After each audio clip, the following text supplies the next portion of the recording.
So what a day it was on Friday, April 21st for the Letecia Stauch trial, which is still going on. And on Friday, 8 of Letecia Stauch's jury members were accidentally exposed because of a WebEx snafu, where the WebEx dangerously resets itself and zooms out, and we could see the jury twice.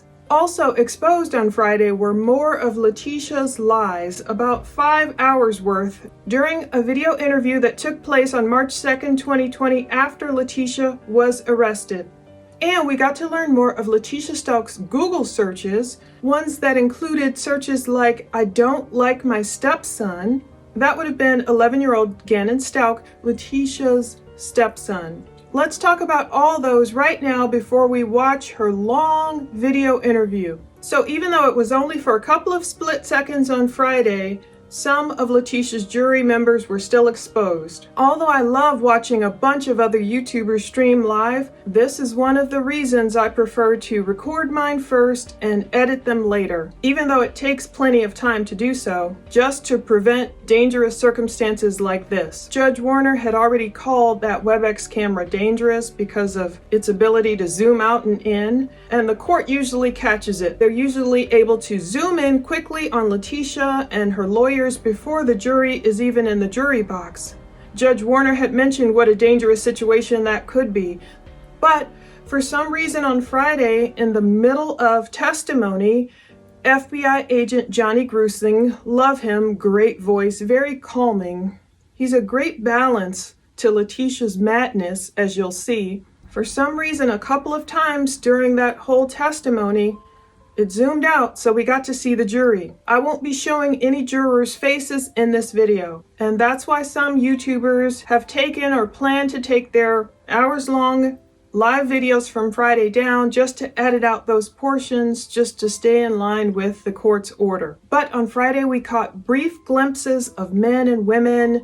One guy looked like Santa Claus sitting there with his white beard, kind of hefty. Others appeared younger, but what I could make out, I could not see any minorities on Leticia's jury. Most notably because Leticia is a woman who listed herself as Native American way back in the day in her Sugar Babies profile, where she called herself athletic, slim build, attractive, and all these other things. It seemed like all these years later, her Google searches reveal she was still trying to find a sugar daddy. We're going to learn about Leticia's searches about her stepson and some other really troubling searches that Agent Gruesing is going to call her out on. Within the 5-hour interview, we see Leticia lie about so many things. She claims she's 8 weeks pregnant. She's going to get into this big brouhaha with Agent Johnny Gruesing, take him out of the room, and then come back and tell him this story, which part of it might be true, about hiring a babysitter, which is something that her daughter, Harley Hunt, mentioned. When Leticia and Al celebrated their 5th wedding anniversary in January of 2020,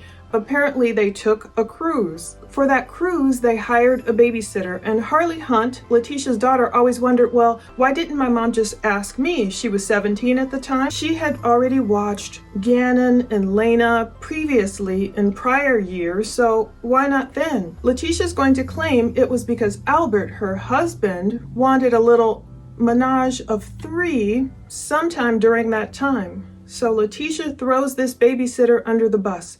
She calls the woman Angel, and she's going to blame Angel for taking Gannon away. This woman they met on some app. She met him on Snapchat, but it takes her forever. She doesn't give details. She doesn't know Angel's last name, but of course, Angel looks just like Leticia. So you're going to hear a lot about her state of mind coming up and her lies. This is before little 11-year-old Gannon was even found, his remains in the suitcase under the Escambia River Bridge. Now you will see much of this video that was played in court. The audio is horrible. I mean, it's great they have like sound panels on the wall for the interrogation room where Leticia finds herself March 2nd, 2020, Myrtle Beach. I think she's wearing flip-flops. It almost looks like she's barefoot. I was hopeful because I saw sound panels covering the walls, but the audio that comes out, I don't know if it happened when, it was ripped to the DVD and played in court, but it sounds horrible. So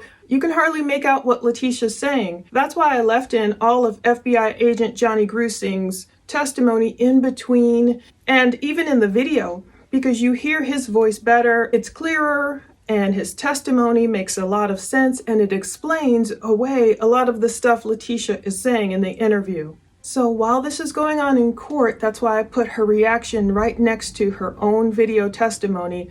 Leticia either keeps her head buried, or she's like laughing and kicking and nearly touching her own lawyers, or she's buried in paperwork, pretending to do all this crazy stuff, or head is just down. At some point she looks like she's sleeping, but she's obviously embarrassed.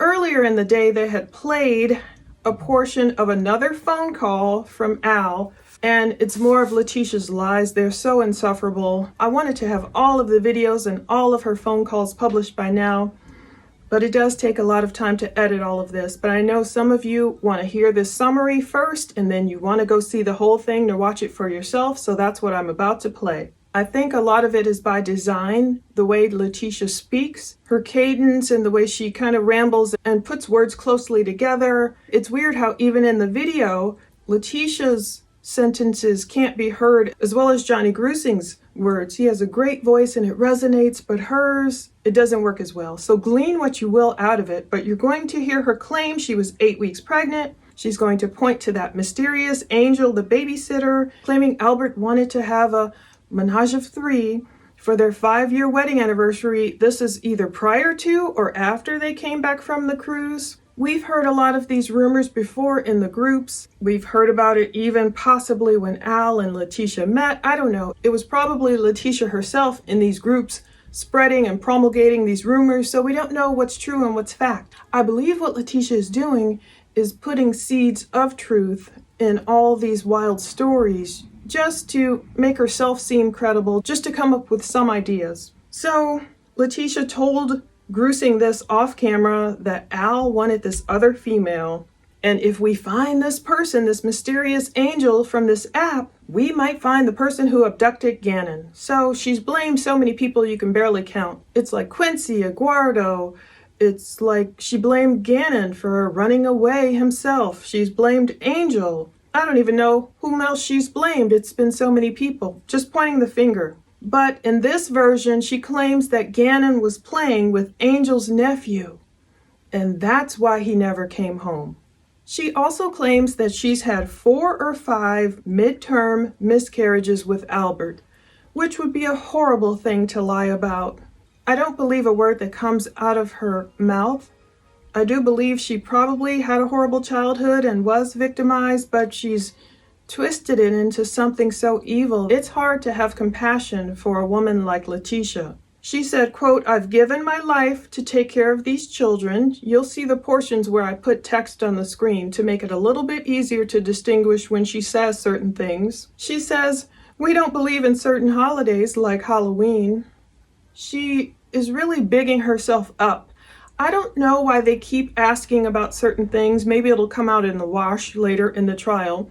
They keep asking about Leticia attending church with the children that Sunday before the hike, January 26th. I'm not sure if that's something she claimed, but maybe she's, making herself seem holier than thou by saying maybe she's claiming she took the kids to church. And by her saying, "We don't believe in certain holidays like Halloween," she's talking to Agent Gruesing and he keeps going, "Call me Johnny." In the beginning, it's kind of a good rapport and it falls apart towards the end. I think we've seen about 4 hours of it. Maybe we'll see the rest on Monday, April 24th. But she's making herself seem like, "Oh, I was this perfect stepmom. I've given my life to take care of these children." That really speaks to why maybe she felt the need to take Gannon's life, because she felt she had given up her life and her dreams and her flight attendant aspirations to take care of this man's children. Whereas her only biological child was Harley, and Harley was soon to be leaving the nest. And this is the big rub. Leticia claims she never spanked any of the children whatsoever, which directly flies in the face of what her daughter just testified, Harley Hunt. You can look at my prior video of her entire testimony. It was very compelling, believable, in my opinion. According to Harley, Leticia used to slap her own daughter across the face just for asking questions. Leticia would call it backtalk and being disrespectful. We kind of have a feeling that Leticia probably disciplined Gannon just as harshly or even harsher, especially because Leticia is going to talk about just how alike her and Gannon were. In fact, you think of Harley being her little mini-me in certain respects. That's why Leticia would lash out at Harley. This is what parents tend to do sometimes with a child who is just like them. It's almost like they're trying to punish themselves. And with Gannon being the other dark-haired beauty in the house, I could see why Leticia would think she is just like him. Leticia's going to claim she got along with Gannon even better than she got along with Lena, his little sister, which makes it all so much worse. Towards the end of this video interview, Leticia's going to talk about, like Gannon being her little servant. I hate it. I hate the way she talks about Gannon would do anything for me. You know, if I was feeling down, he would go get me this. Already, if he were here right now, he would be doing this to do everything to make me feel all right. Which makes it so much worse the way she treated him. I do believe Gannon was probably very kind to Leticia, and he probably would run all around and do whatever for her. His wicked stepmom, and she turned around and didn't repay him for his kindness. Now, we learned about Google searches such as this that Leticia made. Blood is spurting from an arterial bleed. Direct pressure not controlling. When did she Google that? Did that happen that Monday afternoon as a result of her using, a box cutter or a knife on him? Quote, I don't like my stepson, she Googled. Quote, I don't like my stepson. Should I get a divorce? She also Googled Al Stauch cheating, Al Stauch Instagram, Al Stauch cheating in Colorado Springs. Catch Al Stauch cheating. How to get blood out of sheets. Now, Agent Gruesing is going to grill her on these, and she's going to say, well, what date? He goes, I don't have a date. I just downloaded these. She's going to say, either alternately, I didn't do that, or I was just asking questions. She's got a million excuses coming up. Quote, I want immunity because it was gang related. What do you do if you suspect a person swallowed poison? I don't know why she's Googling this stuff. You will never forgive me and treat me like a princess. You'll never know when it's too late. And Leticia actually had the nerve to fix her mouth to say, God knows that I didn't hurt Gannon. Agent Gruesing came back on her with that one. He said, you can convince yourself of that all day long. But basically, we know God knows the truth. And then there were all those searches we've seen. Find me a new husband. Find me a rich guy who wants to take care of his kids. Can I spray paint wood? I'm doing all the work for my stepkids and their mom doesn't help. Leticia also Googled stuff about a hit and run. He said, you Google a lot on Leticia and traffic accident. She also Googled, my husband wants a divorce. And despite her claiming she had all these midterm miscarriages and as if she was grieving over not having children. I don't think she ever wanted children like I found in my research. What she actually Googled was, my husband wants a baby, but I want an abortion. One day people will wish they treated you differently. Parenting should be for people, not one. So I wonder if Leticia had ever been pregnant. If she did get pregnant, did she just go have it taken care of and told her husband they lost the baby? If you remember Leticia's ex-boyfriend, when he took to Facebook to expose her lies, she did the same thing to him. I'll try and find that archive video on Spotify video and post the link below. She lied to him. This is Travis. This is the Travis guy that Harley Hunt spoke about on the stand. Leticia was calling him abusive. He was calling her a liar who claimed all these times to him she was pregnant. So who really knows the truth? This diabolical woman seemingly could never be satisfied with her relationship, with where she lived. She moved all over the place and she lied, and now her lies have finally caught up with her. And even though she is trying to hide behind the Lord, of course it's not going to work because God knows exactly what Gannon suffered and he's righteous and he's not going to let her get away with this. This entire interview, she is putting on this mask of intelligence and perfection and And she does come off as just ignorant in her phone calls. She's like, why come? And oh, it's just horrible the way she treats Al. It's really the evil that is the most annoying with Leticia. The torture she put them through. It seems like she had wrong motivations almost all of her life. All about the designer clothes and the materialistic things, and it becomes so apparent. Even though they have Agent Gruesing stay away from his pathway to violence theory, in the end, we can easily see Leticia's pattern all along with all these men with children, with moving and everything, getting in a situation with Al Stauch, and it being this battle against Landon for her kids. She's really disparaging to Landon throughout this interview, their biological mom. She wants to be painted as the hero, the heroic stepmom who swooped in and saved everyone. But instead of Leticia just seeking a divorce, or if Al ever wanted one, going through with one and letting the court settle everything and figuring life out, she let obviously her anger build and build and build. And she honed in on Gannon, and he paid the price for it. And she's trying to talk her way out of it, but it won't work. Micah 6:8. He has shown you, O mortal, what is good. And what does the Lord require of you? To act justly, and to love mercy, and to walk humbly with your God.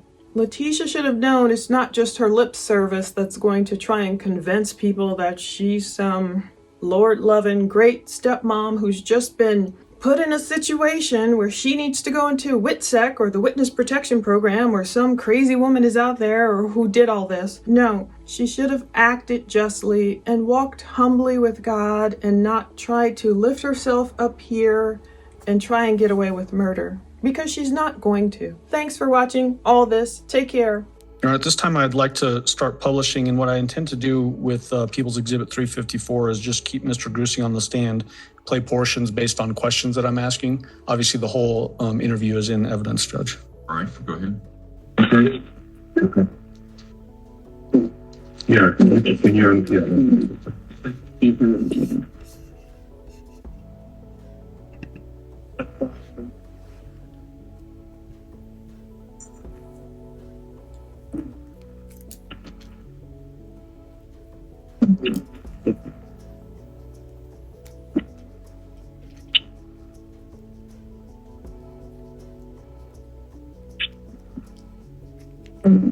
try to, you can pull that chair back a little bit.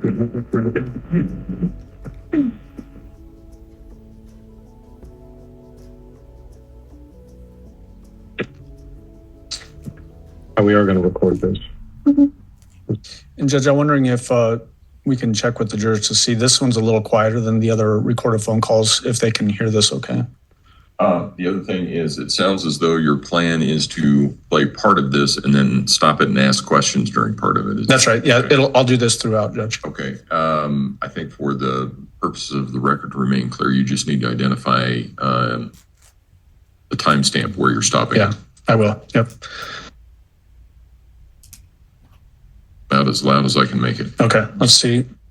Can you all hear it okay? So Leticia and John Gruesing with the FBI met you in the mall parking lot. Do you know why you're here? Did they inform you, the officers, of why you're under arrest? I'm under arrest. Yes. For what? For Gannon Stauch. A warrant was issued out of Colorado. Okay, but no, someone could have just called me. A big thing, I would. Yeah, and apologize for that. Because of the nature of the warrant, it being a murder warrant, there's, and that's what I'd like to talk with you about today. That's why we're not having a cast of thousands here and whatever, is we would like to get to the bottom of what happened there. I know that a lot of things have gone on with your life, a little bit of how this turned out. Okay, but because you were arrested, you're not free to leave. I need you to explain and advise the rights before we can talk. Well, I mean, so I'm getting charged with what now? So you were charged in a judge in Colorado Springs signed off. So the way this case worked was El Paso County got the original case. They didn't have enough manpower to work it. Okay. So they called the FBI. Okay. Part of the for the FBI, I'm an extension of the profiling unit, and I came in and assisted. And I've been helping for about the last 3 weeks. Okay. So our evidence response team, you've probably seen that on the news, we've been doing some searches, et cetera. And then other FBI agents have been writing warrants. So a lot of warrants have been written. We've gone through the court. El Paso Sheriff's Office and FBI have worked together. Okay. And we found enough, you call it probable cause, for a warrant to be issued. So that's why you're here today. Okay, a warrant for what though? It was for the murder. What murder? Gannon Stauch. So Gannon is murdered. That's what the evidence shows. Okay. And I'm happy to share with you evidence, but we can't have a conversation unless you're advised of your rights. Okay, what am I right?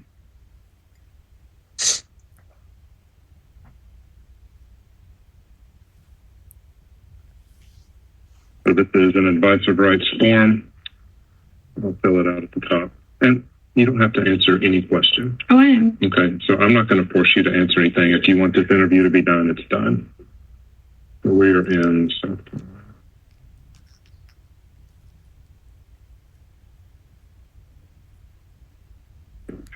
A second.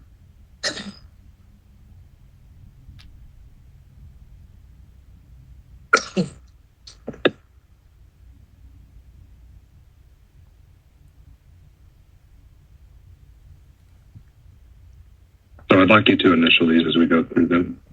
You have the right to remain silent. Anything you say can be used against you in court. You have the right to talk to a lawyer for advice before we ask you any questions. You have the right to have a lawyer with you during questioning. If you cannot afford a lawyer, one will be appointed for you before questioning if you wish.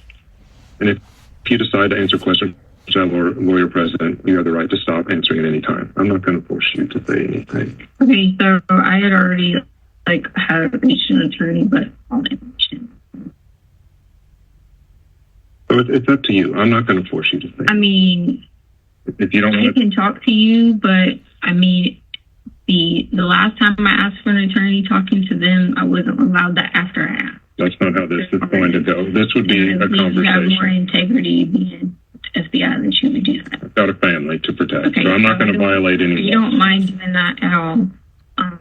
But at any point, I would like to call my attorney if Yes, I feel ma'am. like. Is that okay? That is okay. Okay. So can I write that in somewhere? Or Well, that's this one right here. If you decide to answer any questions from a lawyer present, you have the right to stop at any Okay. time. So, and if you need food, water, whatever else, I don't. this is not, we're not going to have people with guns standing outside trying to intimidate you. I want this to be your statements Okay. in our conversation.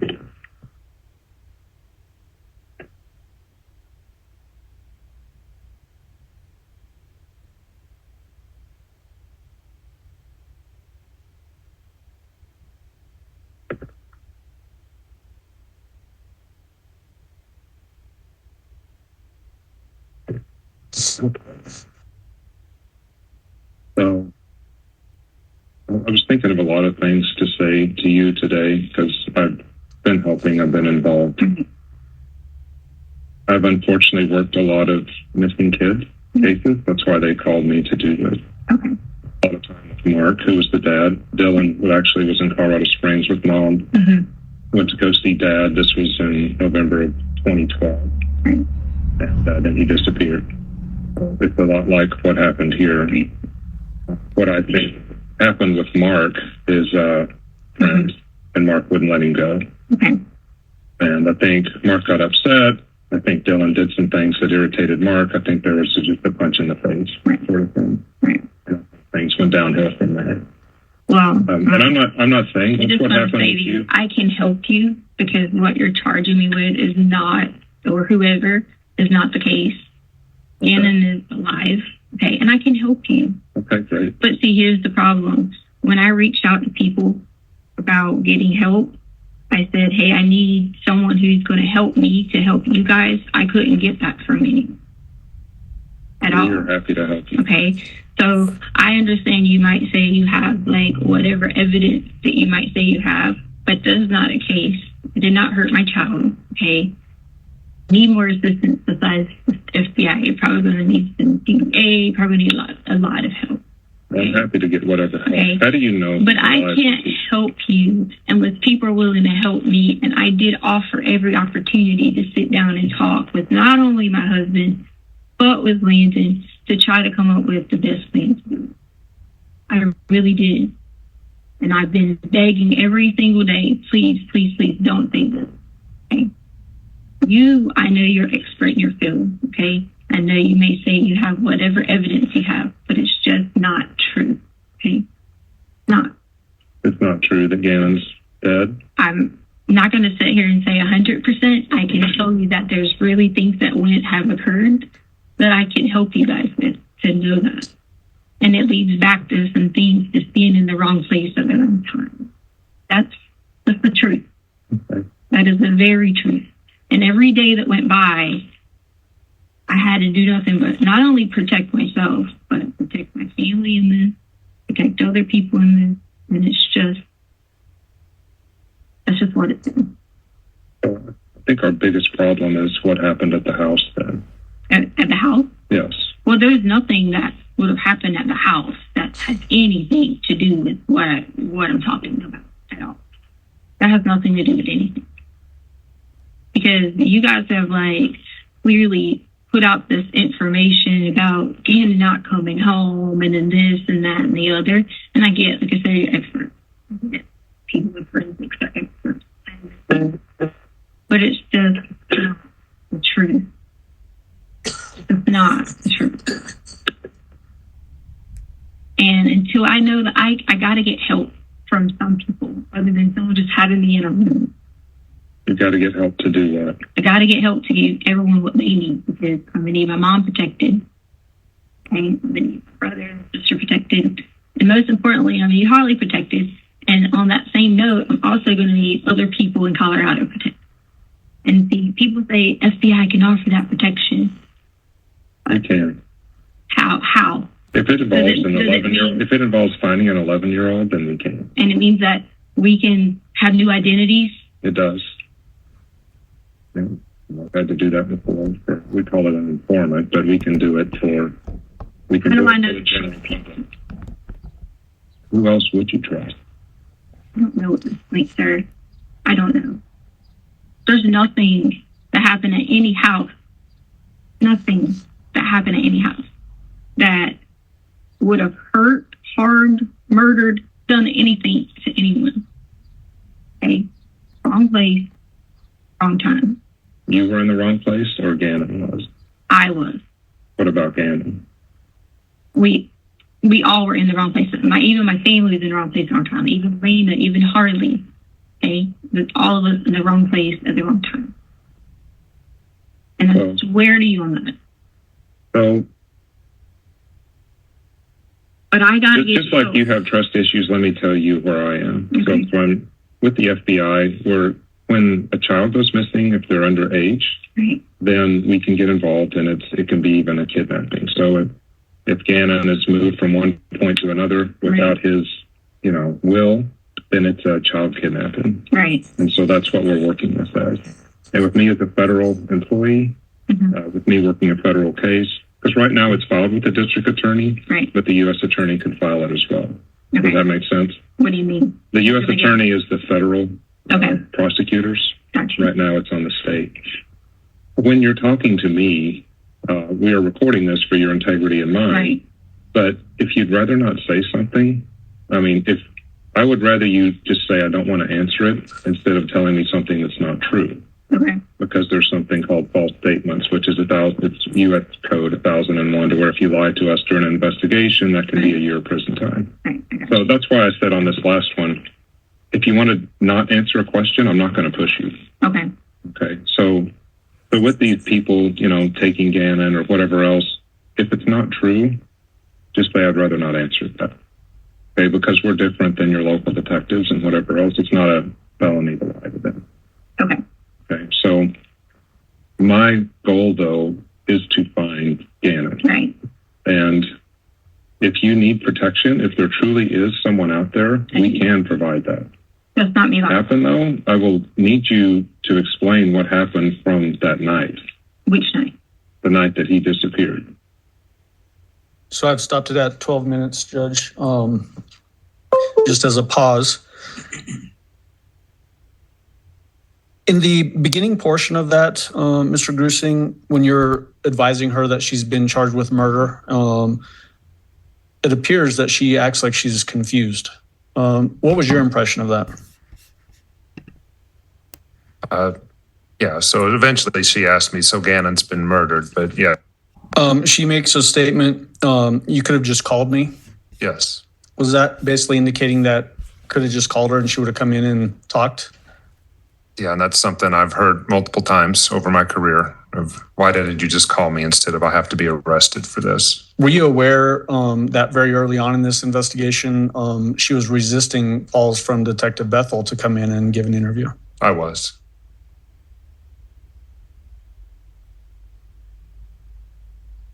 She makes a statement that she's been begging every single day for somebody to help her and says stuff like, I can't help if you don't help me.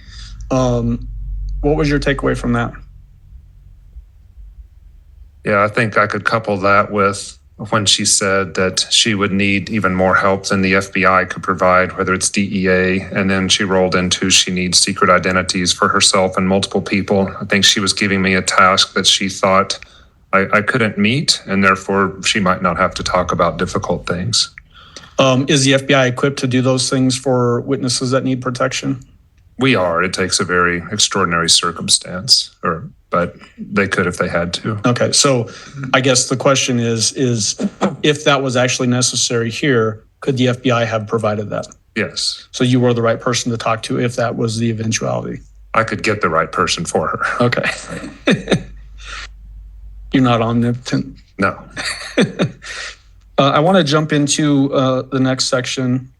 Did you have a chance to talk with her about the calls that we'd gone over, those consensual recorded calls? Yes. I'm going to jump to 12 minutes and 30 seconds, Judge. I can find my mouse on the screen. There it is.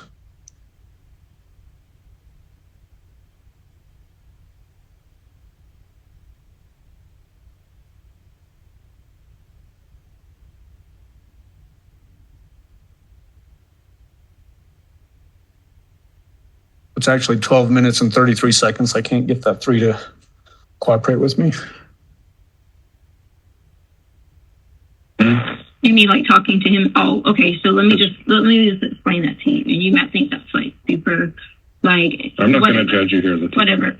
To him was the reason I already knew someone was listening, but because of him not ever like being like supportive, and I tried originally to talk to him when he first got there. That was the only reason I said those things to him, was just because I was out of anger and out of like hurt and not being able to have like support. It was nothing to do with like I'm sitting here going to tell you these things. That was just anger, stupidity. Council approach, please. Let's pause at 13 minutes and 11 seconds. Picking back up from where we left off, it's at 13 minutes and 11 seconds and playing again from there. And I already knew, like if you heard it, you heard me say a lot of times, I know people are listening because I know the same time that someone called, every time I could hear people. Right. I knew that. So me saying those things to him was just being, what is the word you want to call it? Selfish or facetious, or whatever you want to call it. Just because I was hurt by him not wanting to work together to figure this out, because I did have like originally initial different thoughts on certain things, and that was me trying to like basically read him and try to figure the situations out. So I understand that you may have heard those or whatever you may have heard, and that's okay, because that totally was not that was not me trying to be. That was just being stupid to him. So I have a question. So, and it's paused right now at 13 minutes and 59 seconds. Mr. Gruesing, what were your impressions of her saying that she's giving all this misleading information in those phone calls because she's just angry? Yeah, I don't think there's much more to comment besides that. Instead of being focused like Al was and the rest of us of trying to find what happened to an 11-year-old boy, she was again focusing on her feelings. Does it also, though, show potentially that it's very calculated, that she's doing things in response to what's happening in the investigation. Yes, that's correct. Okay. And then we'll just play from here until 15 minutes and 42 seconds.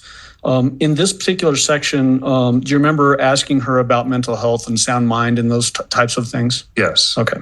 So we'll play starting here and go to 15 minutes and 42 seconds.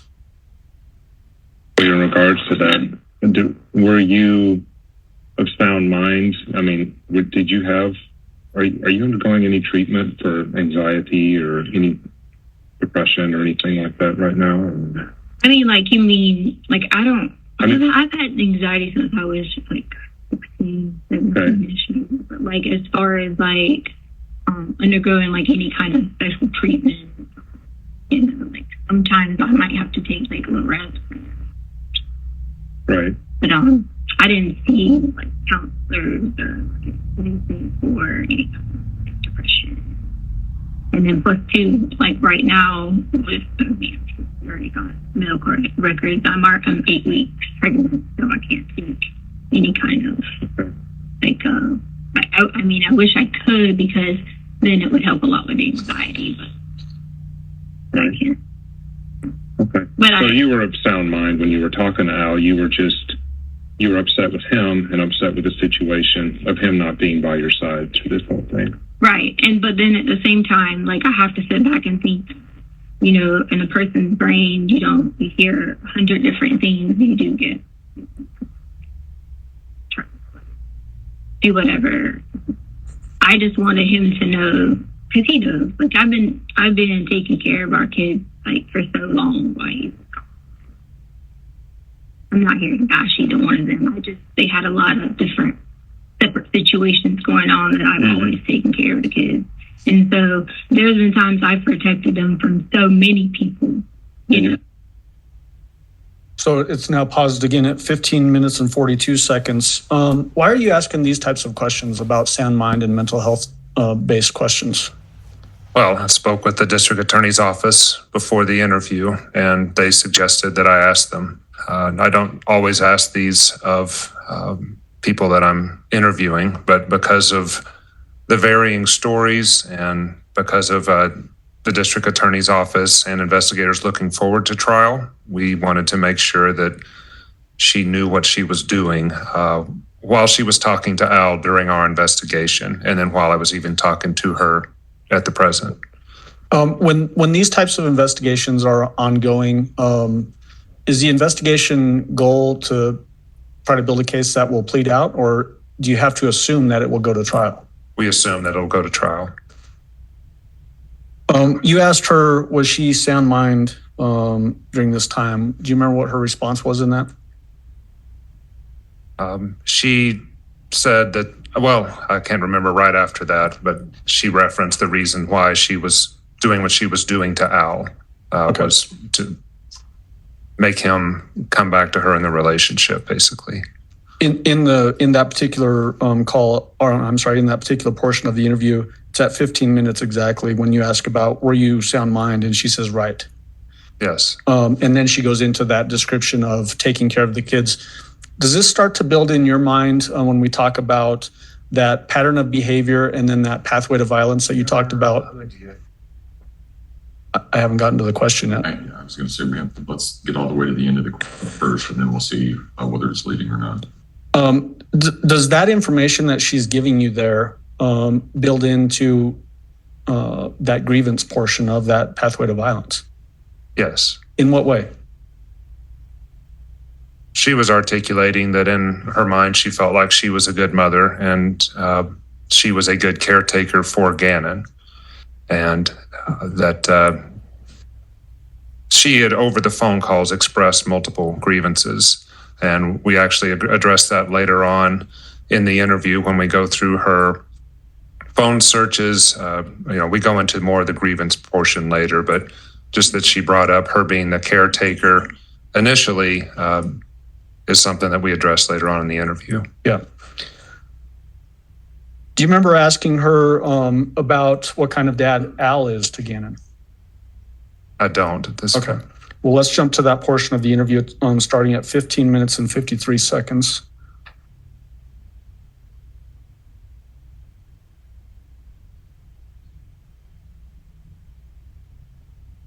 I'm actually going to jump to 15 minutes and 49 seconds, and we'll play it to 17 minutes and 10 seconds. Like, I've had to step in and protect them a lot, so many times. What kind of dad would you say Al was to Gannon or is to Gannon? Oh, he's a good dad. Like, I mean, as far as like being like there for him and like, you know, how can I say it? Like, if he says, hey, I want to go do something, Albert works a lot, so he's tired and his hours are like kind of, you know, up in the air here and there. But for the most part, he like is always trying to make sure he puts, you know, like the kids, military first, and always will be, and that's the mindset. And then, did you go into the marriage knowing that? Kids. That military was first? Well, I grew up like knowing that my stepdad was here. Actually, that's why I was looking at that guy's name. But my stepdad was here. So I lived on. So, like, I maybe didn't understand it from parent perspective. I mean, I'm sorry, spouse perspective, like my mom's perspective. Right. But I did understand it from like a child perspective. But the thing about it was, is Albert didn't have to like go be deployed or anything like that. It was mostly like work through the night type thing. So it was like we were blessed in that way of not having have to see him go overseas or something like that. Right. So when you're asking her about how Al is to Gannon as a father, she references that she grew up as a military child as well. Correct. She mentions her stepdad. At any point, either during the phone calls or up to this point in the interview, did she ever mention any abuse by stepdad?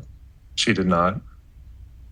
In that last section that we heard where you're asking her about being in sound mind, she mentioned having anxiety and taking lorazepam. Did she mention anything during that section of this interview about having any severe mental health disorders or diseases? No. Did she ever mention being in treatment for extended periods of time for any mental health issues? No. Did she ever mention losing consciousness and not showing up someplace else that she didn't recognize? No. Did you go over family history with her during this interview? Yes. So let's watch that next, and it's essentially 17 minutes and 12 seconds to 21 minutes and 20 seconds. And you guys have been married 6 years, 5 years? 5 years. 5 years. And you came to the marriage with Harley. Right. And then Elena's the youngest. Right. And then we had like maybe I think 4 or 5 went to like kind of midterm miscarriages because we always try to like have kids, and I don't know, like something must have happened. Like when I get to a certain point, it would have been more kids. Right. But yeah. Do you think Al was faithful to you? Was he cheating on you? I don't like. We never had like any conversation until like, of course, now, like recently. But like prior to that, we never had like like buses, or it might be something like Albert's type of person. When he got work, he just liked to come home. He wasn't like, oh, I'm gonna go do this with people. He just wasn't. That was the good part because he wasn't. You know, like not saying you can't. Like I'm sure you might say if a football game's on, you know, watch with your friends. Right. Usually, for the most part, we do it together, do something together. But it was never really like having our own people that we did things with. So we never like had issues of anything like that. Most of the time, the issues that we always had was I never wanted the kids to ever come back here. A lot of times, during their break, and we began. But he would always say, well, I have to, I'm obligated. So you don't think he was cheating on you prior to this whole thing going on with Gannon? Did you suspect? That Albert was cheating on me? Mm-hmm. No, there's been times in the past where I saw that he's talked to other women, you know, like on messages and things like that. But then he's also like, you guys have my phone. In the past, he would have saw that he's always apologized for, you know, like this. Were you guys considering divorce or no? You and Albert? I didn't know anything about any kind of divorce. Like I know, like we've used the term loosely, you know, because there was a lot of stress having to deal with like the situation with Landon. It was a lot of stress because Like, we fought so hard and so long to get kids to like a safe, situation. So it was very hard to like, you've read someone and they're so emotionally like upset about the kids not being with us and we not being able to protect them that it was kind of hard. It took a lot, toll throughout that time frame of like Alaska, time in Alaska. So during that time in Alaska and stuff, it was very hard to like have to see him be so upset from so many miles away. We get calls that the kids didn't have a place to stay. We get calls that there were guns in the back of their car and people were being arrested. And so that took its toll in the terms of like figuring we should not have to like go through these things. But then once like we got to Colorado, we all could be in like one place. And then it was like first it was like kind of hard because we've been, back and forth to Alaska for so long. Because, if you know the background, I had the kids here for their school year for Gannon and Lena. So it was Lena was the first grade year, and Gannon fourth grade year. Yeah. So they would have went to school here. So I had them here with us then. Still with that, it was both like being apart, going back and forth, traveling on holidays, things like that. So that would have been, just with them. Like, so when we got to Colorado, it was just like, okay, we're here. We are together. And we said stupid things to each other. Like, but like the things that we could do to be like, okay, we'll forget all this. Or if you do this, we'll do it and forget all this. Right. But it's stupid, silly stuff. So it's paused at 21:20. And before I jump into these next questions, just noticing the time, do you want me to go to about 10:30 and then? It's up to you. I was actually just going to say whenever you could find a break in the next 5 minutes or so. Okay. It's up to you. Okay, sounds good. This particular section, Mr. Gruesing, was she able to recount details over this 5-year period that her and Mr. Stauch had been together? Yes. Did she indicate any trouble on remembering these details? No. Did she also even give you recounting silly arguments that they would have, that kind of thing? Yes, she did. Did that indicate to you that she appeared to be able to recall things fairly easily? Yes.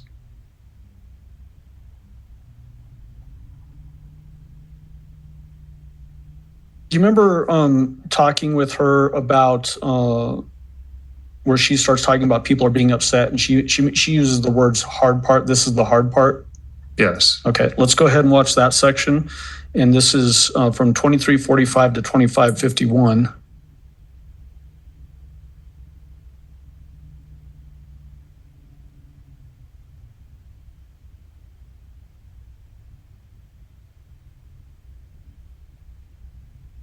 I'm actually going to start at 23:35 and then we'll go to 25:51.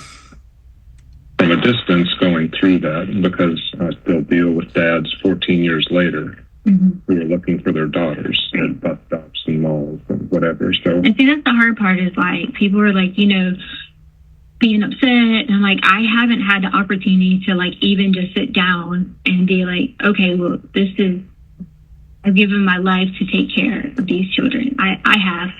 They shouldn't. And that I've done that. And it's so hard because inside that, I don't get to express that emotion to have it, to say to anyone, anything like that. And that's the most difficult part because I've had to just be like, how can I make the situation back, let's be honest. I'm John. By the way. John. Yeah. I mean, like Albert was talking about, and again, whether you make mistakes or not. I mean, literally, woke up on Christmas. I always make it about the kids on Christmas because they don't get to spend Christmas with them. So, like, if they went home for the holidays, they might leave, the week out. We might not see them until, January. So, I always spent my time trying to make sure every time, I didn't believe in certain holidays, I did Halloween, but to make sure every holiday was like revolved around the situation. So if you look at the situation, I went, we have every house and we have cars and we have whatever. So I worked my entire life in education. So to me, it's like everything I worked so hard for, everything I worked, whether it's 16 years in the military or, service and things like that. No matter how much we had did on that, it took us everything to get to Right. and that was where we were at in our safe spot. So for a person who can, take care of everyone and do everything for everyone, and then just cannot do it for a split second, that's the hardest part. Mm-hmm. Knowing that this is an image getting fed on me, all these horrible things, all these things that are just not true. Well, that's what we'd like to get to today. And that's And so, Mr. Gruesing, where she's talking about, I've given my life to take care of these kids, is this building more on that grievance portion that we talked about earlier?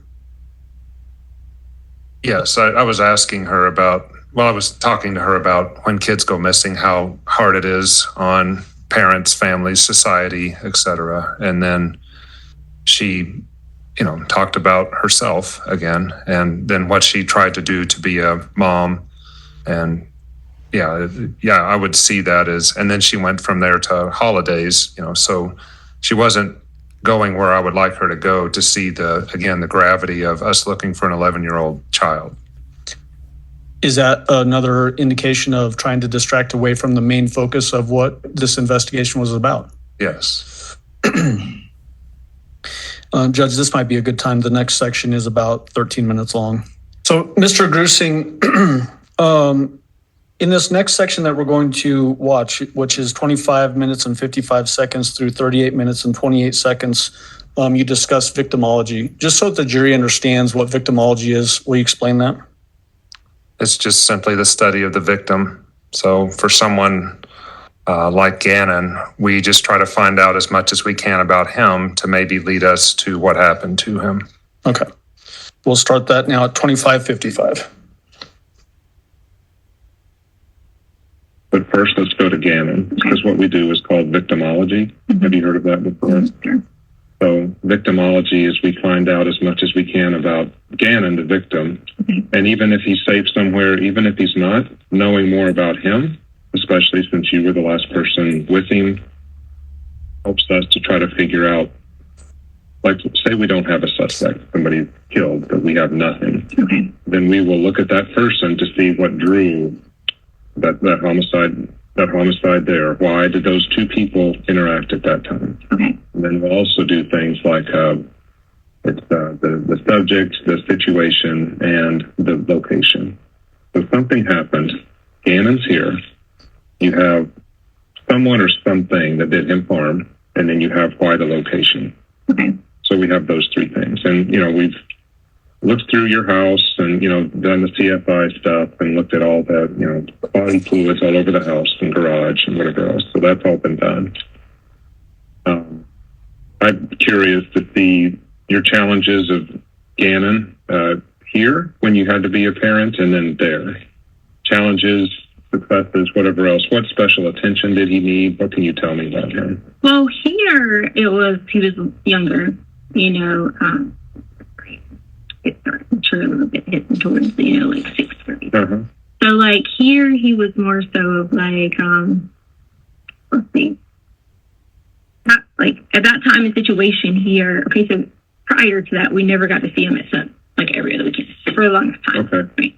All right. So then when Albert, we finally paid all the money and got the room, whatever. Albert had to choose between getting out of the military or the kids, in a way, kind of, because mom wasn't given any or whatever. So then that's when we step in and say, we're going to keep them here in our home here, and I'll stay here with them. And then, we'll go from there. Right. So during that time, he also didn't get to see his mom. Aisha didn't have a place to live. Aisha also, she had a baby, but then mainly to her, I'm not going to trash her. I'm going to say she was married to someone who didn't take care of, who wouldn't take care of them like they should, with her being pregnant in that situation. So with mom not having that foundation support, she wasn't able to come to the house a lot. And when she did come to the house, there's times she came that she was like, she just wasn't in a good place. So I let her stay at her home. And Gannon had a tough time every time because in his mind, he just wanted it to be like a stepsister. What? His stepsister? Yeah. You mean Harley? No. Oh, Landon's? Yeah. No. I don't. Mia. Mike's starter. Got it. You know Mike, right? Yeah. Okay. So he wanted it to be like Mike's starter, which was they go to his dad's house for a week. Right. You know, he said Got it. that was Gannon's mindset when he was here. Grandparents, amazing people, which is Landon's family. Amazing people, Grandma, I think Nana and Poppy. Great people. They would always come get them on weekends and things like that, so that I'd have time to, like, you know, do whatever I needed to do, or if I wanted to go shopping or go hang out with people, whatever. So we had all that, you know, going on here. The missing piece was, you know, Albert had, you know, their country. Yep. Gannon would do his schoolwork, very smart. I think he made all A's here in 4th grade. I'm pretty sure he made all A's here. So made all A's here. Didn't have like an issue at all. What was he like when he got home from school? Because Albert's out, you're having to take care of him. Well, to be honest with you, I got him from after school, which was about like 5:30ish. So by the time we did homework, and all those things, it was almost time to like get ready for bed. Are you doing his homework with him? Is he doing it on his own? What? See, the difference between schools, and I'm not trying to talk about Colorado if you're from Colorado, the difference between Colorado and South Carolina schools was South Carolina did a lot more with like history and those type of things, for Colorado I thought it was relatively reading. Mm-hmm. So he did struggle with history, so we had to sit at the table a lot of times and like really work on, like, he was a mathematician. So like his dad. Gannon is just like his dad. He is so mathematically inclined, you know, like an engineer type brain. So when it came to like, history and reading science stuff, unless it was something he liked, he didn't like. So we spent hours sometimes, you know, working on those things. But with knowing the curriculum, it was easy for me because I already knew. And so by the time we did that, it was time for him to go to bed. You know, yada, yada, yada. So that was. That's here. But yeah. And what about in Colorado? So, different? Well, when we get to Colorado, of course, I start them in school, which would have been August. Okay. So I start them in school. It was a big help because Gannon is at this point a little bit more mature. He knows he'd stay with us. Because, see, I took him to Alaska and homeschooled him before we got to Colorado. I homeschooled him for those 2 months. And then we transitioned into Colorado. Actually, it wasn't August. I'm sorry, I told you the story. It was that January that we got here because I homeschooled him November, December, not of this past time, but of the year before. Okay. Sorry. So January 2019. Yes, so I homeschooled him 2018, November, Christmas time because Mom couldn't get him then for whatever reason. Then we came on to, but I think she ended up getting him and she flew them back to Colorado for a week or something. She got him for a week maybe. Flew them back to Colorado. So January 2019, we would have started school in Colorado. Okay. Right, so get them in school, which Colorado, I mean, I think it was like middle May, they would go in Colorado. So January, February, March, April. Okay. So it was pretty simple in the terms of we would do like, you know, he never had homework in Colorado for some reason. So it was always Albert would be like, make them write their labs or, you know, it was time for them to go to summer. What time did he normally get home from school?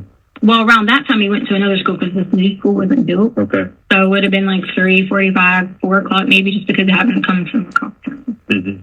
And then coming with the fall. Yeah, so they came back in August. So we went on. Gannon went with us on a big cruise in the summer because he didn't want to go home. Right away, we gave him a choice. You want to go on a family cruise or you want to go, you know, to, he said he wanted to go on a cruise. So I went on a big family cruise, Dominican, and I forgot a couple of them. So it was just me, him, Harley, and Albert. So it was just the 4 of us, and Lena didn't go. So we all went on this family cruise and had a great time, whatever. And then, of course, they come here for the summer, and then they get ready to come back for fall.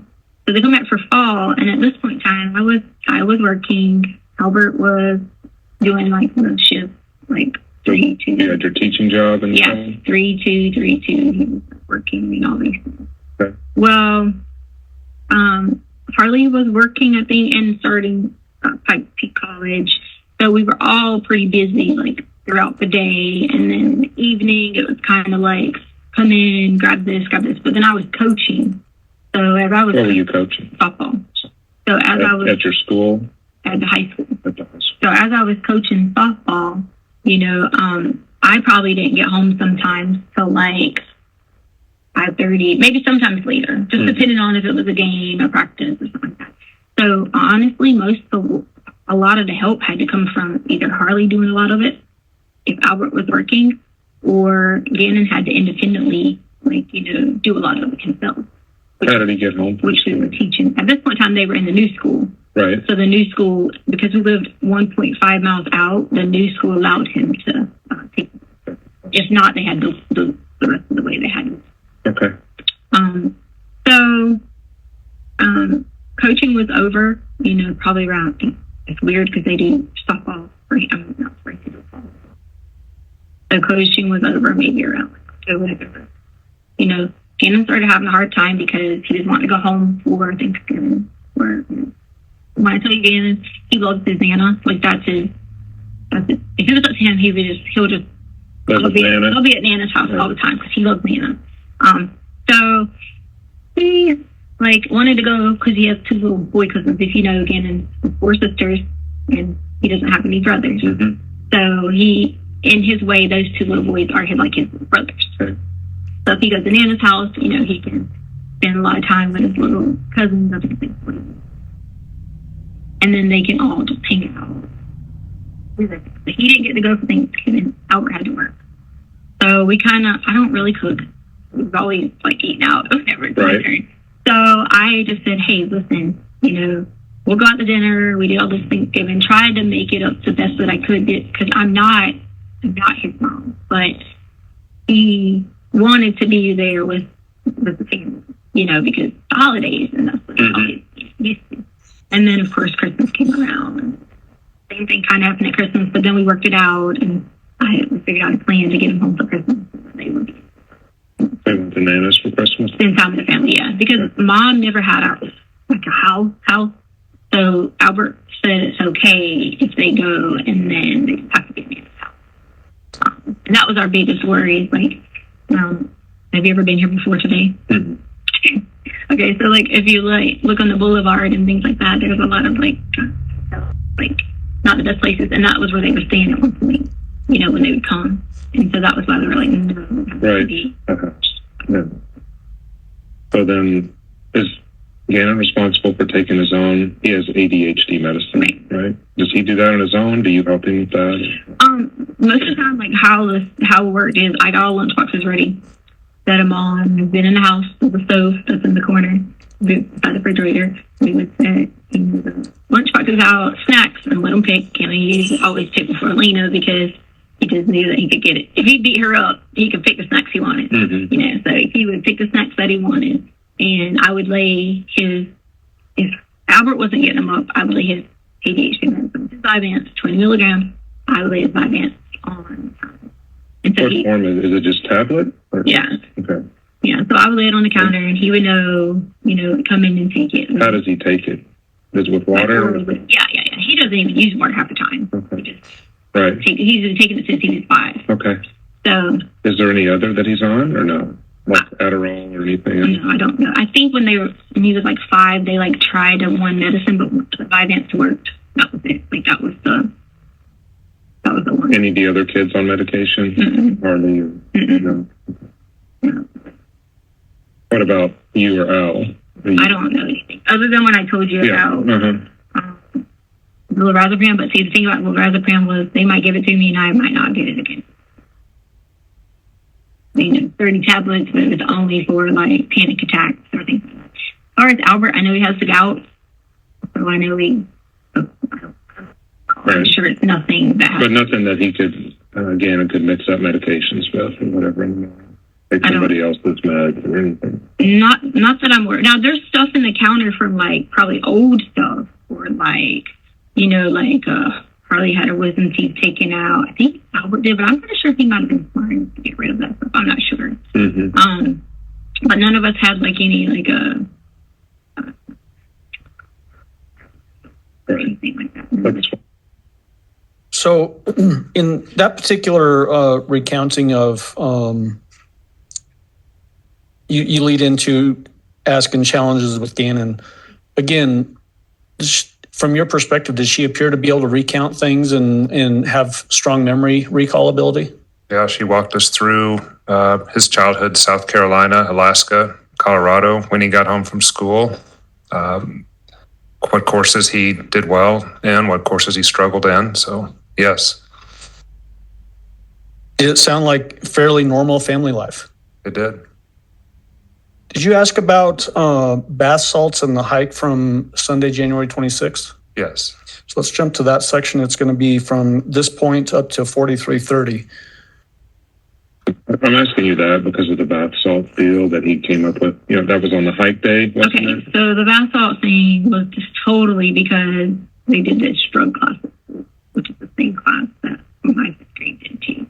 And it's where these people came in and they dressed up in they were professionals. They are medical professionals. They dressed in their outfits and all those things. And they let the kids pretend they were working on what do we call it? As if they were doing CPR and all that. And during that time frame, they went over all these different drugs.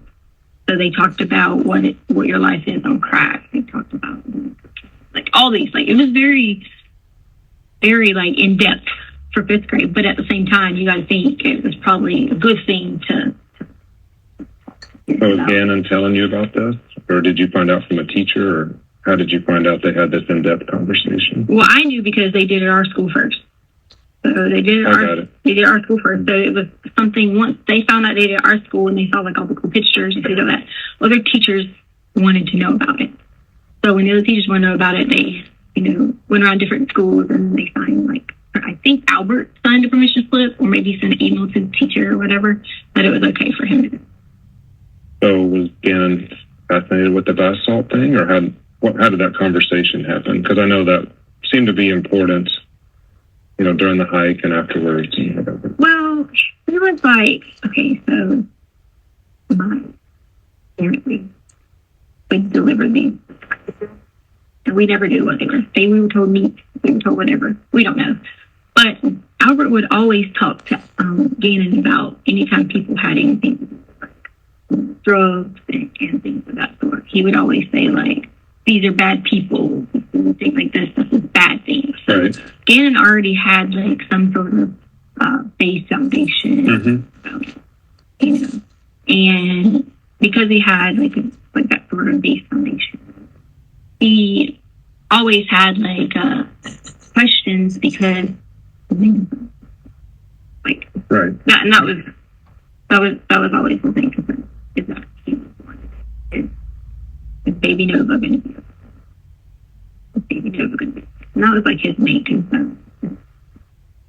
Was wanting to know these things because he was just curious of how all. But were you guys on the hike when he brought it up, or where were you? He had already brought it up prior to the hike. Okay. He had already said something when he came home after this. Was it a concern for you? Tell me what he said and how your conversation went. Honestly, sir, I don't remember. I just remember he was telling us about the different things that they were talking about. And then I was like, oh, did you guys do this? And they would be like, yeah, I don't know what they did. So it was kind of mimicked the same way. So we did talk about that a lot. Was that before hike, you said?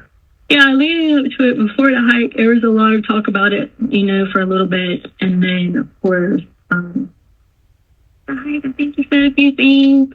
What did he say? I just remember he was talking to me. And was it concerning to you? What he was saying? He really wanted to try these things? Or what? I didn't think anything about him wanting to try any of it, do anything with it. I know that he said something about it, and I gave him a bath bomb. When he said something, what did he say? He just asked me in general, about if we had bath bombs. Because, to be honest with you, he had already pooped how many times? So he said that after he pooped on the hike? He pooped a couple of times on the hike. Yeah. When I say poop, I don't mean just a little bit to where it's uncomfortable right. and whatever. Right. And so it was the whole thing about bath salts was just, I think he just wanted to relax because he ended up taking 2 baths. So now, he just wanted to. And I don't want to be weird, but are you giving him baths? Is he taking them? No. And then goes by himself and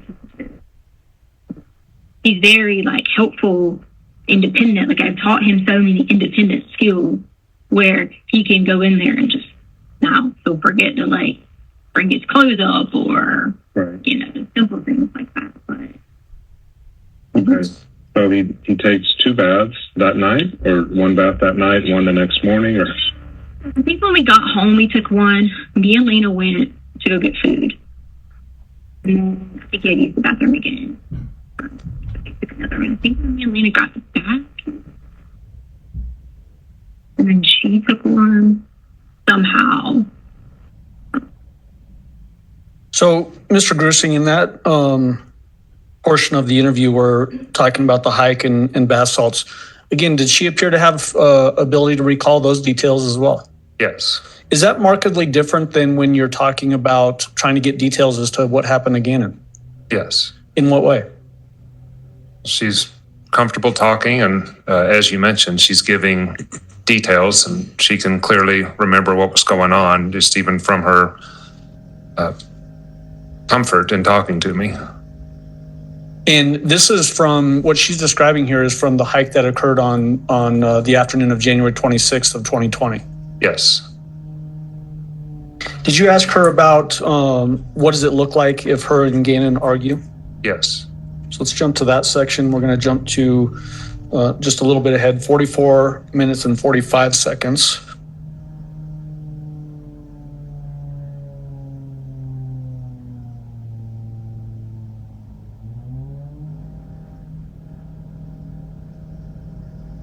And we'll play this through 49 minutes and 12 seconds. So what does an argument look like with Gannon? Have you guys ever argued? Like maybe like in Myrtle Beach, you know, we would have been like, we're so much alike. So we are so much alike in terms of we both have stomach problems, really. We both have like anxiety, so to speak, you know. Mm-hmm. And he's so kind and like kind-hearted, and then the point of like we can get upset about something, but then the next minute he'll be like I am. He'll be like, oh, look about something. We'll just say something, or he had tremendously increased the amount in Myrtle Beach. I don't think I ever heard him do I love you, or like, you know, like I mean, like the holiday might come, you know, they just say, oh, stress something, whatever. But like since having him all the time, it became more of like I would hear I love you like all the time, you know. And so I feel like it was on the holiday, the Christmas before. Is that what you're saying? He disappeared? What now? When you said around the holiday, he was saying I love you. I'm saying like once we started more and more having, then he and I became a lot closer because of just like wanting to have that connection with both the kids. Surely you had some arguments with him, though. Did you ever have to discipline him, or no? Well, I never spanked any of the children, never, because I just don't believe in spanking other people's kids. So we never had that. Now, as far as like, okay, you are in trouble, you're going to do this. Yeah, that's any kid with any of them. What's the biggest disagreement you had with Gannon? The biggest disagreement, I think, probably because he doesn't. And again, he probably shouldn't have this on him as a kid, but not like seeing the light. Oh, he couldn't go home. He was so like, you know, kind of forgiving. It's okay, Mommy don't have money. You know, if I said anything like, well, and I probably shouldn't have, but I did, I would be like, well, if she quit doing this, she could pay for it. And I would always figure out a way. But then it was like, you know, I'd say, I wanted him to see that. So was this a certain incident? Do I know? The biggest disagreement you had, was this a certain time, or you? No, we never had like big, like there was never any like big all out. Are you, when you say disagreement, like clashes or like screaming, shouting? Well, I'm a parent, so I've had mine. You mean disagreements, like yelling at the kid, like that kind of disagreement, but never not like a. So what's the most upset you've been with Gannon? where we've like... Or you've had to yell, and I've had to yell at my kids. I got you. I see what you're saying. So like where we've had to like fuss at each other over whether or not he did something, if he did something or That not. has to happen if you're a parent. Right. I'm not judging you. I thought you were asking me Again, like... no, you were I'm more looking at this from Gannon's point of view. I'm not judging you. No, I thought you were asking me more of like, you know, like whippings or like switches or like something like that. So No. what's the most intense time you've had with Gannon? As far as you're yelling, he's yelling, that sort of thing. That has to have happened, especially with that kid. I mean, yeah, of course. Or what time do you remember? Probably times that I don't remember specific times. I could say all revolved around Albert, like not being disciplined, disciplined enough. You know, when Gannon was just doing something that's totally irrational and unreasonable. I have a boy, I know. Yeah. They don't behave all the time. Right. So what did Gannon? I don't know of any like specifics. I just know that we would have, you know, like if it would have been something that wasn't in what our teachings were, we would have, of course, like, yelled So at you each never other. had to yell at him that you remember? I just said that to you. I said there have been plenty of times. Yeah, but I mean a specific one. So, Mr. Gruesing, in that portion of the interview, when you're asking about the biggest disagreement that she had with Gannon, she referenced Gannon's mother. Did Gannon's mother and the relationship that Gannon had with his mother become a fairly consistent theme as it relates to her feeling like she wasn't getting credit? She mentioned that a couple of times, yes. Okay.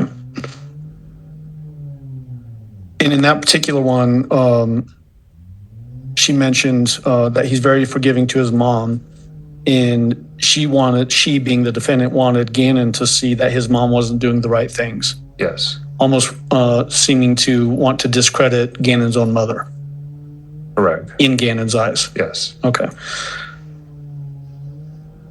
Did you ask, or did she eventually give a description of Gannon being in a very upset rage and having some sort of a knife or box cutter? She did.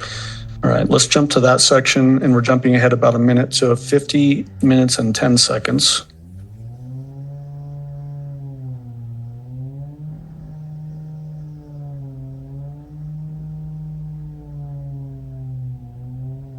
And we're going to play it to 55:32. Gannon wouldn't like yell back. Gannon would not like yell back and be like, you know, like confrontational. So Gannon would not like. He might say something smart. How did he react? Under his breath. Do you have an incident you remember or no? And you had to put your foot down and say, Gannon, that's not acceptable. No, like if I said that, he pretty much listened to what I said. Yeah. It was like not. I don't remember him screaming back at me at any Or just go in his room, slamming the door, situation. anything like that.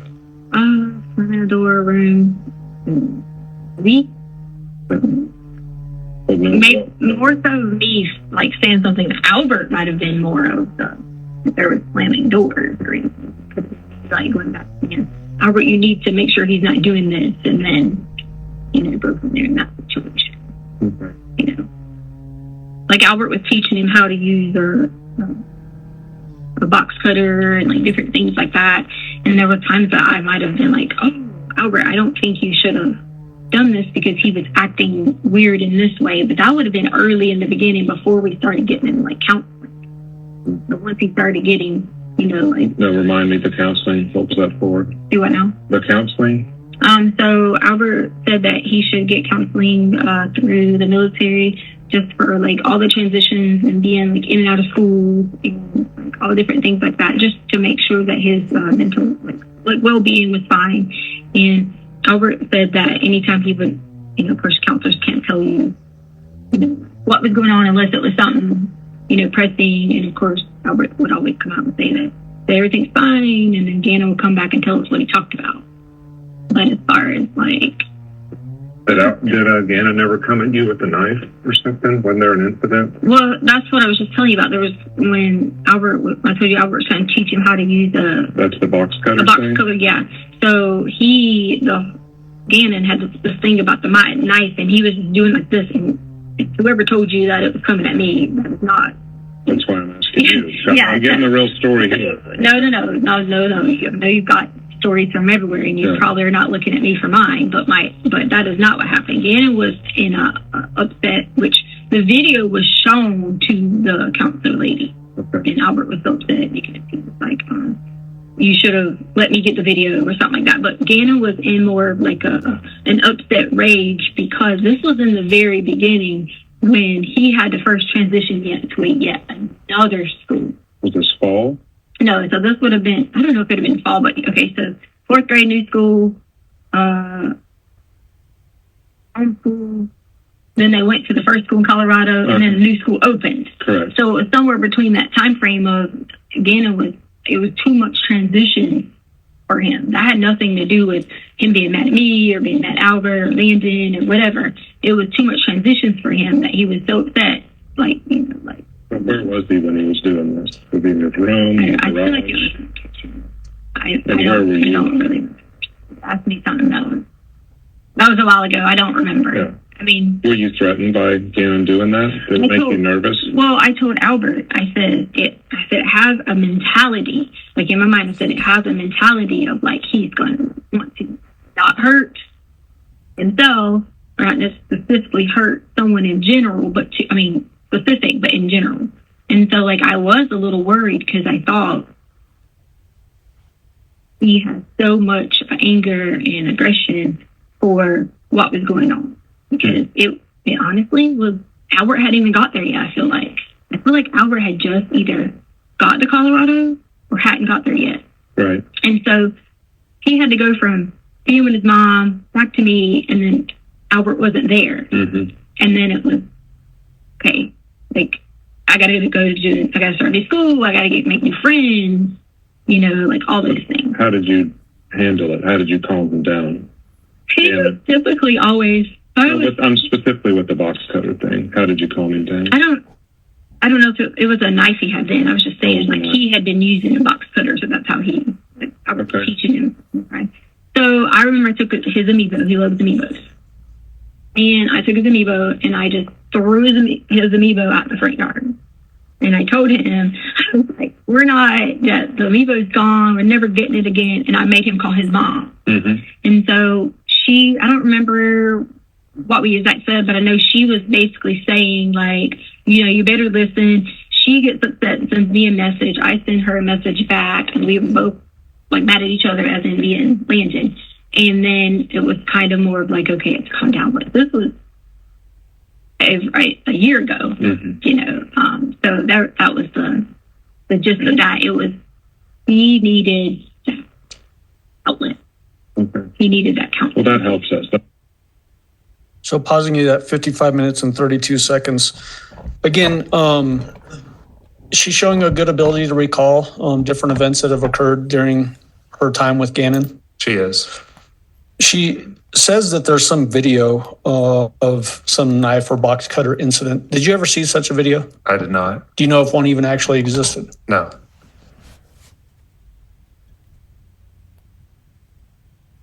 Was there a portion of the interview that you did with her where she relays to you that she had somehow convinced Gannon to call her different names? Yes. The way that she's talking about that with you, did that seem like that was a calculated move on her part, meaning that she's trying to convince Gannon to do this? Yes. Okay. Let's jump to that. That's going to start at 57 minutes and 15 seconds.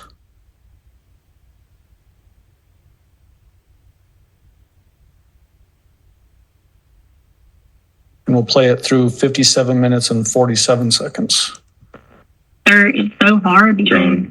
I'm sorry. I'm old, but don't call me. John.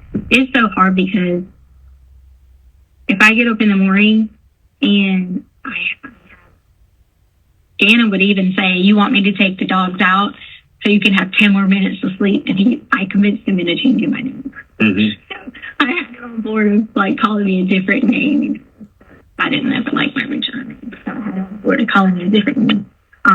So the helpfulness.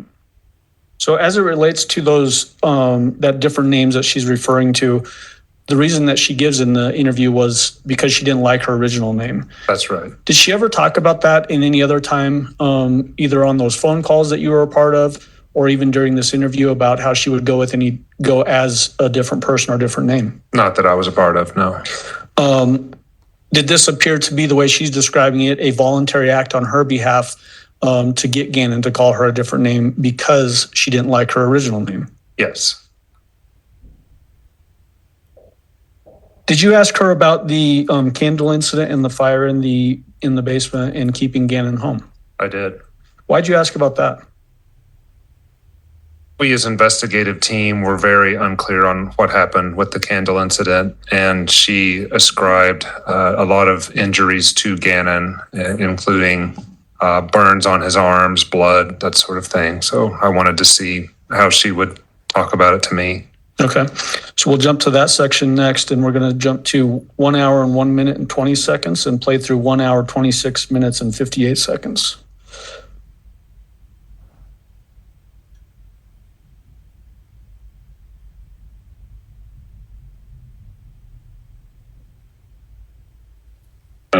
The candle incident.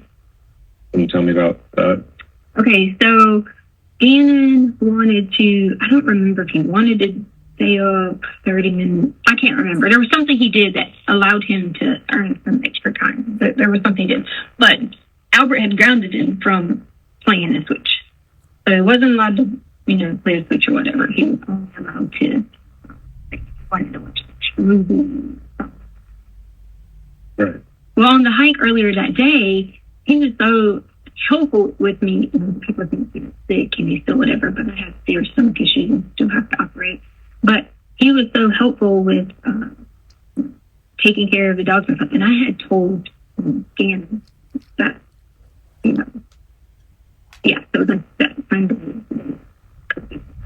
Mm-hmm. So, yep, I remember that. So we sat around and, we had, before we left, we were on the sofa, and I'm just, crying. He didn't know who that was. He knew the name, but not, growing up in, my generation to, know who that was. So we just sat there and, talked about it, and I told him, Kobe has all girls. And Gannon started relating in the terms of being like me, I have all sisters, and so, we were talking about that, and in between some of those questions might have been certain questions that led to what he was asking me about what went on in the thing, in the talk. Right. And so that led into on the hike that day about what we talked about. So then that evening, I don't remember what he did, but I remember he had 30 minutes or something extra. And I knew it wasn't his Nintendo or things like that at the time, because he wasn't supposed to earn that back until the next day. And so then, I think I was upstairs, Harley wasn't there. Harley had to work. Harley had to work until, I think it was and then Gannon had, what was he doing? He was doing something, I don't know. So I go back upstairs, then I hear the machine was saying, beep, beep, beep, is this someone coming in the house? Okay. So I put the code in thinking, so why is the alarm thing off? Open, or none of that stuff. No doors open.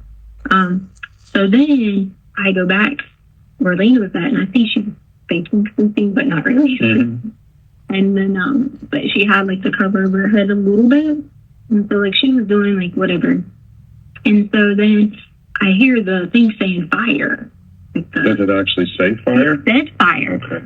So that was the crazy thing, because I never had heard, I didn't know what, I thought it would just be right, like a siren. But I don't know if it was the detector thing saying fire, or if it was the actual, but it was just fire, fire, fire, fire, whatever.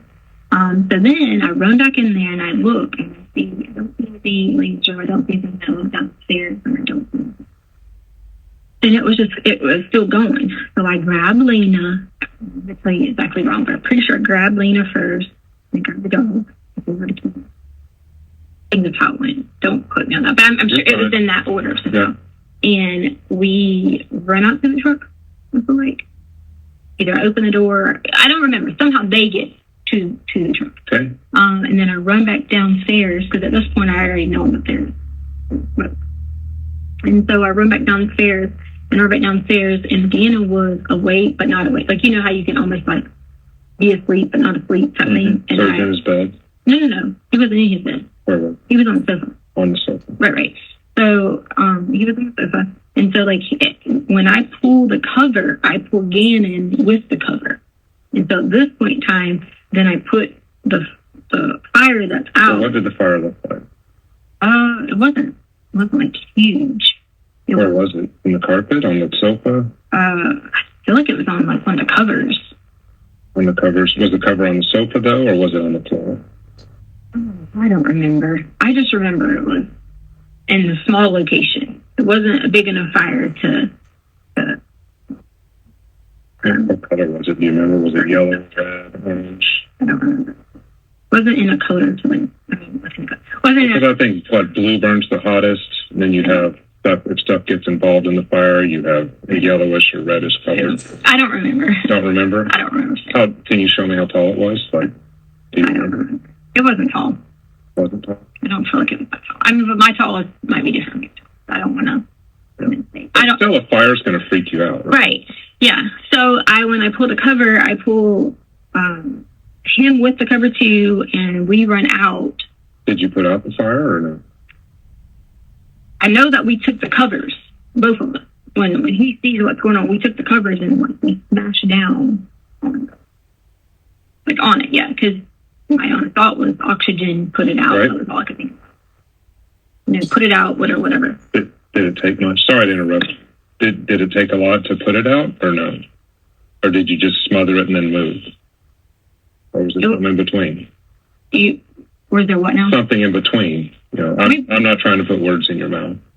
Something in between? Like in between, just it happened real quick, or you had to fight it for a while? Or? Oh, it wasn't like fighting for a while. Like there was already a bunch of covers on the side that I had grabbed them all and put over here, which is why the whole thing was bottled with covers. There was like covers bottled up here where there was like stuff there.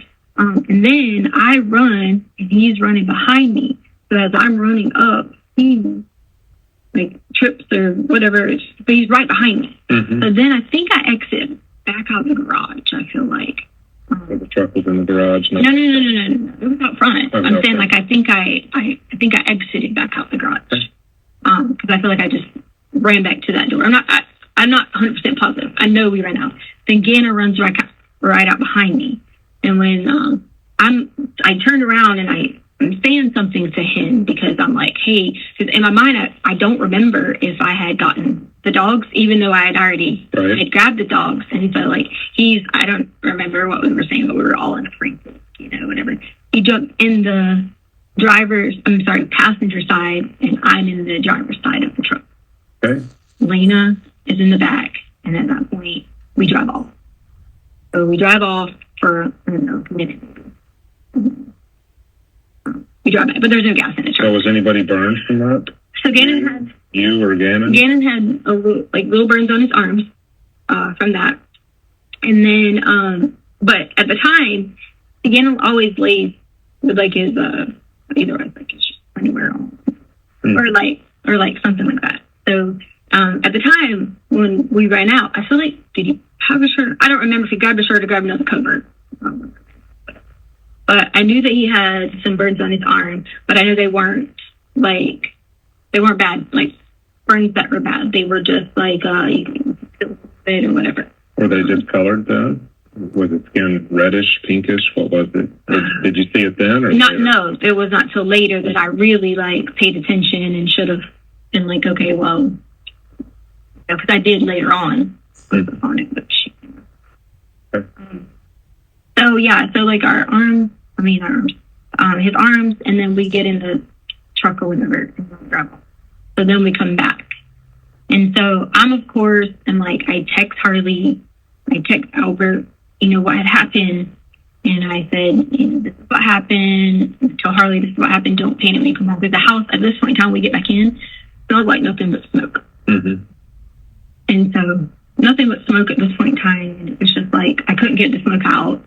Even opening up the like windows and all these things, I couldn't get the smoke out. So that was So what like happened with these covers that you used to put out the flame? well, the covers were either left there. I remember getting some of the stuff and putting outside in the trash can, which I even showed the people when they got there that I put in the trash can. Do you guys have singular trash cans for each house there, or do you have a dumpster, or what? Really, like it's a big trash. It's just a big brown trash. One of the wheel ones you wheel Yeah, out and yeah. put by the curb. Okay. Yeah, it was just one of those. It was no one was like whatever, but we did want Albert. So like come home, not necessarily come home and leave for that, but we maybe like had updated a little bit to Albert because we were like thinking, you know, like said whatever. Uh-huh. You know, like whatever. So in my message to Albert probably was a little bit like a little more over exaggeration. Just because that was one. When you say we, did you talk with the kids about let's get Albert home? No. We did sit down, and because when I was asking him, like, was this, you know, did you do this on accident? Was this an accident? You know, whatever. And so we were just talking about, you know, like the whole thing. Everybody was in one room. We were all in the bedroom at the time, which was our bedroom upstairs. Okay. So we were all in the bedroom upstairs, and we were just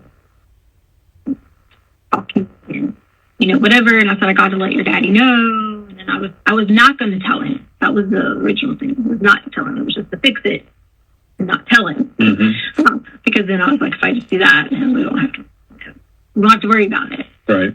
But then that was just enough to be like, oh, well, maybe Albert would be like, oh, or, you know, 'cause it was hard, like, you know, always, all of us was there, going through all these memories and doing all these things without him, you know, like being there. Oh, I get it. So that was So the did hardest Gannon agree that was a good idea to kind of play it up a little bit? Did he agree? Yeah. We all were in like an agreement. So how did you play it up? Was the fire really not that big, and you made it like it was a big deal, or Well, so whenever just we to get Al to say, hey, maybe I should get back home? when we were explaining it to people in general, like that was our whole like, oh my god, whatever. Like, I'm like, oh, you saw that like if the people that we messaged, we made it more of like a situation, like than what it really was. Yeah, because I couldn't understand how a candle could make a big fire, because my wife lights candles all the time around the house, and if we knocked them over, and if you knock it over, kind of nothing happens. Yeah. I mean, it might singe the carpet a little bit. But Yeah. I've seen the pictures, and I'm surprised that, you know, that much of the carpet was burned. Well, it was probably because I don't know, but I know that we did go like push down on the carpet, and it was on the cover, the cover was wrapped up on him. Right. So I mean, I don't know, like. That's what I was just curious about, the burn itself on the carpet, because that looks awfully big for a candle. I didn't even think that was even big. Was that really big? Yeah, I mean, that big for a candle, because like I said, my wife, we look like a church sometimes with all the candles she lights. Yeah. We have dogs running around and kids. Yeah, no, it was. I was just surprised a candle could make, you know, a big black thing in the carpet that much. That it might have been held there for a little while. Yeah. Maybe he tried to set. I don't know about. But see, the thing is, I don't know that Gannon would try to like purposely, like set something on fire. I don't know. I know that he did tell me later that he thought that I was coming downstairs, and he was playing his game. So I don't know. So he was playing his game when he knocked the candle over? Yeah, so he did tell us, he told me and Lena and all of us that when we were all talking together, he told us that he thought I was coming downstairs, like to catch him on his game. Whatever. Oh, that's why he knocked it over. I don't know. I don't know if he accidentally or thought, you know, whatever. I just know he said that he thought. But did he take any responsibility for knocking the candle over, or did it just say it happened, or what? No, he did say that. Okay. He did say that he had done it, that he had started it or whatever. And I asked, that's why I kept asking him, like, did you do it on purpose? That's what I'm curious about. Or did you, you know, was it an accident? He told me an accident. He thought I was coming downstairs. So, and to me, sir, we could afford to buy another Yeah, for sure. sofa in another apartment. that's not a problem. Like, I mean, you're talking about like things that we had and nice things that we can afford to buy that. So that was not a point of contention, and Gannon very well would have known that too. So did it burn the sofa also? I don't think it burned the sofa. I'm just saying, like, in general in the area, whether if it would have burned sofa, TV, all that. Right.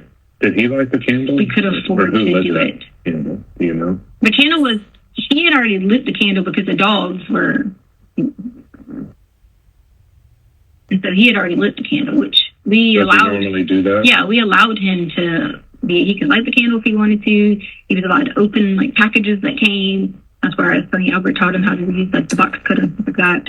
He was allowed to do those type of things.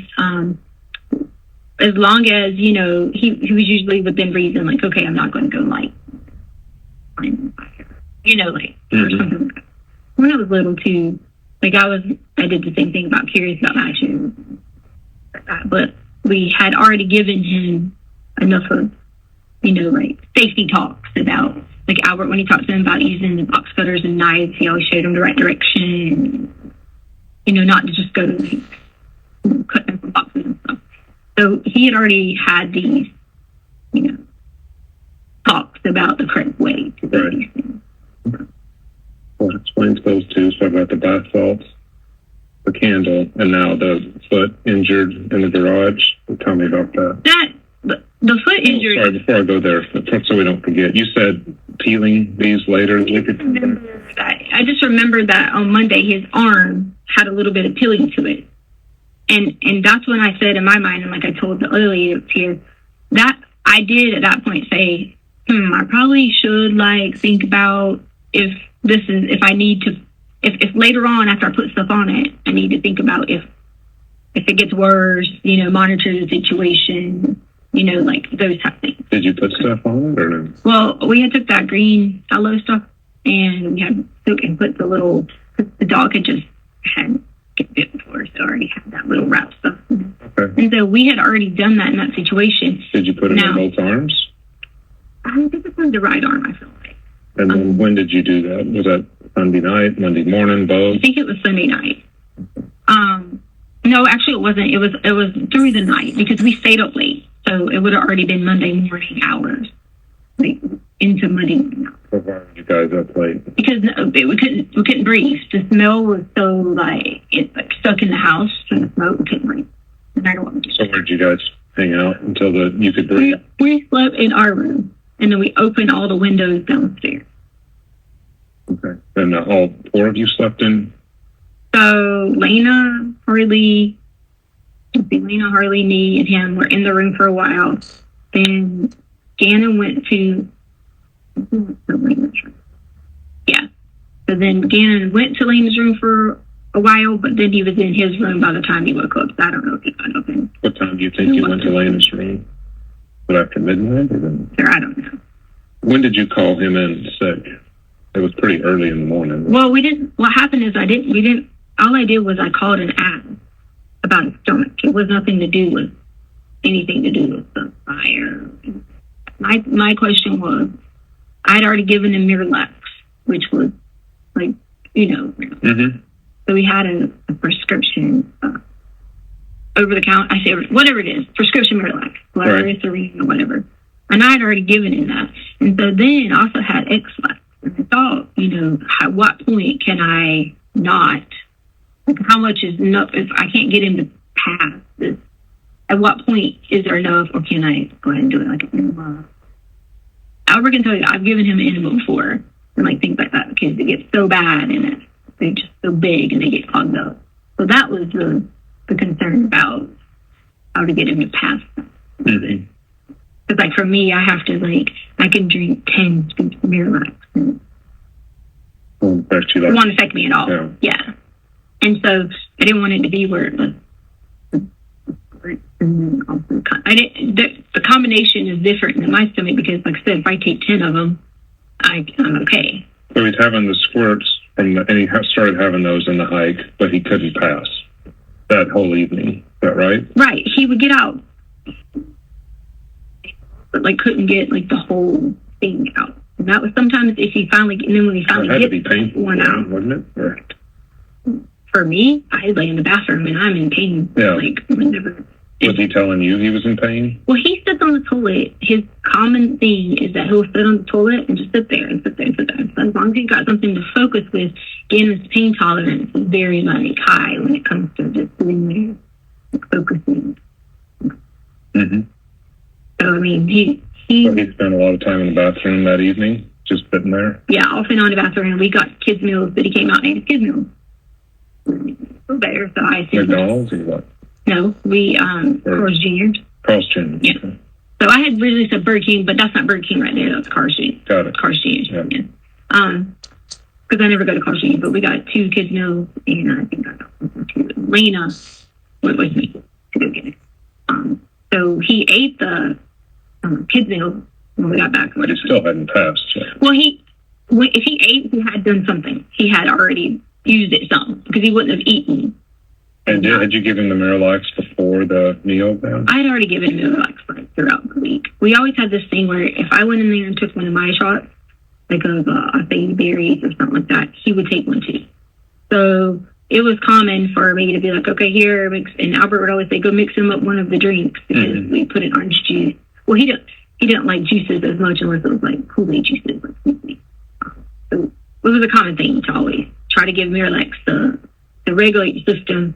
But the problem is, if you don't take the Vyvanse, that you don't take it for a day, like he didn't take it on Saturday, because family was in town, and so you don't take it on Saturday, and if you don't take it on Sunday, that's when it starts to happen. That's when the constipation and the diarrhea kind of can go hand in hand. So, like, let's say if he would have took it Saturday, and let's say he would have took it Sunday, he wouldn't have been as bad. But then the problem is, Albert always would want him not on it if we're going to go do like a big time activity, because instead of having him like zoned out, I mean, you don't want to zoned out. Yeah. That was The Vyvanse stuff. right. Yeah. And so like the thing was, if we go somewhere that requires him to have like things, then that we don't want him to be under that Vyvanse and just have to be like zoned in. We want him to be, especially like on the hike, I wanted him to be able to like run around and do things. Because me and him were always on the top of all, like if we had hiked, we were always on the top of hikes. We were always the one, like, leading, doing everything. So was he bleeding that night? Do you know? From Rectally? Anally? Yeah. So what happens is from him squeezing, Well, I'm trying to figure out, things are going on with him these last couple hours. Yeah, so like from him squeezing and stuff like that, his does the same thing as mine does, and mine doesn't. So that's why I told you we're so much alike, and we could relate on that, because it was like, oh my gosh, your butt, and then just from squeezing and things like that. And that wasn't like boring. Okay. So it wasn't a copious amount. Yeah.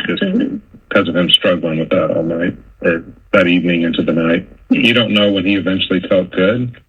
Or how it works is he might feel good, and then he gets where it's hurting still until he gets it all out. It's not until he returns like 100% and being like, okay, I'm back to Gannon. did he get back to Gannon that night? For Sunday? Yeah. Yeah. So he was fine.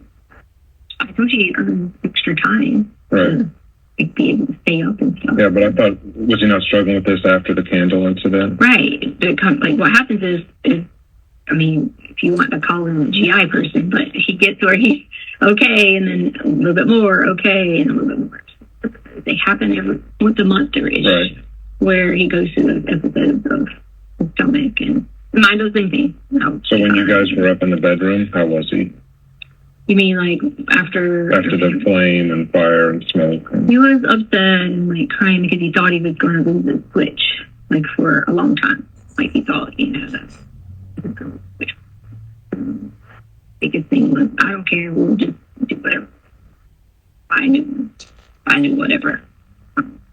I would be quicker to cover up because we just related on the same page, more so than Lena, because Lena was kind of grumpy and sure, whatever. And it could be more of like, we can have like and talk and say, Right. yeah. So I'd be more inclined. Okay, don't tell anybody, we'll fix it. And so that was kind of like our conversation, what we were talking about. Yeah, he was upset, like very, like upset and hurt and just trying to whatever, but we also kind of just. So how late do you think he stayed up with you in the room until he finally left? I don't know. Was it past midnight, or do you know? I don't know. At this But he point left in time, I on don't his know. own. At this point. So whenever he went to Lena's room, I think he walked down. I don't remember exactly, but I know we all four of us couldn't fit in the bed plus 2 dogs. But at one point in time, we had to switch the whole. And I feel like at one point, Harley was sleeping on the sofa, and then Harley and Lena switched. Because we were up, like I said, we couldn't breathe. It was very smoky. So we were all like,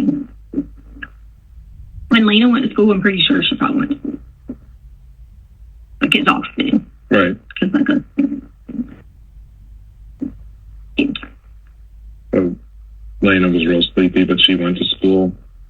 Yeah, like what I'm saying is when she woke up, she probably was like really, really like felt like she could have used a couple more hours. Mm-hmm. So why did you call Gannon in sick and not her? Well, she wasn't struggling with stomach problems. So he still had him in the morning. Right. So it wasn't, I even had messaged Albert through the night and said, hey, I asked him. Mm-hmm. Like I asked him and they said, okay, it's Gannon things out. And so that was, Yeah. so he didn't respond because he was on a different time zone. So you called in sick though too for your work. Judge, that's at 1:26:58, which was where I intended to stop, and this is probably a good time for lunch. Mr. Allen? Thank you, Your Honor. And just so that we're on the same page as far as the record, we just listened to and watched a portion of the interview from timestamps 1 hour, 1 minute, 20 seconds through 1 hour, 26 minutes and 58 seconds. In the beginning of this portion of the interview, you asked the defendant to describe that fire in the basement. Do you remember that? Yes. She gives you some extraneous information there, specifically like Kobe Bryant. Was it consistent that when you would start getting into particular points of interest as it relates to the alleged crimes here, that she would give these extraneous details? Yes, and that was consistent through the phone calls as well.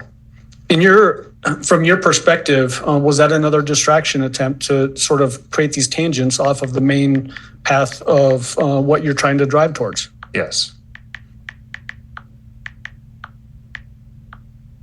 Cell phones, please.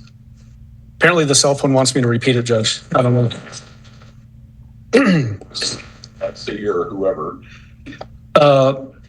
You had asked about details about this fire in this particular portion, in like color of flame, those height of the flames. Why were you asking those questions? Well, as I explained before the video, the candle was a significant incident. She had been talking about that since February 13th that I came on, that Gannon sustained serious burns from that caused him even to bleed. And I wanted to see how she described not only the candle, but the fire itself and how he was injured. What was your perspective of that, either reluctance or unwillingness to share details of the fire, the colors of the flames, the height of the flames? Why is that potentially significant to you in this interview? Well, I tried multiple times to get her to explain to me what she saw. And I tried to give her different prompts on maybe even motioning with her hand how tall it might be or how hot it was or colors. And she was not comfortable doing that. Okay. There was also discussion about the burns on Gannon. She describes on one hand that there were little burns on his arms and then says by Monday they're peeling. Any significance to that for you? That seems to be some divergent statements as to the severity of these burns. Yes, in our phone call on February 13th, she was saying that Gannon was peeling and peeling his burns and that they were very bloody. And that's a lot different from how she was describing those to me in this interview. In that particular, and you're referring back to a different one of these recorded calls that we listened to. Correct. Did that appear to be, from your perspective, a way to explain why there would be blood on his walls and in his bedroom? Yes. So again, to explain away important details in the investigation? Yes. In this particular discussion of the fire in the basement, she gives a long description about opening windows and how people are sleeping upstairs, everybody is, but then Gannon ends up downstairs. Did that appear to be an isolation of Gannon based on the way you're hearing that? Yeah, it didn't make sense to me at the time on why he would be back down there, but I decided not to press it. Does that also, I guess building on that, the fact that she describes all the windows being opened, we're talking about mid to late January, likely very cold in there. Was that significant at all to you? Yeah, I wasn't really taking in all of that, but I didn't think from talking with El Paso, the sheriff's office, that there was such a cause for so much smoke and inhalation and windows being opened. Okay. Next, I want to ask you about, during this interview, did you ask her about whether she went to work on that Monday, January 27th? Yes, I did. Okay. So we're going to jump to 1 hour, 27 minutes flat.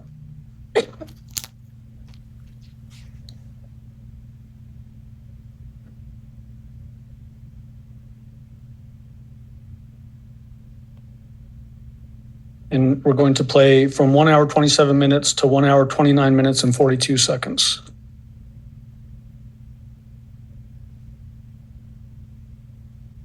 What I did was I said, I told Albert, I said, hey, I'll just stay at home.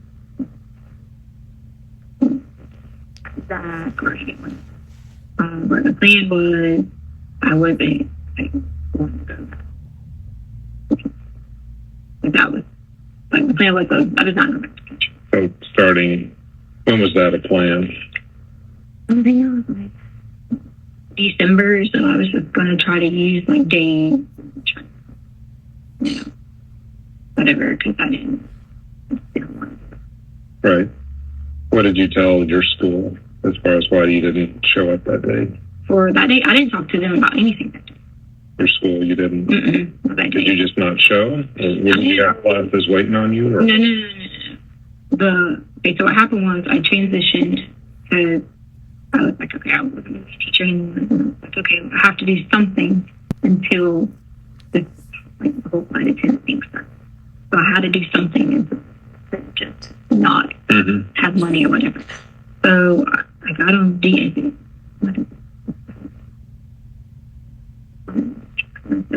I would do a long-term position or the regular subbing position. And then, so then I just, at that point, was going to just call in whenever I could work. I have it in my email. Right. I could just call in whenever I worked. So were you scheduled to show up then Monday morning? From the school that I wasn't going to work at anymore. I didn't even complete paperwork with them yet. So it wasn't even, I wasn't They even. weren't counting on you to show up that day or what? What do you mean? But I hadn't signed any contracts. I hadn't done anything with them because the whole plan was I was not going to be teaching. Okay. Yeah, I get you didn't sign contracts, but were they planning for you to come in to do something on Monday and you had to call in? I never called it on Monday. I'd already told them. Did you text down or something? No, on Thursday or Friday, I'd already told them. Okay. On Thursday or Friday, I'd already told them that I wasn't coming in. I didn't go in Friday either. I'd already told them I wasn't. So it was you're asking me about if I told them Monday, but I'd already told them prior. That you'd already told them, so you didn't have to tell them you're not coming in on Monday? Right, because I had already told them because, see, on my dad's side, there was someone who passed away. The prior week. So So, Mr. Gruesing, when what information did you have already about her employment on that Monday? I think in the 4:00 a.m. hour, she had texted to say one of her relatives had got hit by a car and was killed, and that's why she was not coming into work. And the way that she's describing it, it sounds like she's saying that this was a text that she sent the previous week to a different school as opposed to the one that she was now supposed to work at on Monday, January 27th. That's correct. What was significant of that to you? I was attempting to walk her through her own timeline that she had provided us on the Sunday night burn injuries and then what happened Monday morning. And that was the next logical thing that she should have been describing to me.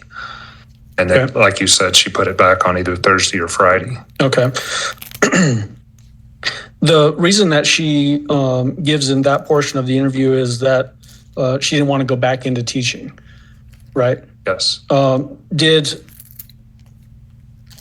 she ever say in this part of the interview or any other part of the interview or phone calls having any sort of mental health anxiety issues as it related to teaching? Not that I listened to, no. Was it more along the lines of she was just not happy in teaching because of the current environment in schools? Yes.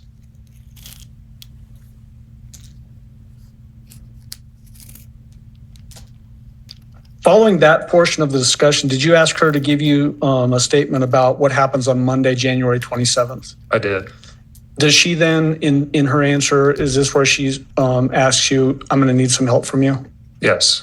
All right, Your Honor, we're going to jump to 1 hour, 32 minutes and 47 seconds and play through 1 hour, 46 minutes and 45 seconds. That's kind of long.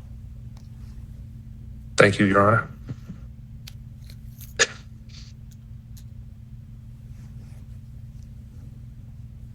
Two.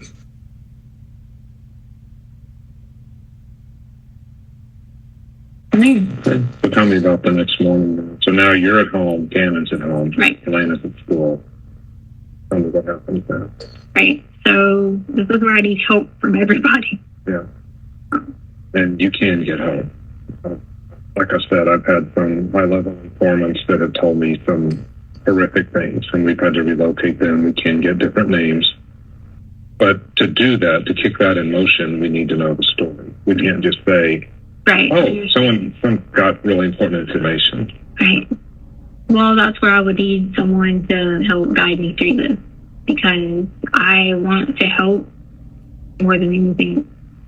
But That's why I'm here, because I'm representing Denver FBI, and then I have the ability to pull resources from Quantico, which is our behavior analysis unit. Everything comes out of there. Right. It's called CERD, which is our incident response group. So this was a big enough case that the supervisor of the FBI asked me to come down from Denver, and I get all my training out there. So Right. you're not going to have better resources in this room right now. And I'm not bragging. Right. I've just been doing this stuff for a long time. Right. So if you tell me what happens and then you need protection, we can do all that stuff. But DEA doesn't have those capabilities. ATF doesn't. No. DEA just investigates drugs, and they're very good at it. Right. But the FBI, we're now worldwide, and we have offices over to Russia, to China, to wherever. So we get a lot more funding because when September 11th happened, that changed everything for us. We were the nation's #1 law enforcement agency before then, but they gave us so many more resources since then. Right. And so I am specialized in missing kids and unusual homicides, including serial killings and whatever else. So I didn't get in right away on your case, but I have been working it for the past couple of weeks. That was fun. Well, I'm here now, and whatever you tell me, the worst thing I can do for people like you is if you have a story that requires your protection for the FBI, it would not be good for me to run out and say, oh, Leticia told me this, and that's not how it works. If this can help us find Gannon, we'll do whatever we can. Okay. Not like I just need like protection for.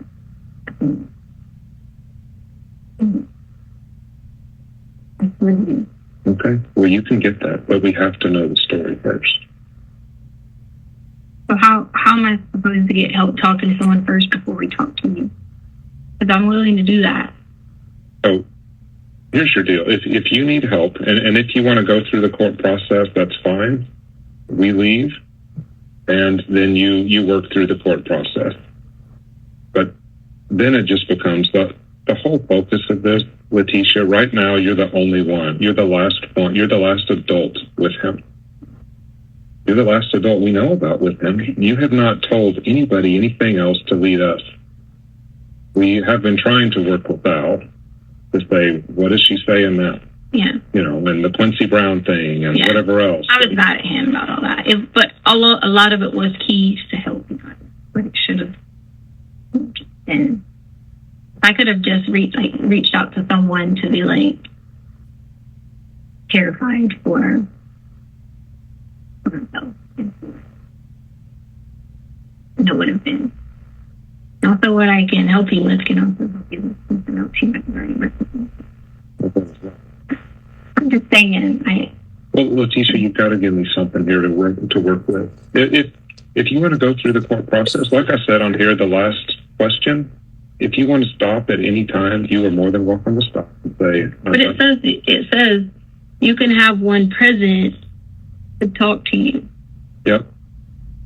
And that will kick in the court process, and then we're done, which is fine. And if that's what you want. Okay. But the whole, if you need protection and that sort of thing, I can't get you there without you giving me something. So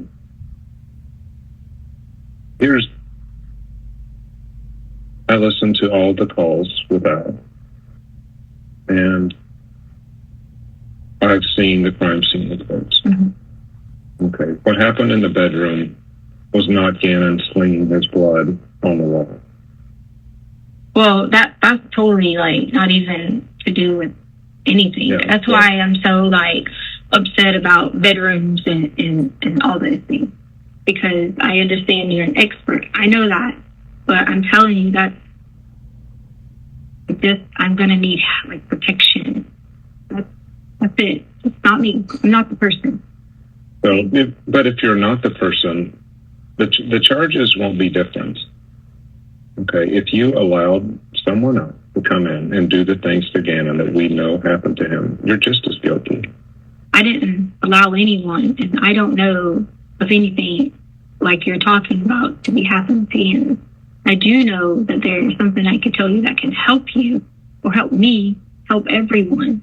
But help. Well, so let me tell you where I am. Okay. Like I said, I've been 23 years with the FBI. For the last 20, I've been working violent crime. And I've worked some of the worst cases. And it kind of messed me up a little bit, to be honest. Right. Seeing what I've seen. And I worked 20 years of bank robberies. Mm-hmm. So I always thought that you were going to have, I'm the FBI, I'm the good guy, bad people go rob banks. And that's not how it is. I've had to help arrest other FBI agents, police officers, people from the church, school resource officers. I mean, it doesn't matter what you do. Mm-hmm. And on the other side, some of the bank robbers, one of them came out after serving a 10-year sentence, and we had it off just fine, even though, you know, we were on opposite sides of the fence. The thing that I have seen, though, throughout is when something very bad happens, people think they can't recover from it. And I do not think you are a bad person. I'm not. That's why I'm here. No, I don't. I didn't do I've bad seen bad And I know people. you tell people that to get them to help you, but No, I'm I'm not. I would not have this approach with you if I thought you were a bad person. I think something bad happened. And I think that what I've seen a lot, it's whether it's you think that you can get out if you do this or this or this, that's where you are now. And you're hoping that one of these things can save you. They're not going to be able. What do you mean? What were you talking about? There was nobody else there. We've looked at the alarms, we've looked at the motions, we've looked at the Sir, detectors. The alarms are already covered up. The alarms were already covered Yes. up. Okay. But Sir, I'm telling you, sir, what you have is not you. I know you say you wouldn't sit here and say this to me if I wasn't, whatever. I'm telling you, it is true. I would not and did not, would not, did not. And with you guys having my phone, I would have thought that you would have had some of the apps looked into. Now, I would have thought that sometimes when I talked to Albert, you might have listened to him or whatever, it could have been some help and indication. I really did. Because I couldn't come at you and just tell you if you say there's somebody not involved. I could walk you through it and prove it to you, and you guys have already had this predetermination. I don't mean you. I have the first time I spoke to you. You guys have already had this predetermination. That's what's going to happen.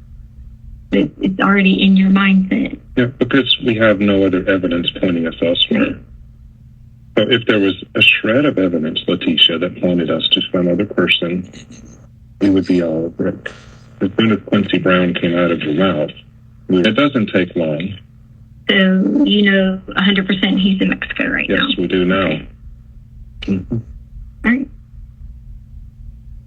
Because we did get our legal, we have what's called a legal attaché. Mm-hmm. Okay.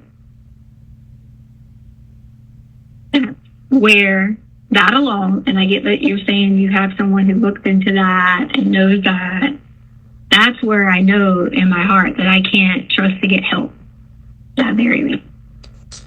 You're saying Quincy Brown's not No, in Mexico. that's not what I'm saying. But you would have said another word, like something in between that would have gave that off. Like, you wouldn't have said he's just in Mexico and didn't do anything. You would have said, oh, did he come back here for a reason? You wouldn't have said any of that. You would have known some other things too. Or maybe you have and you just can't tell me those things. And that's okay. But Well, we don't, in a case like this, so tips will come in, mm-hmm. the public will call in. And then, of course, you and Al are primary interest because you're the parents of the missing kid. And most, 90% of the time, when a kid goes missing, it has to do with one of the parents. Mm-hmm. That's it. That we work on probability. Okay. So, and especially with you, then, you're there, you say he went to a neighbor's house. That's the very first thing you say. And then there's no thought that somebody took him. So there's no thought? There's no thought for law enforcement. But you don't understand what happened leading up to the days before. Nothing to do with Gannon, nothing to do with me, okay? In terms of me and Gannon. I love Gannon with all my heart. And so you can sit here and say 90% parents, this. Okay? I'm not saying you don't love him. I love him. I'm saying that even I have had times when my son rolled a basketball underneath that I wanted to turn around and do something, and then I would have regretted it later. But what you're saying to me is, what you think is that I hurt Gannon. And I don't think it was intentional. Okay, but I didn't hurt Gannon. Okay. And I didn't either intentional or not intentional hurt Gannon. I did not. That's just not what happened. Okay? And I had this conversation with you just to see for a second if I could get help from you. Which you can, but how can you expect me to help you, Leticia, if you're not going to tell me what happened? Because you can't go, let me tell you, you can unlock the entire resources of the FBI right now. I've told you that. But then you say that you're not willing to do it, whether you don't trust me or you think that there's these... But you already told me someone wasn't there based on an alarm. That's from what we can see. Yes, okay. Movement in the basement, right. Movement upstairs. But you've already told me that based on that, okay? But what you're not realizing is there's 2 sensors on that home, okay? Two that can easily be manipulated, easily, okay? And if you even knew anything about prior, you would be thinking a lot differently. But see, that's why I can't talk to you about these things, because you already have predetermined what you think. It doesn't matter what I predetermined. What you said intentionally, unintentionally, and that's not the case. I'm not saying I'm right 100% of the time. it doesn't, you need to just disregard whatever I think, or really whatever anybody else thinks. If you have a truth, and if you have something that will help us find him, really, the hell with me and everybody else and what we think. You should just cast that aside. All I can follow is the facts of the case as they're told to me.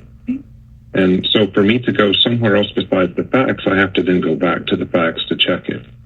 So when I say something I'm like, to you in private, but you can't tell Albert about anything that led up to it or anyone else. Albert will not But I know any will of this. understand that, but I will. But I need your help, and I need to know that you tell me those resources, you tell me whatever, okay? I know you're saying you got whatever, this and that and all that, but I really am going to need help, like, a lot. Where do you? Don't base it on some alarm report, because they can easily manipulate it. Well, we're not just They easily would. alarm. I know. I'm saying when you're saying no one else was there. So When you say that, don't base it on that, please. I'm begging you, because that was not even remotely. Was not even. I mean, Mr. Gruesing? Mr. Gruesing, I just remind you that you're still under oath. At the beginning of that portion of the interview, Mr. Gruesing, you go through a description of if you allowed somebody else to come into the house and do bad things to Gannon, then you're just as guilty. Why were you going down that path and explaining that to her? Well, it had to do with the numerous stories that she had told us and Al over the phone. And just whatever complicity she was going to make with me, I was wanting to move more directly towards her involvement. So just saying that if she was going to introduce yet another person, like the last one that she introduced was the pregnant lady, and it didn't really have any legs to stand on, I didn't want her to go down that path again. So was that you trying to encourage her to talk about her actions as opposed to pointing it out to different people? Yes. Okay. What about the discussion you had where you're talking about the good guys, the bad guys dynamic and that whole thing, arresting bank robbers? What was that purpose of that? To tell Leticia basically that she was a good person and that good people can do bad things. In that portion of the interview, she says she couldn't just come at you and tell you what had happened. What was your take from that particular point of the interview? Well, I don't know if this is the same thing you're talking about, but she told me that she had keys or some type of keys she was trying to give us, but that she couldn't tell us directly what happened. And to me, that meant that she had been giving us hints along during the different phone calls through Al, because she had already told me that she knew that I and others were listening. That's exactly what I was talking about, where she's telling you basically that I've been trying to give hints throughout this whole thing. Were there, in fact, some hints in her various statements? Absolutely. Can you give us examples of that, please? Well, she mentioned that Gannon was not in Colorado in either the phone call on February 19th or 21st. I think it was the 19th. And then she told Al that he's not in the U.S. And we later learned that was close to being true.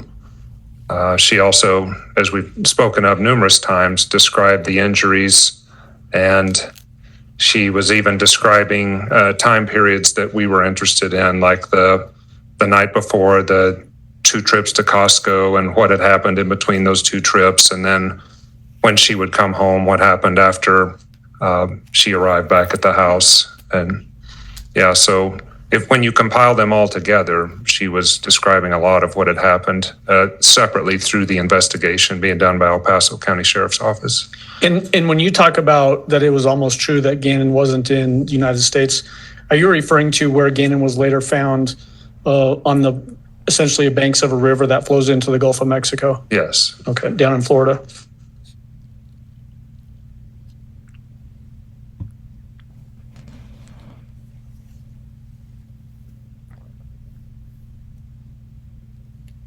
Why did you tell her that you don't think it was intentional? What, and the way you're implying it in that statement is you don't think what she did to Gannon was intentional. Why'd you say that? Well, in her first statement that I was present for with Al on the 13th February, she said that Gannon's first injury in her timeline was that he cut his foot on Saturday. And then she went on to other things that had happened. And in my experience with domestic violence, I had seen that an accident might precede something intentional. And I was giving her the opportunity to say that if she wanted to. Was that essentially you building it out for her to feel better about telling you what actually happened to Gannon? Yes, and still just trying to find any factual information from her on injuries to Gannon when they might have occurred, and it's much easier to talk about an accident than something intentional. Okay. The next section that I want to talk about is right after this. Do you remember her talking about she reached out to people to go places? Yes. Let's go ahead and play that. It's at timestamps 1:46:45 through 1:48:30. So going directly from here to 1:48:30. So you care about Gannon? I care about Gannon. I have reached out every day offering for people to go in these certain places to get even insight, to see. I every day ask, hey, can you go do this? Can someone meet with you? So you've asked someone to go look for him? Right. Like I reached out and I asked Albert, I said, hey, can you meet me? Let me tell you about this and let's go to this location to look. I've asked all these. What location do you think he's at now, Gannon? No, I'm just saying like No, in general. but I'm asking you. In right general. now. Where do you think he is right now? I don't know exactly. I don't know. Where do you know him to last? But I am 99% confident Gannon is alive. Okay. Leticia, where do you know him to last be? I want to help her, but I'm in a room and you've already talking about all this and the courts and it's me against everybody else. So here's the deal. Once this thing goes through the courts, you talk about that. You're the only one to be with him. You think you're going to be able to tell a story. A story? It might be a true story. God, sir. But listen, I've listened to a lot of your stories and I don't know what else to tell them. Yeah, okay, that's because I was mad at him. Had nothing, I already knew. But I've seen what you told the news reporter. I've listened to what you told El Paso about the sex assault that happened in the house. I already knew that you guys were listening to him. Yeah. So I said that because I was angry. But what I think I can offer you today is some help. Okay. So in the beginning of that portion, Mr. Gruesing, she's talking about she's been trying to reach out to get people to go places. Do you know of any effort she made to reach out to give information, factual information that could be acted on? I don't.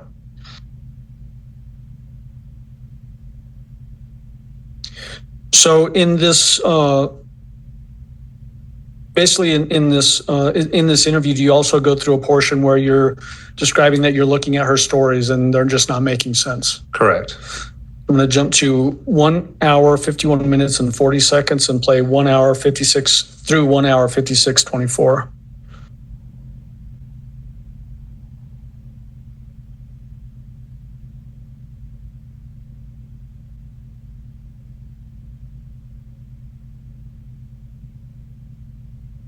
And so I'm looking at your story, the ones that you've told to Al, the ones that you've said in the media, of hitting your head. When you hit your head, you didn't see what happened. And then when someone else takes Gannon, or when he's riding a bike and he hits his head and stuff like that. I didn't buy. I just told you I was saying that to Albert because I was upset that he wasn't listening to me, that I did not hurt Gannon. I don't think you intended to hurt Gannon at all. There's no. No, I'm not saying you did, or he hurt himself. Something bad happened in his room. Have you seen that? You helped clean it off the wall. We know that. This here, what you're talking about is completely irrelevant. About the whole thinking bad, whatever. Tell me about, if it's irrelevant, Leticia, help me. Because there's a big blood stool in the corner. There's spray on the wall. Because if I tell you anything about any of that, all you're going to say to me is, hey, I don't know. If you didn't do it, no, I will be your advocate. Because why do we know each other? No, but Why would I care? If you didn't do it and it helps me find Gannon, I didn't do it. okay, well then help me find out who did it. Who did what? That's a Gannon in his room. Done what to Gannon in his room? There's a pool of blood in the corner. Okay. That's Gannon's blood. Okay. So you're saying now this is where I have a hard time knowing whether to be like, okay, trust you or not, right? You're saying there's a pool of blood. Albert said saucer size, because I'm sure you had him say all this, because I'm sure you were there, or whatever. Okay. In his room, and you said something about, what'd you say? Then, if that's your whatever, your expert advice or whatever, okay, then where do you think that I had any involvement with Gannon, and where did he go? That's where it has to click at some point. That. And that's what I listened to you do that to Al, to where you're making him guess what happened to Gannon. I don't want him to guess. Well, no, you're asking me to guess. No. I was asking the question, sir. I wasn't trying to get you. I was just saying in general, asking the question. I want help with people understanding. I tried to give any insight, help, clue, anything, but I can't because they know my daughter, everyone, my family, my mom, everyone. And you can think that. But right now, Leticia, I mean, you can go down that road, but it's not going to save you in court. But, because you're the last adult with him. And nobody else, just let me try to protect you. I'm not trying to hurt you here. This is actually protecting you. If you don't tell us where to go investigate, then nobody's going to investigate for you. You're the last adult with him. You told a lot of lies about all these injuries. Not to you. I didn't tell lies to you or to any police officer. Did a sex assault happen in the house? I didn't tell any lies to you or a police officer. So we don't have anybody to chase though. If we don't chase you. Do you understand? But if you chase me, okay, and you do this to me, people are protected because you guys aren't going to protect anybody. People are protected. We can protect people. We can protect you, family, if this is involved. Now, I've worked South American death groups. I've worked gangsters. I've worked organized crime. Mm-hmm. None of that stuff rings true with what happened here.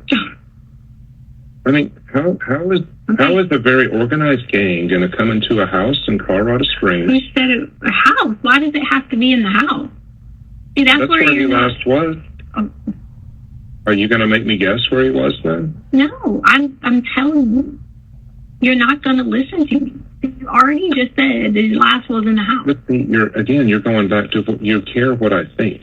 You shouldn't care what I think. I do care what you think. You want to know why? Because I care about how people think of me because I am not that kind of person. That's why. And if you can point me to a different person, then I can help you. I gave him. So it stopped at 156.26.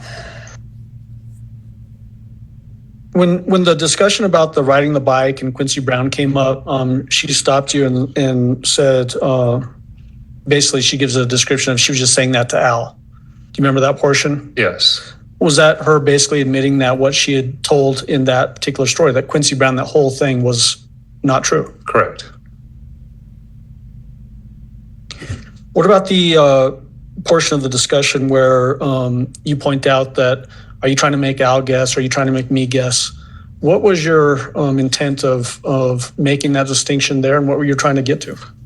Well, I had asked her a question about the blood in the bedroom, trying to get her to explain that to me. And instead, she posed the question to me that if she was responsible, where was Gannon? It's an open-ended question that only she knew. And as I told Leticia, I had seen her do this to Al. I'd heard her do it to Al while we were in the room multiple times. When it's a direct question, we need an answer, or I needed one for the blood, and instead she's asking me where Gannon is, and she knows that I don't know the answer. Did it appear from your perspective that was intentionally trying to not give you information as to what happened in the room, or to Gannon? Yes, both. Did you confront her with web searches that were done on her phone? Yes. I'm going to jump to that portion of the interview, and this is 1 hour, 56 minutes and 52 seconds through 2 hours and 10 seconds.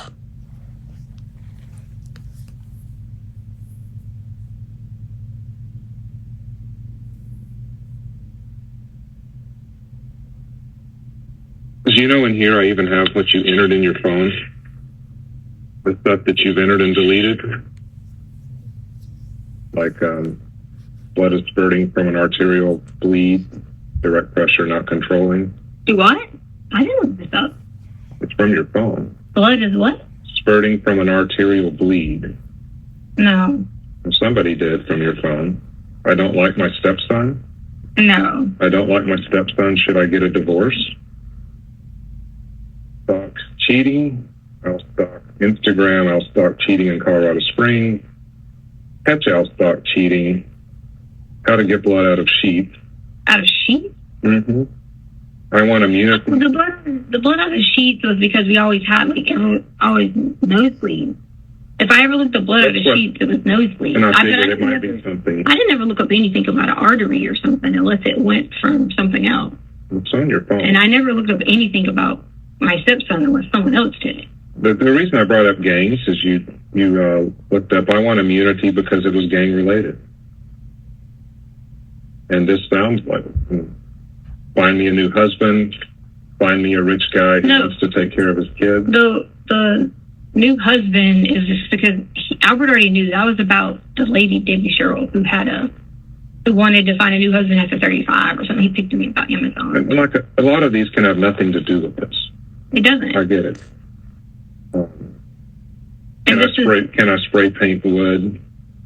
Spray paint wood? Well, we always spray the wood. Yeah. I'm doing all the work for my stepkids and their mom doesn't help. Oh, that bothered me. Yeah. Yeah, I don't blame. Oh, yes, because I wanted them to be mine. Like what about me to be their child. Hit and run? You Googled a lot on Leticia and traffic accident, hit and run. I didn't hit anybody. No? What was that? What date was it? I don't have a date on these. I was downloading stuff as I was coming on the plane. Yeah, no, I know. My husband wants a divorce. My husband wants a baby, but I want an abortion. One day, some people will wish they treated you differently, which I get that. Parenting should be 4 people, not 1. Quote the suicidal person might say. I mean, these make me very sad when I read them because I can see you're doing all the work at home by yourself. Which I wanted to be there. Like, I wanted to totally have the kids as my children. That's the point you're not getting. Like, I wanted those kids to be saying to me that I'm their mom. Yeah. Like, I am the person who does cares for them, loves them, everything. So you can think that. What do you do if you suspect a person swallowed poison? Did somebody actually swallow poison? Poison? I don't know. I always click things and read them. Did somebody swallow it? No one swallowed any poison. You will never forgive me and treat me like a princess. You'll never know when it's too late. Oh, yeah. I mean, I always search for things when Albert. So in that particular portion, you mentioned the immunity. Was there a particular phone calls during the consensual recorded phone calls process where she was also saying the same thing to Al in those phone calls? Yes, there was. It was one of the earlier phone calls I was involved in. Did you ask her to describe what injuries Gannon suffered a little bit later after this? Yes. I'm going to jump to timestamp 2 hours and 50 seconds.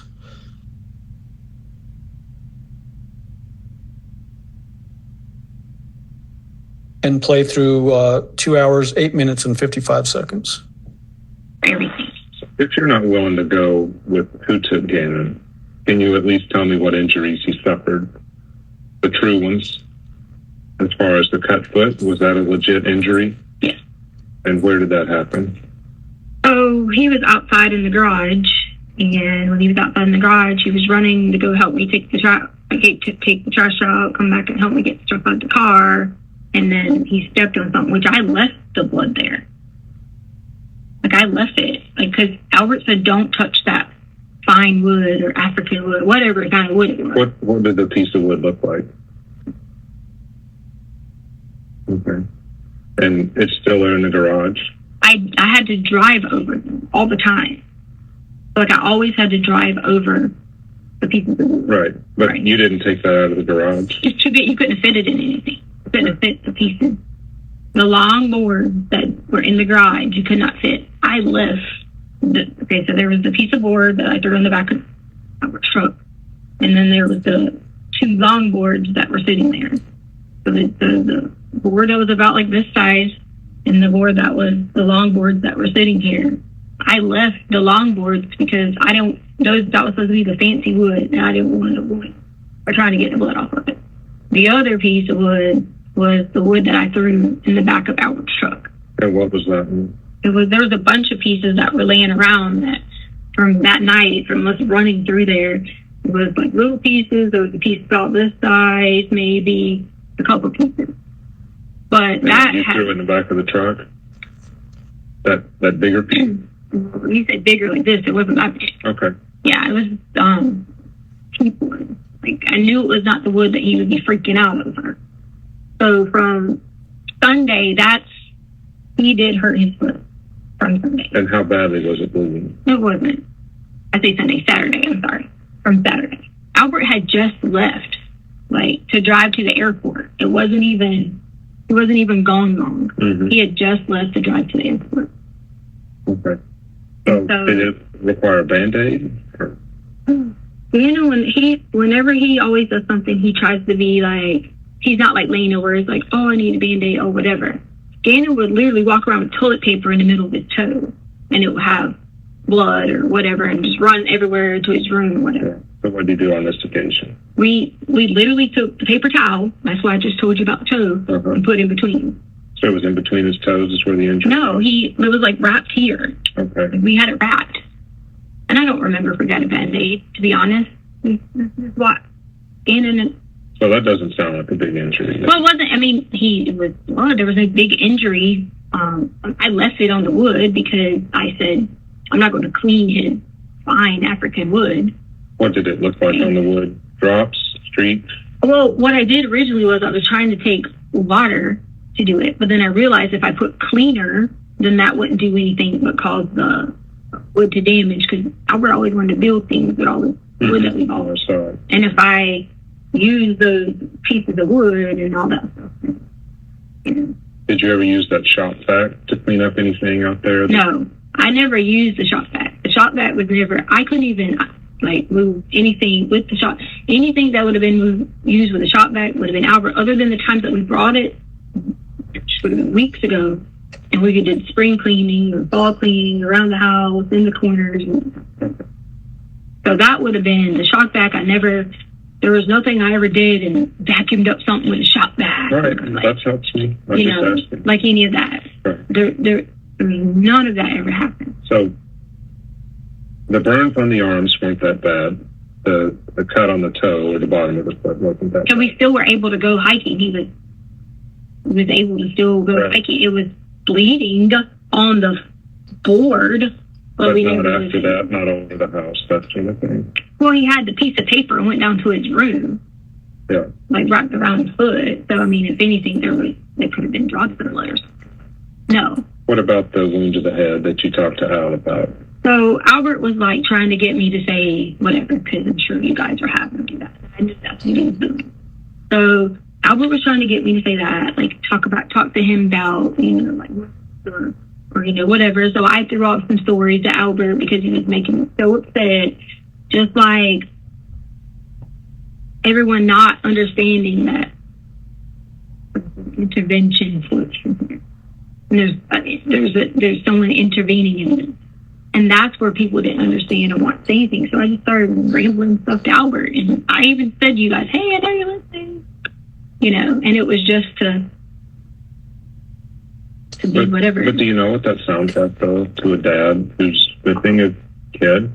And then you say, and a previous head wound happened where it was blood running down his face and that sort of thing. And it, had to bandage it up. And Well, I don't remember saying anything about bandaging up. I think you said Quincy Brown tried to bandage it up. Oh, because he was making me mad about something, yeah. I was going to say, I don't remember me saying I did that. So he did suffer a head wound. Head? Yes. Head or neck. Okay. And that is what caused the blood there. And so even if you choose not to tell us where Gannon is today because you're too nervous or whatever else, we would like to know where that was on him. So if we find him on our own, if you've given me the clues to go find him, that sort of thing. Mm-hmm. Where was that wound? Gannon is alive. He's alive, fine, but where was that wound? Was it his neck or his head? I don't know anything about a neck or head. Well, you had to clean up the wall. You went ahead. That was not, that is not even from what you're talking about there had nothing to do with anything from Saturday, Sunday, and whatever. That had nothing to do with any. How could it not? It did there not. Was a lot of blood. It did not. You're going to have to explain that. Sir, it did not. So just tell me how. It did not. I promise But you. you're not going to tell me how. So where we can help you with You're not going to help me, though. How could I not help you? How are you going to get up, Leticia, on the stand after telling all these stories, which we're going to ask you about, and then say, I can explain all that, and it's some party that I never told law enforcement to go chase? If Gannon is alive, we have an 11-year-old kid somewhere being held against his will, and you're not telling us. You might as well have done this yourself. That's why I'm saying. Let me hold you again. I'll right there.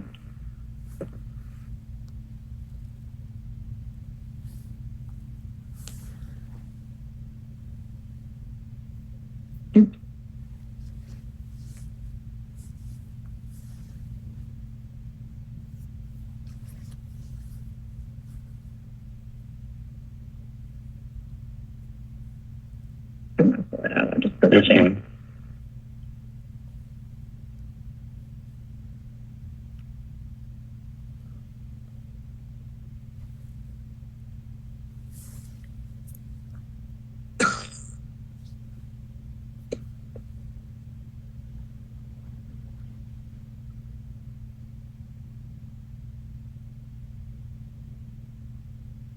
Hey,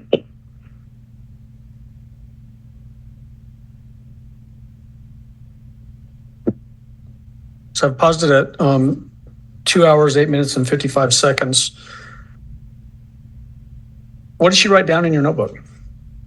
I just remembered the first part, that the head wound was on Saturday.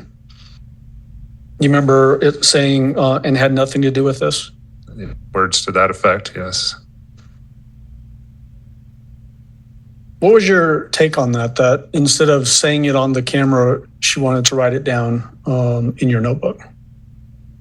Well, whether it's the argument that she didn't want to talk about the burns, and even calling Gannon in as absent. I wasn't pushing her. I would give her the opportunity to talk, and then she would not talk, so I would move on.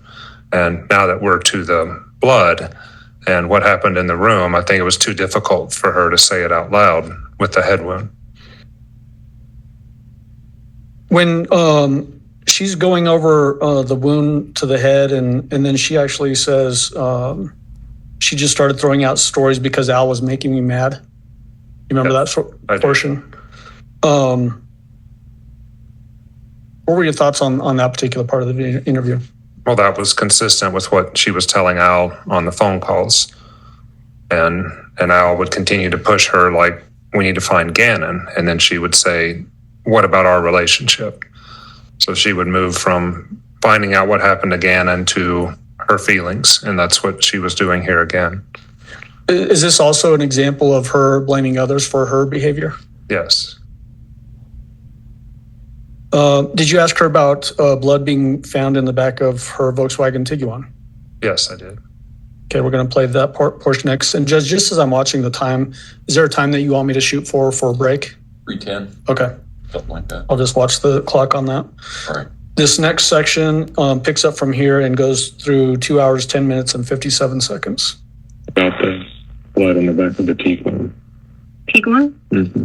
The only blow would have been in the back of the seat when we opened the car up. In the car, we were sitting there to do his foot. There's nothing to do with this. There's too much to be. No. No. No, sir. That is absolutely not true. That was where we were sitting on the back of the car when we were unloading the stuff. We were sitting in the back of the car. There is no, no, sir. Mm-mm. There's plenty in the garage. So. But there was nothing in the garage. There was plenty of times that everybody worked in the garage. Had nothing to do with. Not everybody. Gannon's not working in the garage and bleeding all over the place. There was nothing about bleeding all over the place in the garage that had to do with anything. I'm telling you, what you're asking me was completely, totally different than anything has to do with. Do you know what this looks like? Say you're telling me the truth. Again, please don't care what I think. Say you're telling me the truth right now. That Saturday had nothing to do with him disappearing and being gone for over a month. Do you know what that looks like for you? It looks like I am in the middle of a situation and I need help getting out.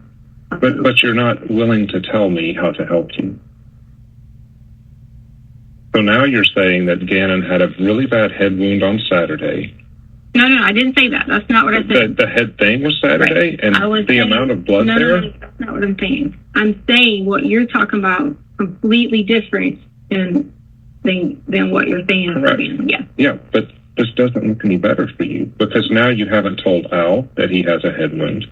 You haven't called the hospital. It wasn't like that. It was not. Well, then you have to tell me. I mean, you don't have to do anything, but... It's not what it was like, sir. It's not. It has nothing to do with me. It's not what it was like, sir. Okay?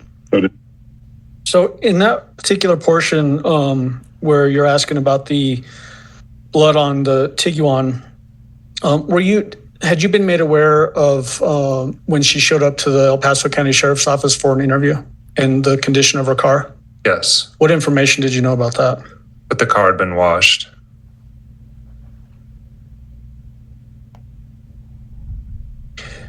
Did you ask her if someone else injured Gannon during Yes. this interview? Okay.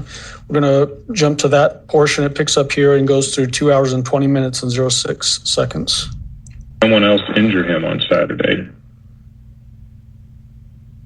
That's an easy question. You don't even have to tell me a name. Did someone else injure him on Saturday?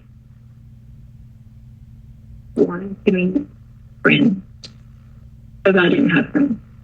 Okay. So I wanted my friends. Albert ever tell you about any of the apps we had to go on? See, that's where this is going to be whatever, because you're not going to take my version and my side of what really happened. Leticia, let me stop. If you help us, I will take whatever version you tell me, and I will actually plead it. That's all I do is I don't chase. I am wrong most of the time. Do you have a way to pull up apps? Do you have a way to pull up the stuff on apps? Do you have that? We can do that while you're here, yes. Okay. Well, I'm saying, you said you have this. Yes, we have ways to pull up apps. Okay. What app? How do you have ways to pull up apps? We have technical people. I'm not a tech person, but we have plenty of tech people that are super smart to do it.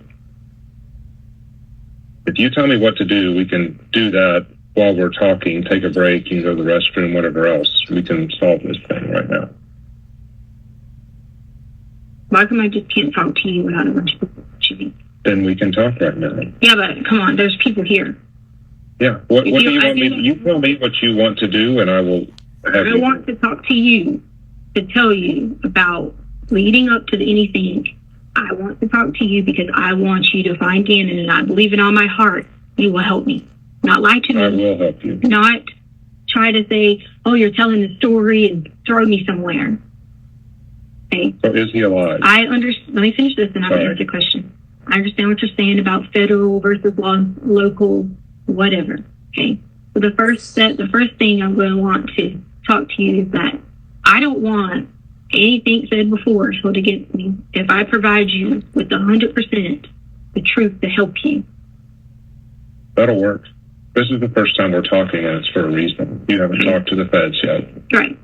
So if I can, I don't want to be sitting here with all these people watching, because I want you to listen to exactly what happened and go from there.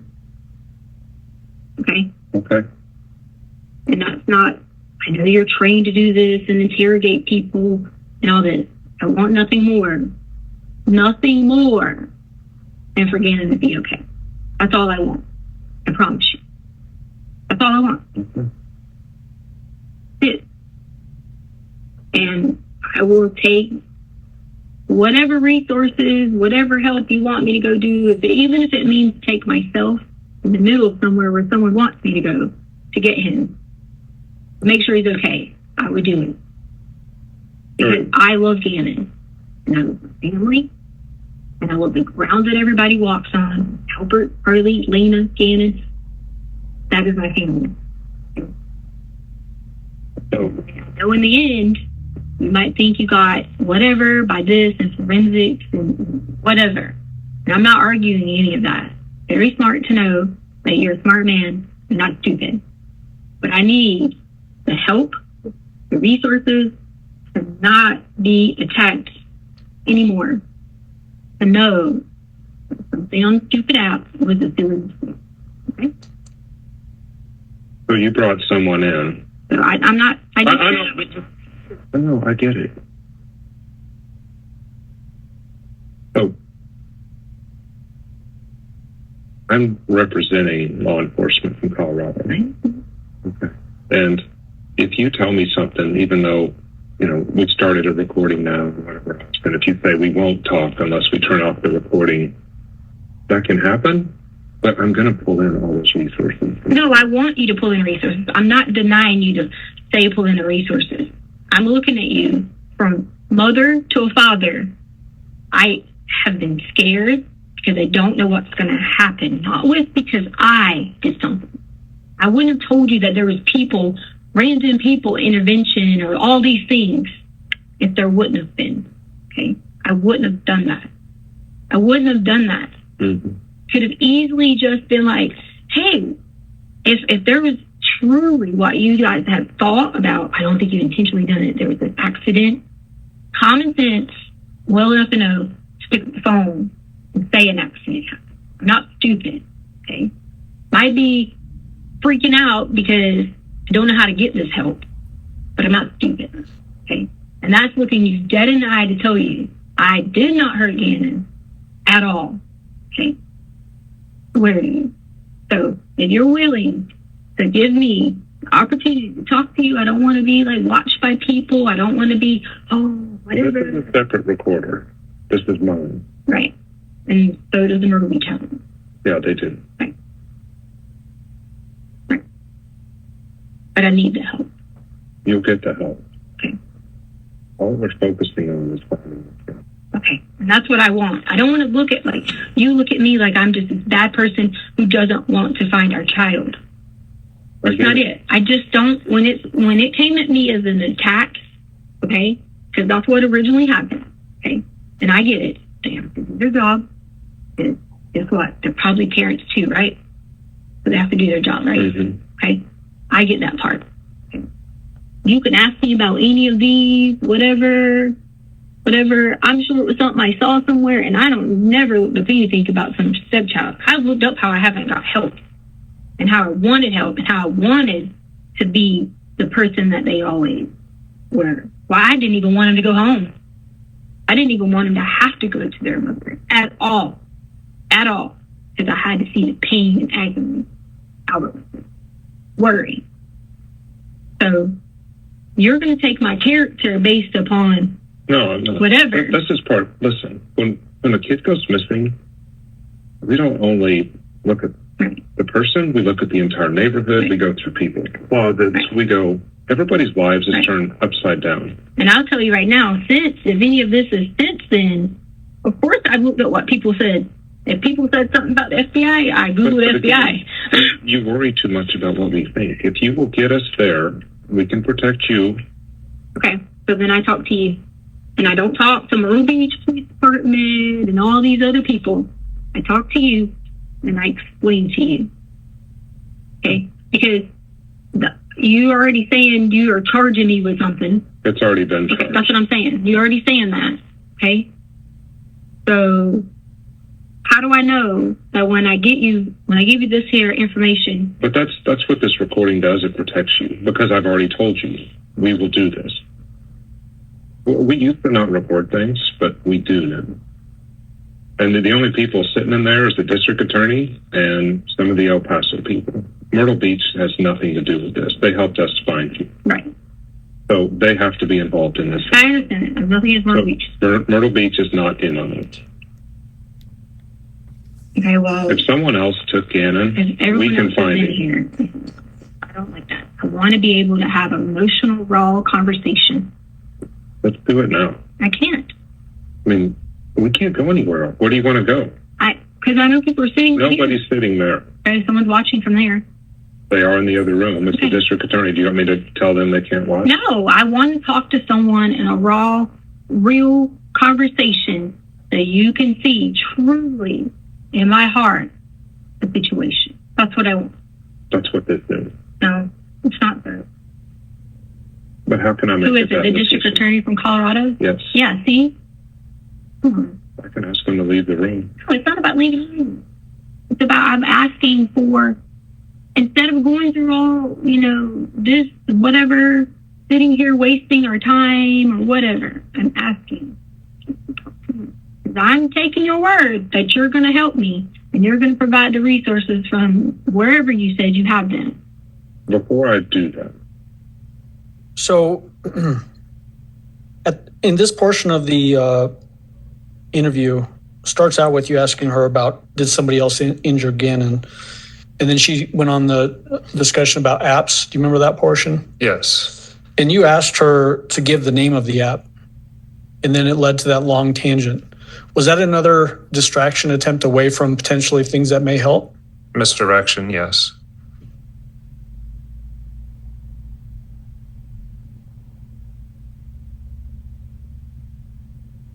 Did you ask her about trips that she may have made to Palmer Lake area, so northern El Paso County? I did. So we're going to watch that next, and this is short. It's from 2 hours, 20 minutes and 10 seconds through 2 hours, 21 minutes and 20 seconds. let me ask you some questions, okay? Because this is our investigation. Right.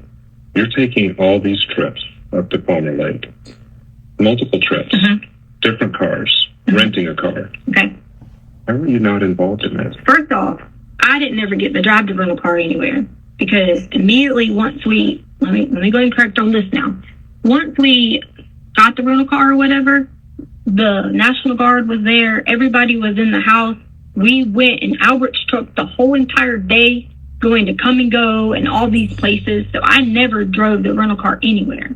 And it's already been corrected from budget about the rental car situation. I had to get that corrected yesterday. I never even drove it anywhere because I didn't get to. So whatever GPS you get from the rental car, it never was driven by me anywhere but literally up the street back. I didn't hardly drive it anywhere. So there's no rental car driven to any kind of places at all. The only time I went anywhere in the rental car might have been maybe 40, 50 miles. I don't know, no more than 100 miles, counting there and back. And that was just driving it through the day because I went back to get my car. But What information did you have about rental cars when you were asking that question? We had that on the day Al returned back in town, which I believe was Tuesday. The Tiguan had been parked at the airport, and Leticia had rented a car for that day leading into the next day. But then she'd actually came back and picked up the Tiguan Tuesday night. I don't remember or not if I had the mileage. She is correct here, and she drove it between 50 and 100 miles. I think it was about 70 miles. It came back that the rental car was driven. And like she said correctly, you could see the level of detail here. I believe she's being honest. And it probably was not driven up to Palmer Lake. So, yeah, it was factually correct what she was saying. Were you aware of her having access to any other rental cars during the early days of this investigation? Yes. Like the Nissan Altima? Yes, I believe her Tiguan was seized, and then after that, she rented the Nissan. A relative rented the Nissan. We've got that in evidence. That's Okay. from a different witness. But also, did you later learn that she also had access to 2 different types of rental vans? Yes, I learned that later. Okay. Yeah. Did you have a discussion about PetSmart / Petco that leads into a discussion about blood on the walls and on her shoes and that kind of thing? Yes. All right, we're going to jump to 2 hours, 24 minutes and 51 seconds and play through 2 hours and 28 minutes and 5 seconds.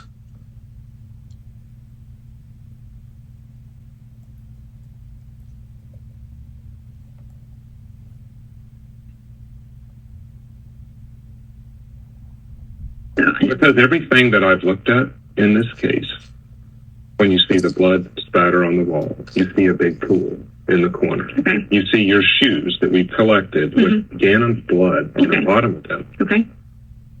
And then you point to Eduardo, who doesn't exist, or maybe he did exist, and we don't have a last name. Okay. Then you point to Quincy Brown, and then you say Uncle Matt, these names and stuff, and it's like, I've seen it before, and that was Harold. That was. But I'm not Harold. I'm not saying you are, but I'm saying this is my experience. Right. I got you. I'm not saying you are, but it didn't go well for him because his attorney got up. He's one of the best attorneys in Colorado. He cost $600,000. Craig Truman, and he started Paid $600,000. Okay. with his dead wife's money. And Craig got up and said, Harold is not a murderer, but he is a liar. Right. And that's what I was worried about when I first got the case, because they asked me to come in and work that case because I had worked other cases like it. And Harold's just sitting there all confident and whatever else. Please don't say this is you. I'm just saying this is my experience, because Harold told all these different stories. But when you start out with your defense attorney saying, my client is a liar, he's just making up crap. That's to the victim's family on how Tony died. That's to his friends at church. And all of them got up and testified. These are the different ways Tony died. Again, it's not him. But he might be today. You don't know that if someone is willing, if this, whether it's related or not, the head thing, if someone's willing to hold a kid for 30 days, how are they not willing to kill him? Can I ask you something, or can I say something? Yes. Even if the scenario would have been me just going to go talk to the lady here and telling them, hey, this is what happened. This is who did it. I know that he was hurt by someone. You know what the next question you're going to say to me? Who was this person? And all I'd say to you was, well, can you help me figure it out from this app? Or can you help me figure it out from this? And you know what you would say to me? Oh, yeah, sure. Right? That's exactly what you would say to me. So finding unless I can take you directly to where Gannon is, safe and sound, that is the only way that you're going to be like, oh, okay, she was telling the truth about something. So this person is telling you that he's safe. So that's the only thing. I've even asked y'all, or I say y'all again, I mean, you're I get it. Hey, please help. Why is the neighborhood? Please. You're not understanding. Like, I have begged that completely. Like, day in and day out. Begged it to let me. I still don't understand. So in this discussion where you're trying to find information about how could there be blood in these places and on walls and Eduardo and Quincy and all that kind of thing, is this consistent approach from her in that she then doesn't want to give you any answers? Yes. When either in the recorded consensual phone calls with Mr. Stauch or this interview, did she ever give you any explanation like, you know what, I just woke up and Gannon was hurt and I don't know what happened? No. She ever say that she blacked out and Gannon was just gone and didn't know what happened? She said once that her head was hit and she was unconscious during part of this period, but not that she didn't know what happened. Okay. Did she ever say she woke up in some other place and didn't know what happened? No. Some point, there's been a couple of references now where she's wanting to go off camera, and she does it here again as well. Some point, does one of the DAs that was with you out in South Carolina actually come into the room and have a discussion with her about going off camera? Yes. Was that Martha McKinney? Yes, it was. Who was the other DA that was with you out in South Carolina? Do you remember? I don't. Was it the young lady sitting here with us, Angelina Gratiano? Hi. She look familiar? Yes, she does. I'm going to jump to that section. So jumping to 2 hours, 34 minutes and 20 seconds through 2 hours, 44 minutes and 54 seconds.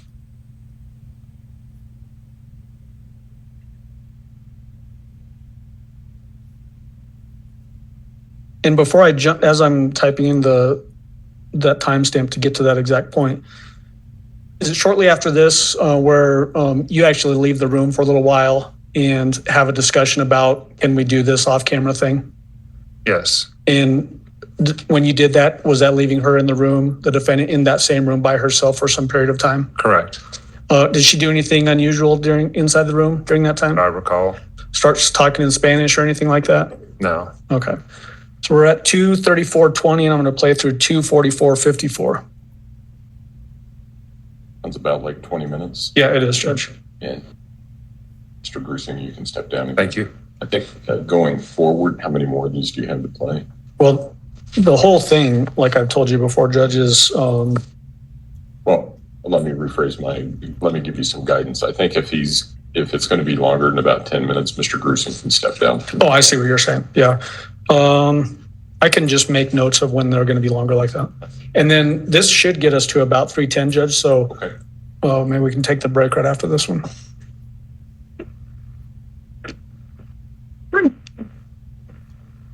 I'm with the district attorney about this.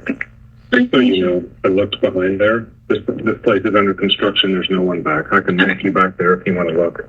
Oh, no, I believe you. I'm just talking about all these people watching. Yeah, and Martha's been watching Yeah. I have. Yeah.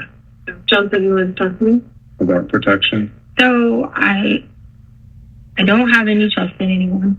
Obviously, I know I've told him that I said things to Albert because I was not whatever. But how do I know that I'm going to get help? Like, because I didn't hurt you at all. But I need the help to figure out how we're going to get through. Let me read you what she wrote. Okay. Or I'll just show it to you. And I know it's Saturday. I probably I had things Saturday and nothing to do with this phone. So we do have your phone, and we have gone through, like, these are keystrokes. right. I'm talking So- about like it's a when you download it. Did you have a different phone beside the one that was in your van? Did you have another phone, like a second phone? Yeah. No. It's the same phone. It's the same yeah, phone? yeah. No, not the same phone. You guys have the phone. That was just the phone. Okay, Yeah. but at this time, but Yeah, I understand disappeared. that's the same. The 843 is the Okay. 655 number. But you didn't have a second one that this app might be on. No. I only have this phone. So, and let me explain, Martha. My understanding of what Leticia's asking is, how does she know, since I've said, if there's a bad guy or guys out there that did this to Gannon, that she can tell us where these guys are, and she's concerned for not only her safety, but the safety of her family. Right. And how can He asked me would I trade my life for Gannon, and I said yes, but I said it's also other people. Like, how do I know that everyone else is not going to be in this? And how do I know that you guys aren't just trying to be like, whatever, if I walk you through anything or can help you with anything, I don't want to be just thrown somewhere, like being like, okay, well, you didn't tell me this, and I want to be able to help you and work together because I'm sure you have kids or grandkids or whatever. I do. I don't want to sound like I'm cold-hearted, and I'm just tired of being like the person chased instead of being able to have someone to actually have compassion to help me. Well, I was a little bit confused when I was watching it because John talked about how they're the FBI, and they're the premier law enforcement agency that could protect you, could protect your entire family. And they, if Gannon's alive, Okay. I can't make you any promises. Right. Because obviously there's a lot of information that you have that we don't. Okay. So there aren't any promises. I can't come in here and promise you anything regarding the court case or the arrest warrant or your involvement. Okay. But I can tell you what the number one priority is. Right. And it's to find Gannon. Right. And so if you were talking to some small law enforcement agency and they said, sure, we'll protect you, I mean, I can see how you would be suspicious of that. Well, you guys are the lead agency. That's why I was asking. Yeah, I mean, they're the most elite agency there is. Oh, okay. And so if there was a time for you to feel like that you could protect the That reporter, we can. Because I know you have yours. That's what I'm saying. As a backup. So if you want the recording turned off, you need to tell us really explicitly that that's your choice. Because the recording have been put into law so that there's not a debate where he says you said one thing and you said I didn't, right? So it's to protect the person being interviewed. Right. But if it's something that you... It's not that I'm trying to, I just don't, it's just I wanted to have like a conversation with him, just him, and try to explain to him in complete detail about everything, because I do want I want the help to the next level to find out where he is. I really do. You guys have looked, you went to GPSs and all this, but you haven't found Gannon because you're coming after me. And I understand you're going to say, well, this is what we have to go on, and I respect that totally. But it was the first time I ever get to sit down with people to actually to say, okay, this is what happened. This is what I know. Please help me. Because then I feel like if I don't, because see, I easily would be like, hey, just give me an attorney and call it a day. I really want. So do you think I want to waste time if I got resources when that's all I've asked for? I don't want to waste time. And if there's a chance it can be saved, everybody wants that information. But the only people who can save them are the FBI. I don't want you to think that this is being broadcast to the whole world. Right. You know, there's another DA with me. There's no half of that impression. Right. And they're the ones, what the reason that we do that also is I might miss something, and I probably do. And so then I can go talk to them and say, what am I missing? And right. And then also it protects you, because if I make a promise that I can't deliver on with the FBI, then Martha gets to hear it, and then she would knock on the door. But as soon as I give you information, what's going to happen is someone's going to say, well, you were involved with this person. You were cheating with this person. You were doing this. I'm just giving you scenarios. But that's a lot better situation than you're in right now. But what if I wasn't? That's my thing. And that's where the burden of proof, I can't depend my life on the burden of proof to be involved with just someone thinking that I'm just a bad person. I did not hurt Gannon. Okay. There aren't any promises I can make you about you. I can tell you that we're looking for the truth. And it seemed to me from listening to it that you had information, but I can't make you any promises. But what I'm saying is, if you're saying to me, I have information, you're going to come and say, well, you should have given this information when I did nothing but attack. But that's what I'm saying. You see what I'm saying? You can't armchair quarterback yourself, though. You know what I'm saying? You can't look into the future and say, well, we're going to say this because you said that. If what Martha and I are saying are true, and that our only focus is Gannon, we don't care who leads us there, we just need Gannon, then you are protecting yourself by telling us this. If you never give us this information, then you don't protect yourself. And then we have one person to prosecute for Gannon. When our focus is who took him and who hurt him, not with when people came forward with information. How do I know that? Because that's my biggest thing. I know you're saying that, but like whatever I can do to help, I can help you. But I'm saying, how do I know that if, let's just say it's whatever, I tell you a specific person, okay? Let's just say that, okay? then my thing is, your thing is going to be like, well, you held this information from me and I'm having to utilize my resources, okay, and do all those things, not understanding that maybe sometimes there are people who are afraid of any other things going on. Every day in my work, there are people who report things later than some people think they should. Every day. And we try to focus on the violent crime. And we certainly try to focus on the kids. I know that you want assurances and you want me to be able to say, you know, I will or won't do this. And I can't make you promises because I'm in the dark, right? It would be foolish for me to make you promises, but I have people who late report sex assault all the time. We have people who come forward years later. Our interest is in the truth about the crime. This is really all conversation I have. And I know that you wanted to have a frank conversation with them where you could really tell them. So unless you need me, I'm going to step out. But you're still going back in the room. Would you like that to turn it off? Yes. Okay. Yes, we'll turn it off. How do I know that? Not that I don't want you to know anything. I want to be able to like really talk to them. Know that I can sincerely see in your heart you're going to help me. I can bring you back there and you can see us turn it off. But the truth is, I could just turn it back on again. I know. I mean, there's a point where no one can verify everything you want. Well, plus, that's her life. She has to tell the truth, just like I do you, when you don't want her to listen to you. You kind of have to look at logic here. Okay. I don't think Martha would throw away. I don't want you to know. I want you to have all the information. Yeah. That's it. So are you okay with the reporting continuing? We just won't be monitoring. No, I didn't. He said that we You wouldn't. wanted to turn off? He said I could just talk to him. Okay. So we're just going to turn off the reporting, and that's your choice. That's what you want, right? Yes. And so he controls the turning it off from here, or are they? No, you'll have to ask. Okay, I'll have to find do. someone. And so it's just going to get turned off, Okay. And then once it's done, then I'll come back out and we'll turn it back on. and it'll be a conversation between the two of you, and it'll be like the way law enforcement.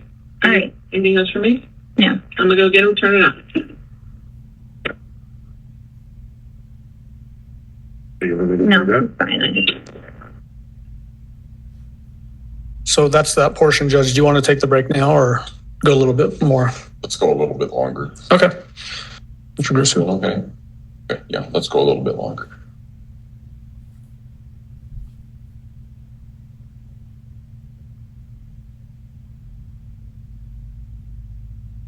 Some point, did you have a discussion with the defendant during this interview where you're talking about ransom?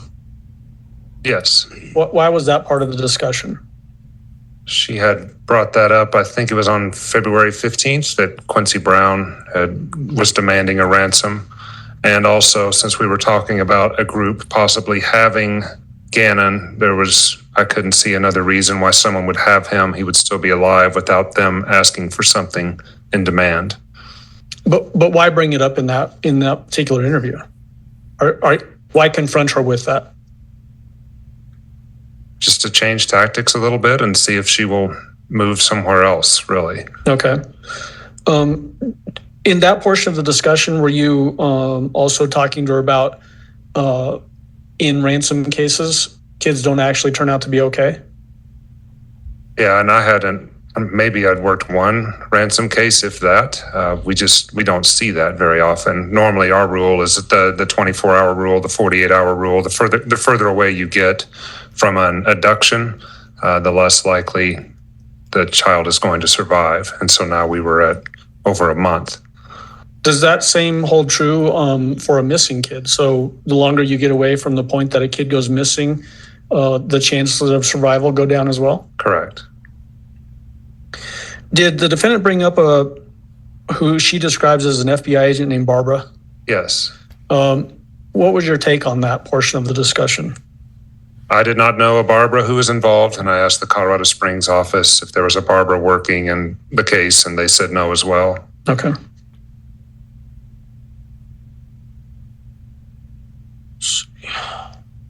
The next section, Judge, that I want to get into is about a 10-minute video. Do you want me to go into that, play it, and then? Let's do that. And then Okay. take a break. So preceding that, she's already sort of challenged you on, because you asked the question a particular way, that shows that she couldn't trust you as it relates to Quincy being in Mexico. Do you remember that part? Yes. Does she bring that up again about that's why I have a problem with trust? Yes. All right. And so I'm going to jump to 2 hours and 49 minutes and 1 second.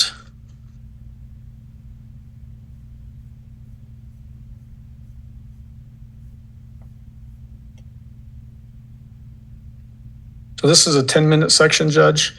And then if we're going to go directly to break, maybe he can come down. That's fine. You can step down. Thank you, sir.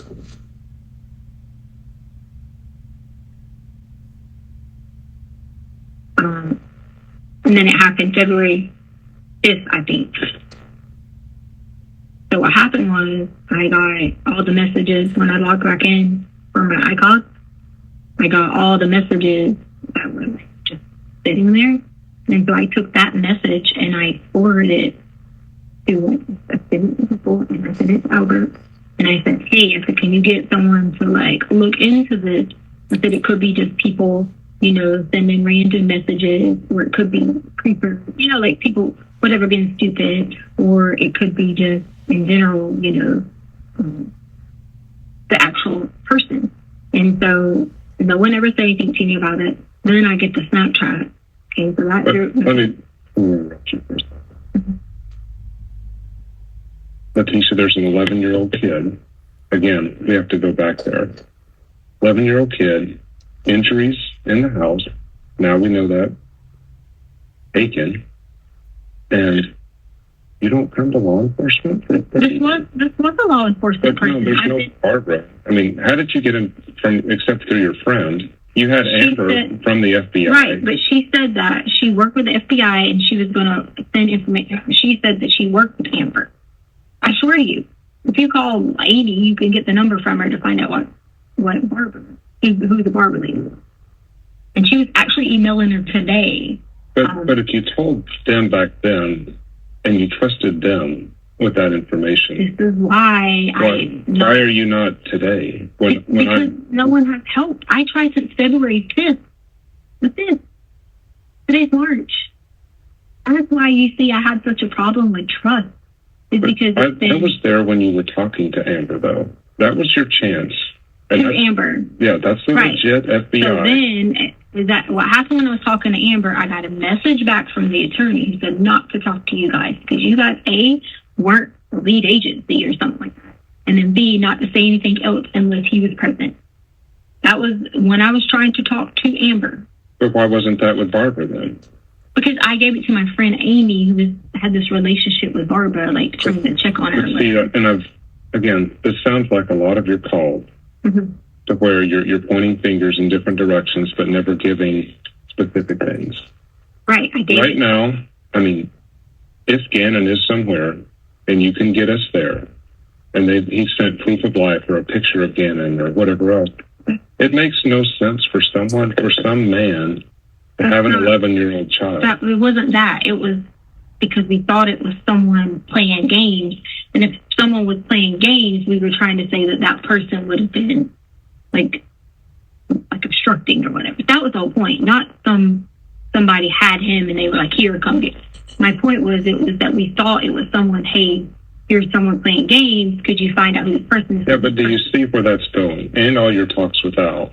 Those are distractions. Those take up time. Yeah. And Gannon's over here. Somewhere. Yeah. And you are misleading law enforcement. No, I didn't mislead them. Well, you're misleading anybody who would report to us. No, I didn't mislead any of them. Who did I mislead? With all these other stories. That was to Albert. It wasn't misleading law But you knew we were in the room. Yeah, because I wouldn't have said stuff like that if I was trying to mislead. I was just being whatever to Albert because he was making me upset.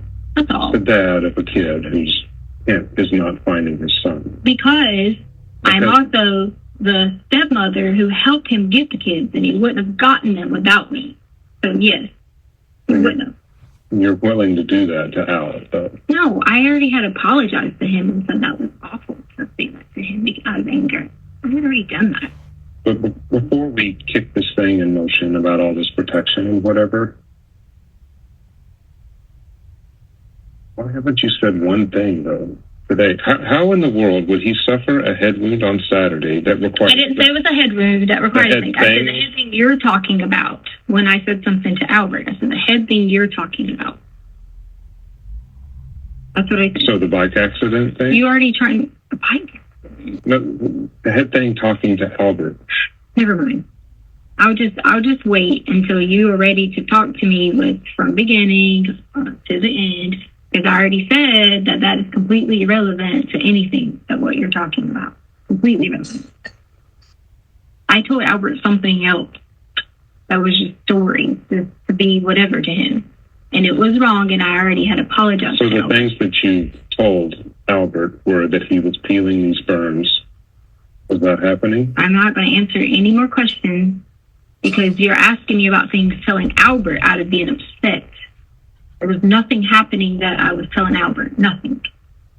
I was literally just saying that to Albert because I was upset for him not standing by me and was figuring this out. This had nothing to do with me wanting to purposefully do whatever or tell you guys anything.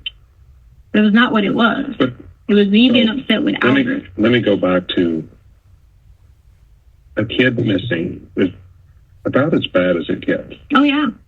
I had a bank robbery 15 years ago to where a female went in the bank, she robbed the bank, she got the money, she came back to the car, and she drove away. Mm-hmm. She was prosecuted for that. There were guys in the car with guns. Mm-hmm. Okay, but she could have gone into the bank, said, lock those doors, those guys are making me do this. Right. Yeah. Yours is now, we have 30-some days of Gannon missing, and you haven't talked to one law enforcement officer to say, I know where he is and he's safe. I never did not try to talk to you guys.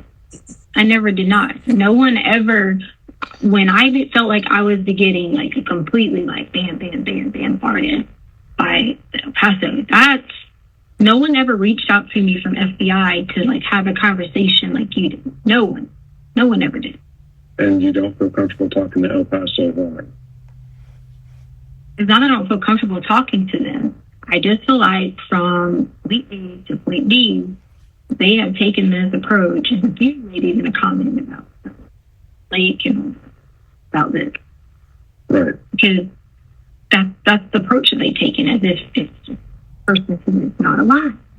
And that bothers me because I don't want Well, anyone we're to actually take the that ones, approach. we're the ones that told them that, and that's statistically true. What? You statistically what?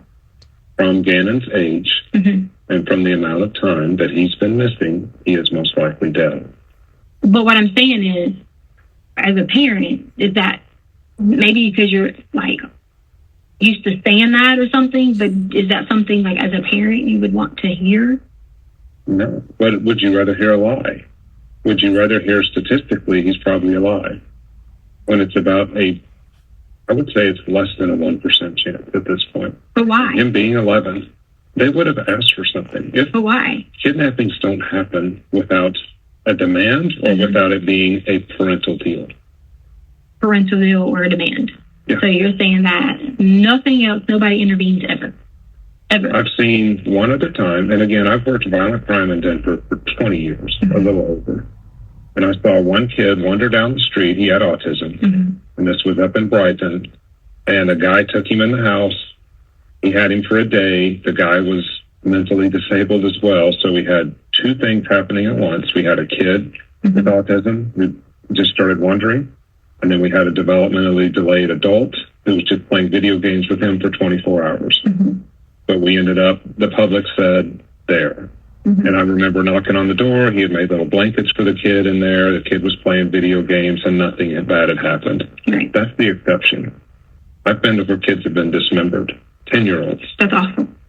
And from the blood in the house, that's what I'm thinking happened. I'm not saying he just got dismembered in the house, but there's enough blood in there that we don't think he survived. How could you have like possibly say that when you clearly began walking, leaving on Monday? See, that's Leaving on Monday at 10, yes. right. Correct. Right. Walking. Okay? But he comes back. Walking. Correct. Okay? Walking. Not walking well. Totally fine. Stomach hurts. Walk with like this. Yeah. But he's back at 2. Back at 2. Mm-hmm. Okay. Okay. If that's what you say, then then this whole thing is like even pointless to even say anything, because if you're saying back at 2, but then you're also saying something about going legs and here and there and whatever, and it's like none of it is even making sense. It doesn't even make sense. So For between me, the 2 Petco trips is when he disappeared then. it doesn't make sense to me Leticia. to say. So let me tell you. I've been working for 14 years with a guy named Scott Kimball. He's our informant that went around killing the girls. You remember me telling you about him before? Oh, yeah. When we first started. Not our best day, because I have dads out there who still wonder if their daughters are alive. Scott taught me one thing very well. There's only 2 people that can tell a story when someone either goes missing. Because one of these girls, Jennifer, is still missing. Like I said, we're pretty sure she's dead because it's been 14 years since anybody's seen her. But Scott told me, John, only 2 people can testify to what happened between me and Jennifer. And that's me, and that's Jennifer. And you're never going to find her. He said that to you? He did. Wow.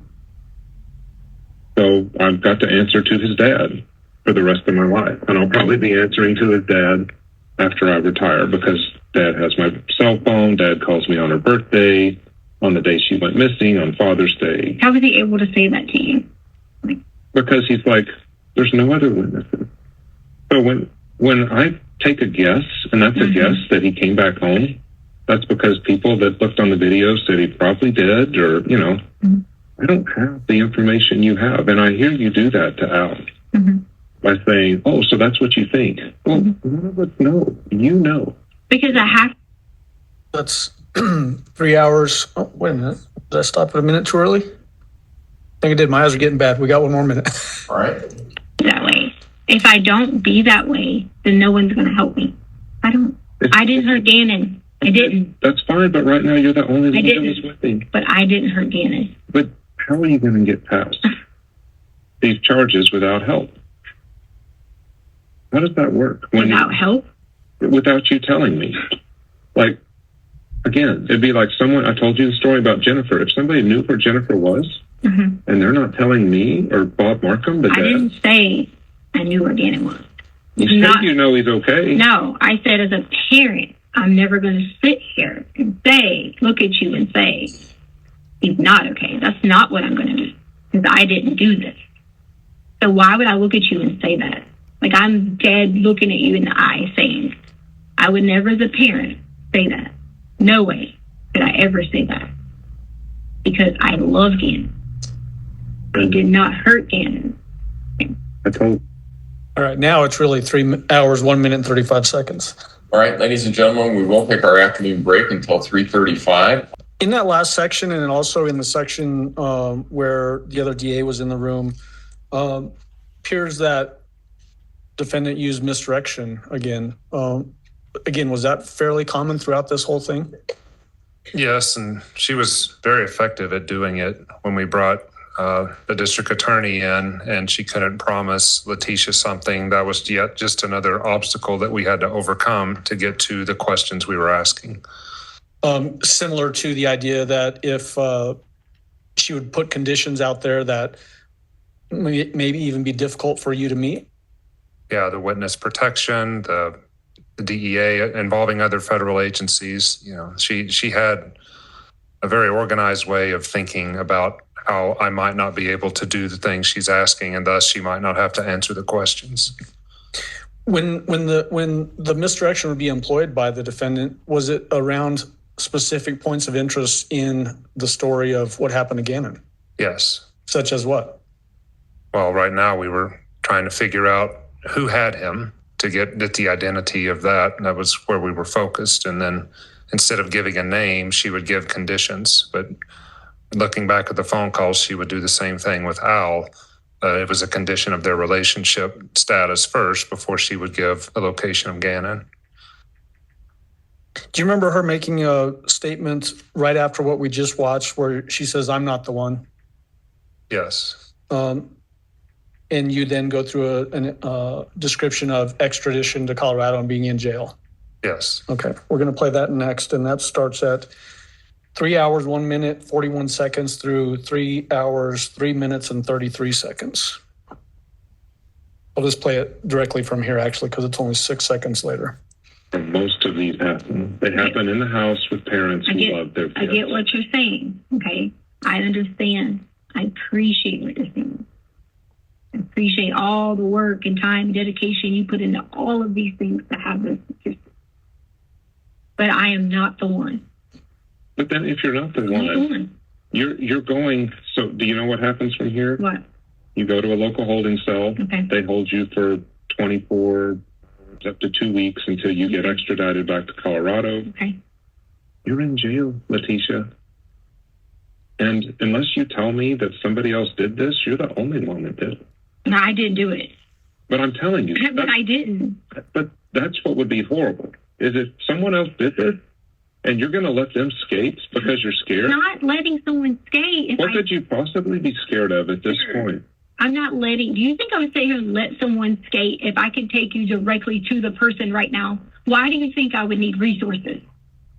You don't need resources. Right now, what you need is that if someone took my son, and I know who it is, am I going to go to jail for the rest of my life because someone else took my son? No, absolutely not. No. And would I be afraid of my own protection going to jail when I could be free and that person could go to jail?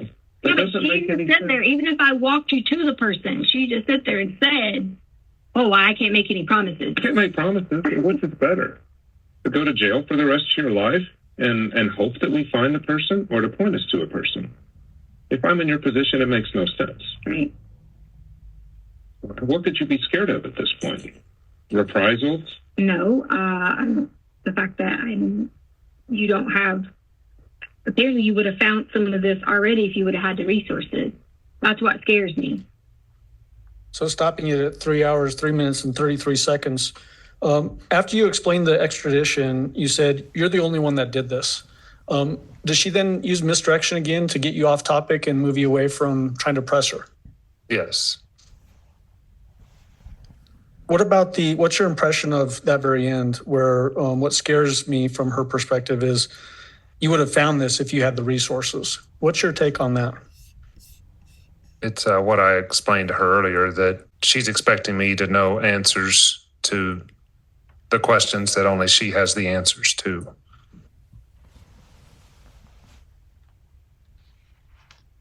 Is she also, in a sense, challenging whether you even have the ability as an FBI agency to provide her the things that she's putting down as conditions? Yes.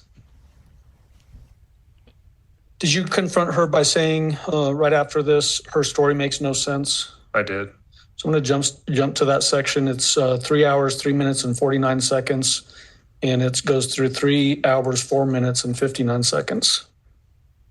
So your story makes no sense. And what it goes back to now is that you can't take responsibility for what happened to Gannon. I didn't do anything to Gannon, sir. You can't insert someone else in here unless you're going to tell me who it is. Okay, I didn't do anything to Gannon.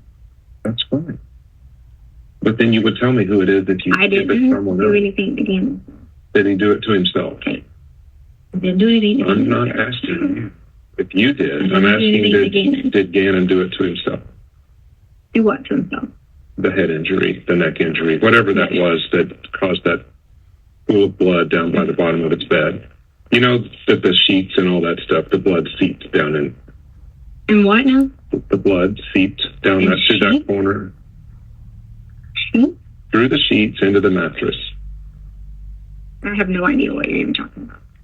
You cleaned it up off the wall. So wait. There's. You know where the head of his bed was. I don't know anything about blood and sheets, okay? I did not take any sheets and clean them. You told Al on the phone you cleaned up the wall.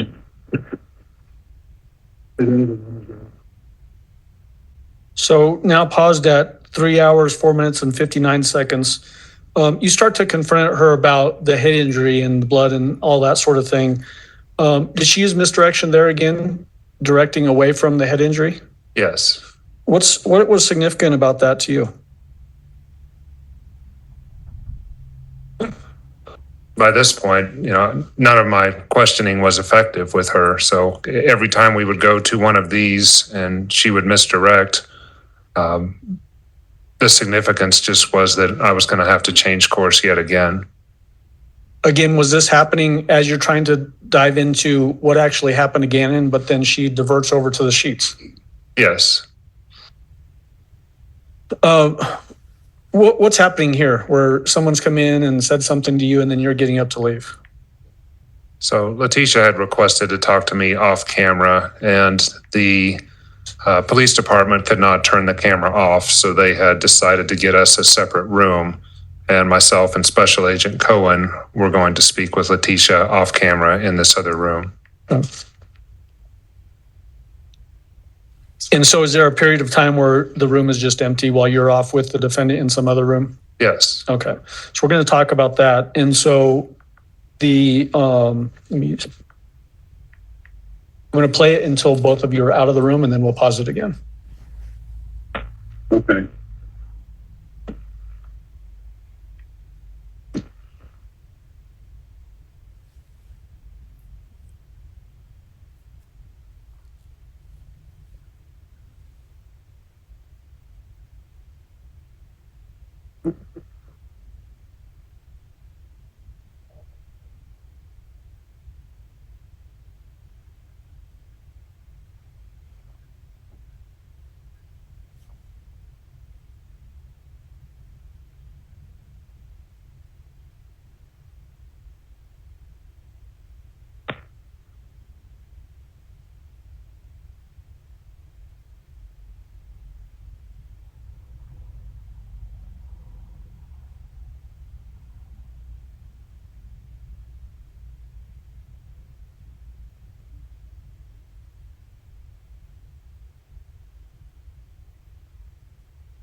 Hey, Leticia, for your request, you can leave that reporter in there. We're going to a room that doesn't report.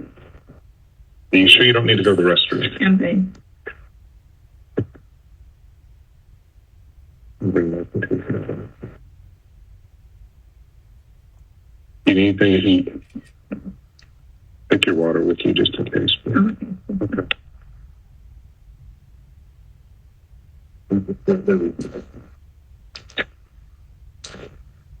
Great.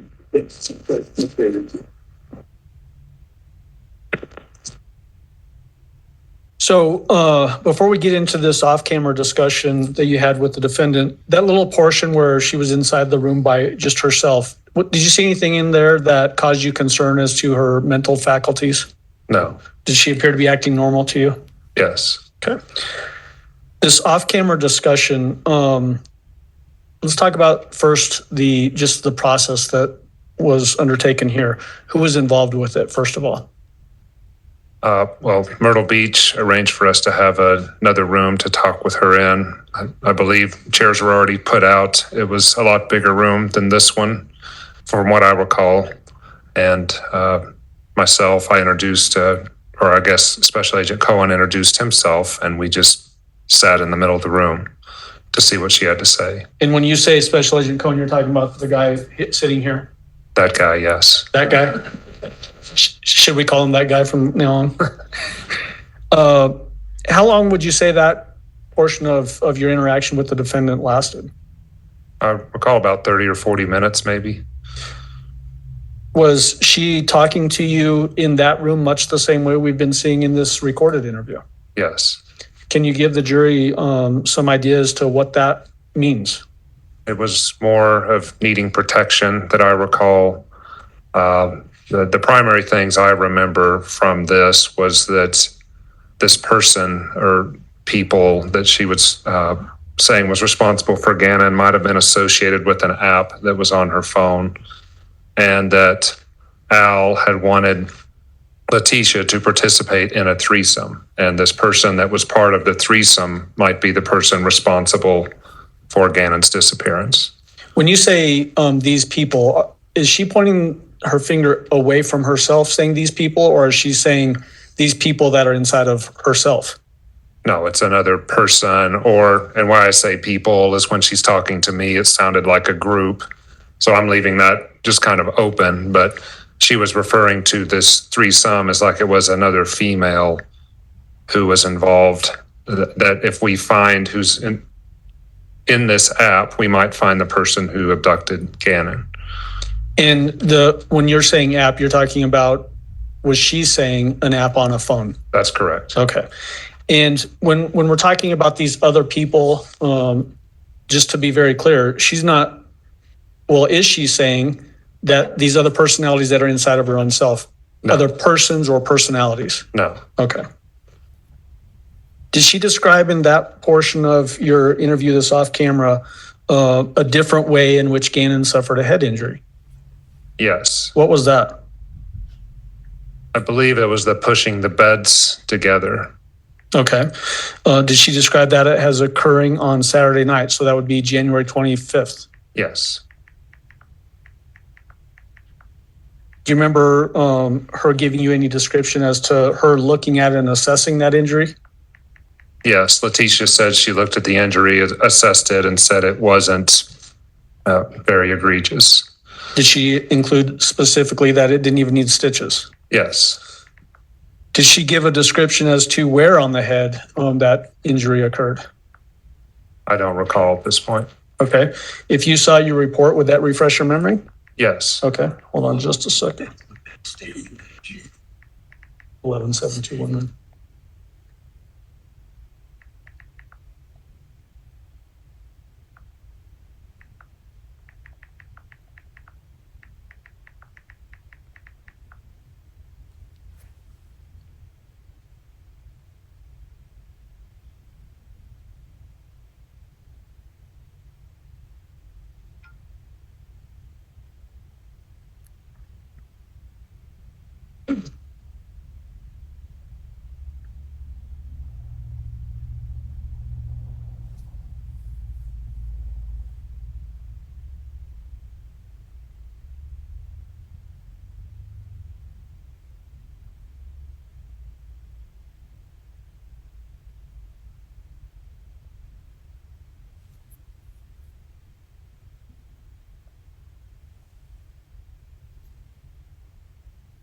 No, I'm not seeing it in this particular report, so let me come back to that in just a moment.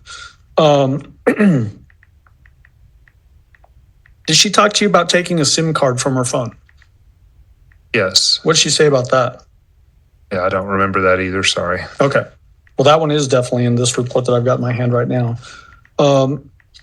Before I get to that, though, were you aware from the investigation that her cell phone was seized by El Paso County Sheriff's Office on January 29th when she tried to leave the sheriff's office during her interview? Yes. Do you know, or are you aware of cell phones having SIM cards that are in them? Correct. And so her indication that she still had a SIM card from that phone, would that be factually possible? It should not be. Okay.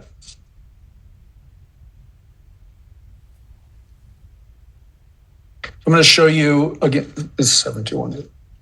I'm sorry, 7219.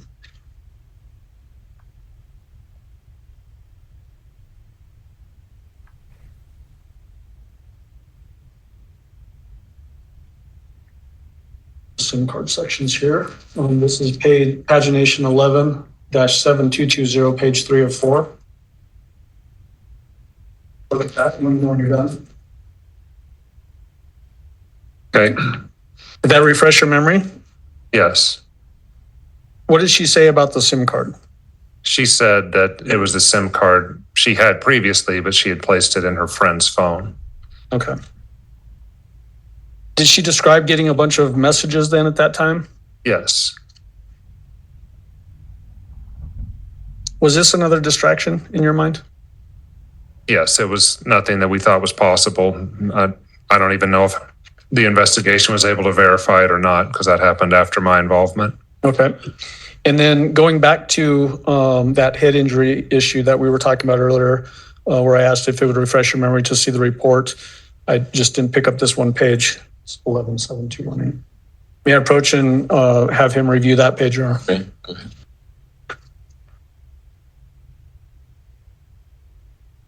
It's this last paragraph on this page. Thanks.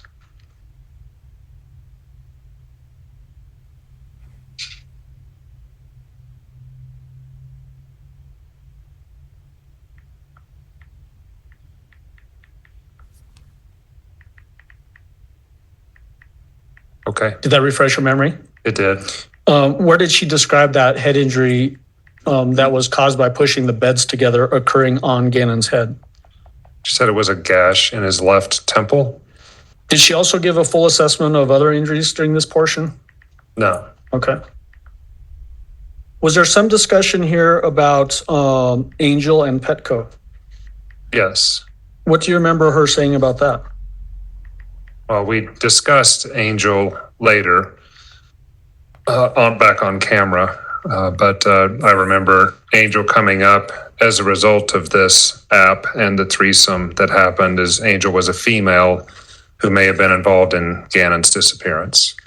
And this Angel is potentially the one that the defendant was suggesting might have been contacted for the threesome issue? Correct.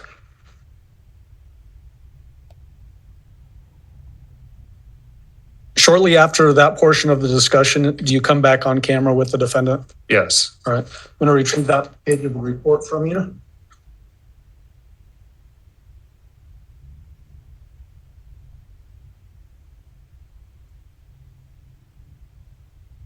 And jump to the next time that you're in the room, which is 3 hours, 13 minutes, and 25 seconds.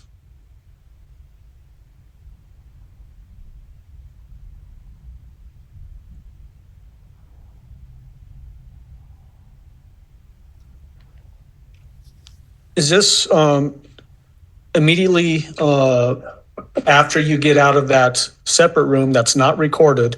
Do you then discuss Angel on camera?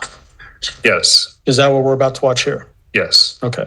So I'm going to play 3 hours, 13 minutes, and 25 seconds through 3 hours, 25 minutes, and 41 seconds. Judge, this is about a 12-minute gap of time. So maybe you want Mr. Gruesing to step down? Step down. Okay. All right. For the district attorneys and stuff, for this protection thing with Angel, we have to know last name, all that stuff, how you met her. I mean, I know you say that app and whenever, but how else do we identify Angel? I would say just reach out, maybe. Can you describe her? Yeah. What does she look like? And she actually got hurt. Yeah. Like, she's definitely. But where all have you met her? When did she come to your house? When you say in September?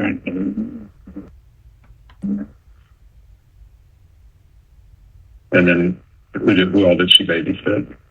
Uh-huh. Okay. We had a bunch of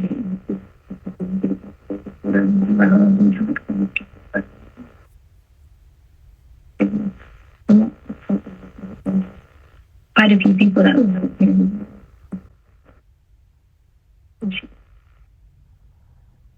So these messages that are coming through to your phone, the, threats or whatever they are they coming from her? So we can get on the YouTube.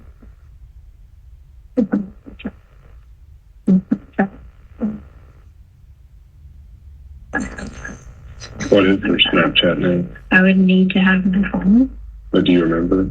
Did it have her name in it? Was it a numbers? That's why I asked for help, but he's not willing to help.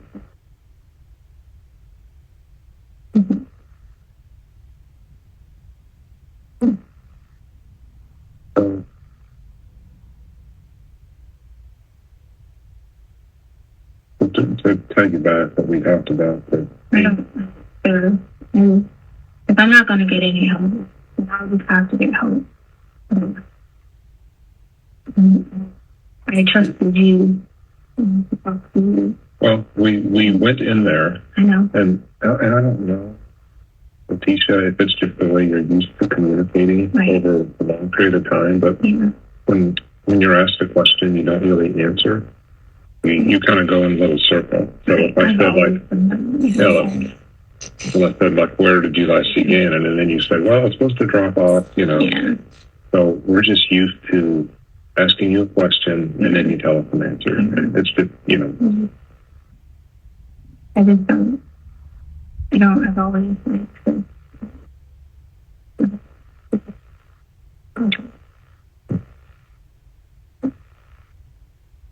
So, that's just how you've always done for like the last, 5-10 years? I mean, most of the time, I just Judy was on help. Like, It's going to look bad. No, I'm not. That's not what I'm talking about.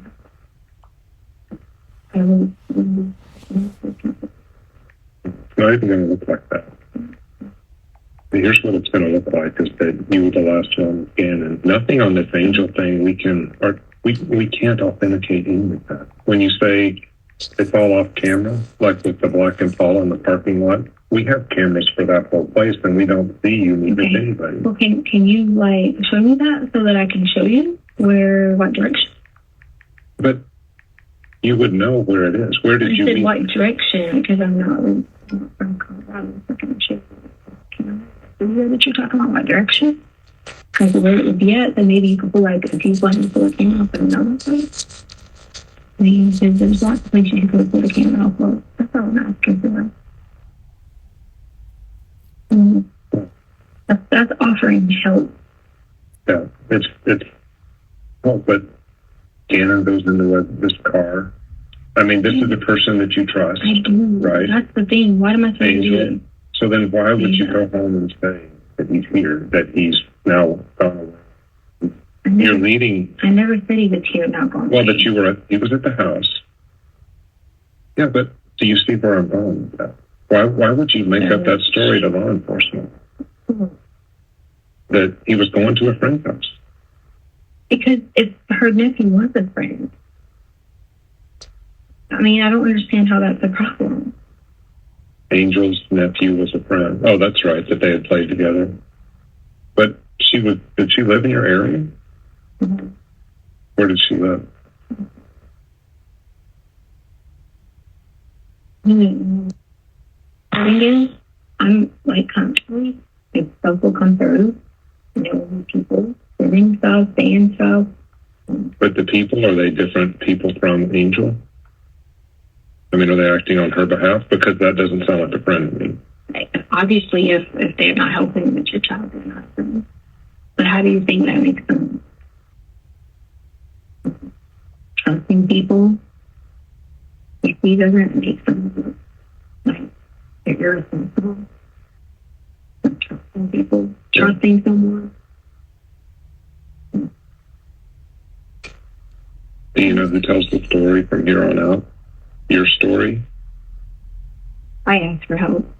But do you know who tells the story? How this works out from here?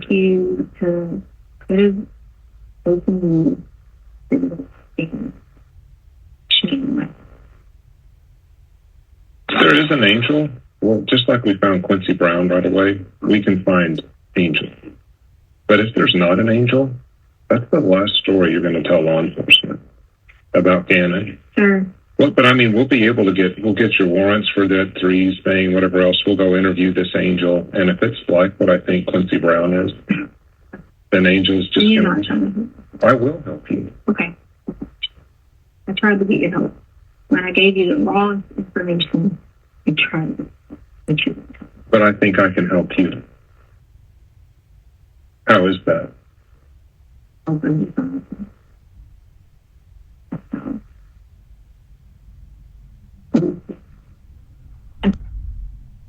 But it's just like they do. I'm happy to chase down anything you tell me, Leticia, and I can. But I think that Al left you alone because he's gone to Alaska for so long, and then he's on this trip, and you're left raising Gannon, and something bad happens. I don't know if it's your fault or Gannon's, it doesn't really matter. And you panic, and you ask, was I the person talking for Al? Yes, I was. But I think the closest you came was talking about his head injury, and then because you asked Al, I would have, no. If someone took your son, you would have called. I did call. You should not call the police. Yes, I did. I called the police. Petco, right when he was taken. No, that's not taken. He was supposed to be playing. As soon as he wasn't home, I did. But you were supposed to meet her, the next morning? No, I called immediately when it's 6 o'clock at the time he was supposed to be home. I called the police. I did. And then what did you tell him? You already know what I told them. Yeah, but that doesn't make any sense. Why doesn't? Yes. Because I told you, I have talked to a lot of people that are sitting in the same chair you are right now. And I've seen them, and I'm sorry if it offends you if I say story, but that's the only way you're coping with this right now. Coping? Yes. Yeah. We all cope. Okay. Sure. You did. I'm not saying you did. I'm just saying that you're unwilling to come to the truth because it's going to be painful. I gave you the truth. I didn't hurt him. That's the truth. So the last truth you want to tell me, I'm just not to going make to say sure, anything else, though. is the angel story. I'm not going to say anything else, though, because you didn't help me. I will help you if you will tell me one concrete way to find Gannon. Okay. Leticia, You're not trying to help me. yes I am. I'm not trying to help me. You can be a hero here. You can, I'm far from a hero. but you can be. Because I'm a parent. You're a who parent. did not hurt a child. You're a parent who was left behind to deal with his stepson and stepkid. Isn't a problem. No, it's a problem when something like this happens in the house. It's not a problem to take care of our children. Then what happens? That's not a problem. That's not a problem at all. Like, for you to say that to someone, it's hurtful. That's what's hurtful. It's not a problem to take care of children. It's not a problem to take care of children, but bad things happen in the house all the time. And how? No. Yes. No, sir. I mean, John, no. No. Do you want me to walk through where all the blood was, or do you know it already? Listen, sir, I don't. Yeah. I know for a fact that I did not hurt him. How is the bottom of your shoe have And Gannon's as blood? long as I can live with that and know that God knows I did not hurt Gannon, then I'm okay with that. Well, you can convince yourself of that all day. Okay. But, Sir, that's not helping me, sir.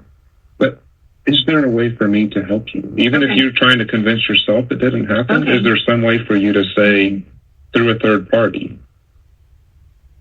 Whatever you think. I don't know what else to tell you, but I did not hurt him. Did not.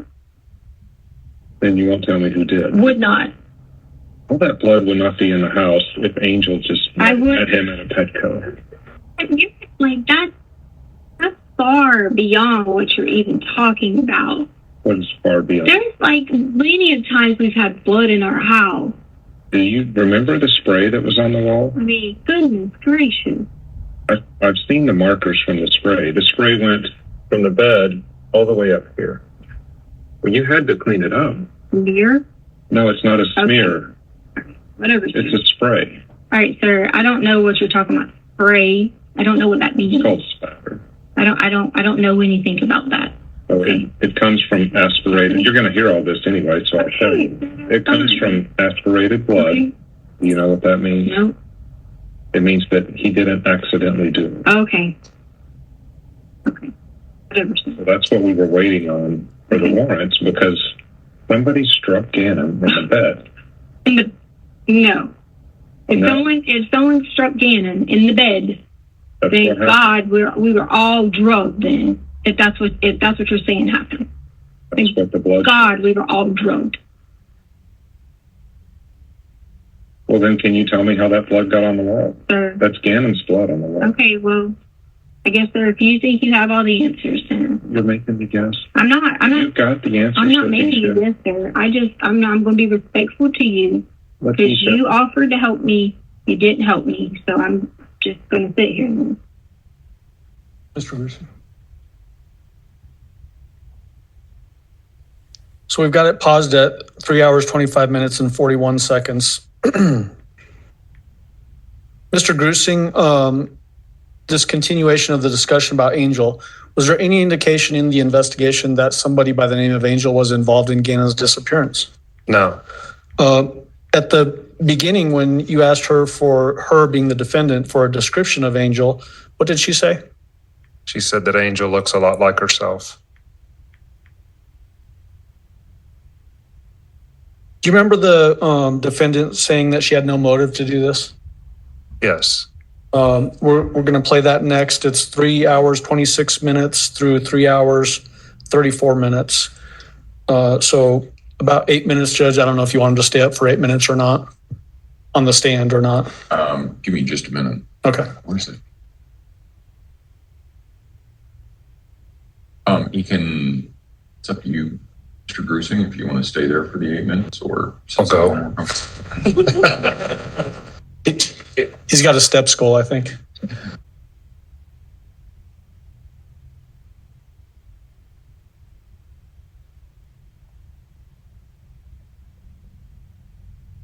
I've got it at 3 hours, 26 minutes and 0 seconds.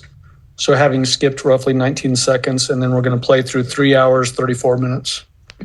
if someone presents us with evidence, then we just follow the evidence. Okay. Right now, you're the last person with Gannon. And I don't do bad things to people.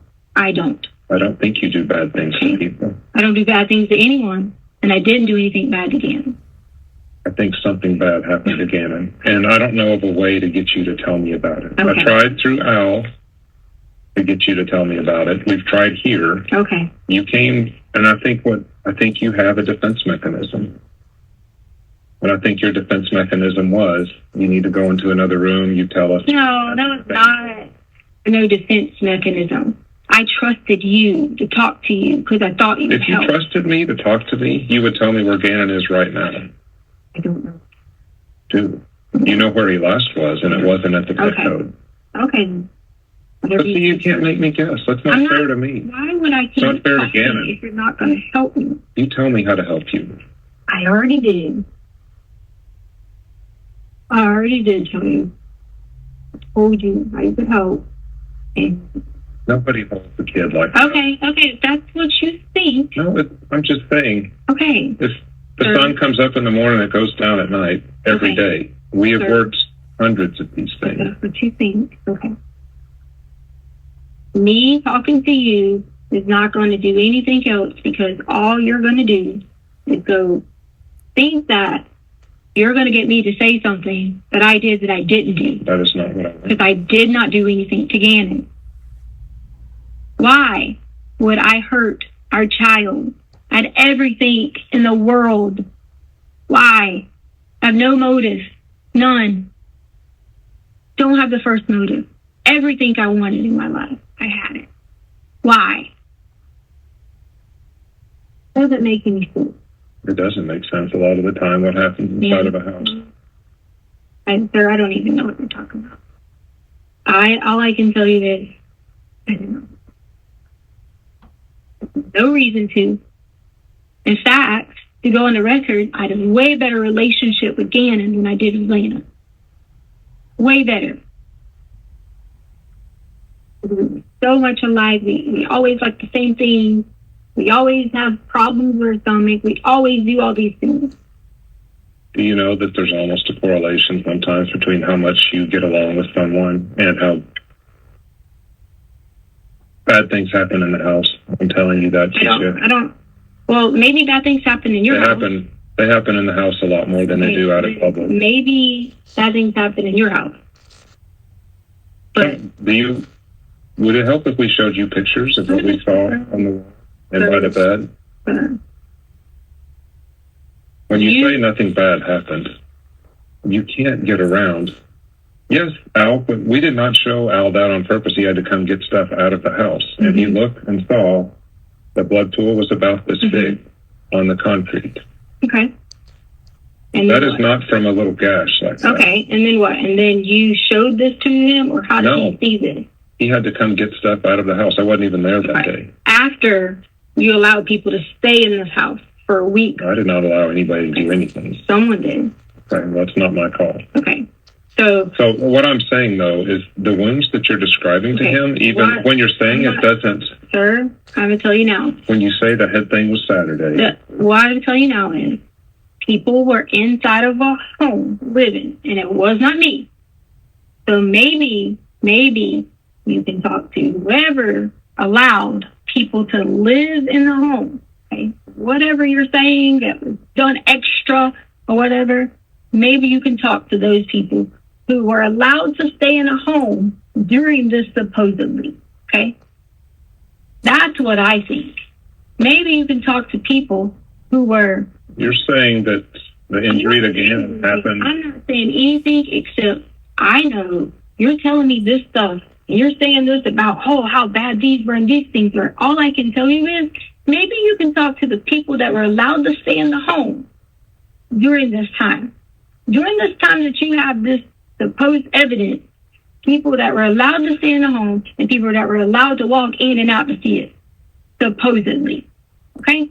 So Gannon was in, all these wounds happened after he went. I'm not saying anything other than, sir, you are telling me, you just sit here on record and telling me that Albert went inside somewhere that you were supposed to have as a supposed crime scene. Wasn't there for that. If you want to get an answer for you about who was with him, That's not what I'm asking you. I'm saying for you as a professional, you would have allowed that, supposedly? if he has to go get stuff, yes. Okay.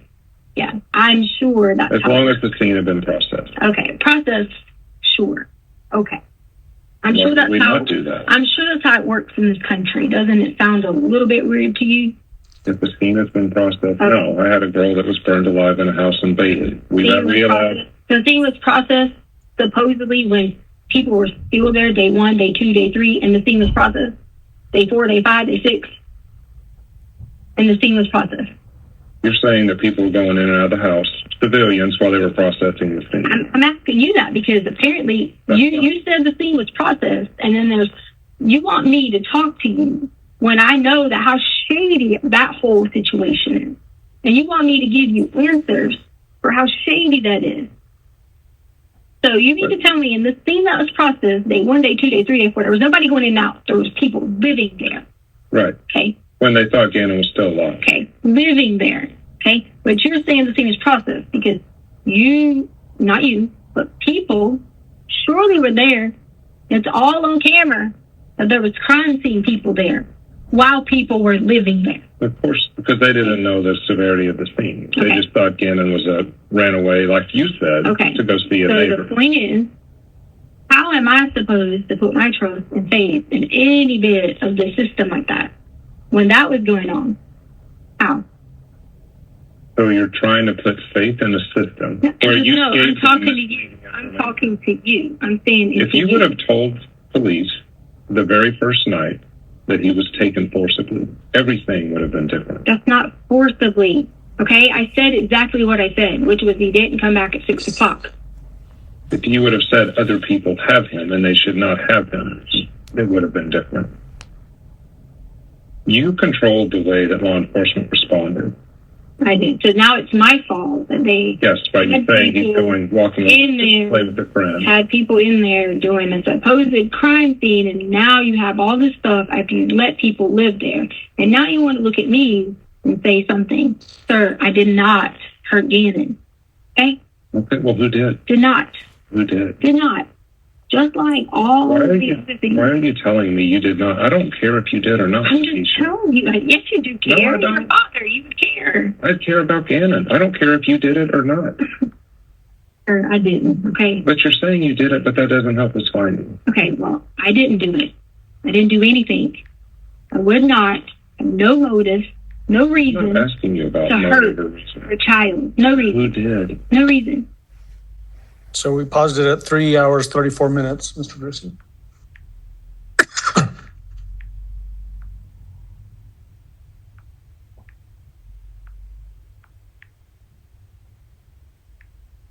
Mr. Gruesing, at the beginning you talked to or made a statement about a defense mechanism going into the other room. What was the purpose of you saying that?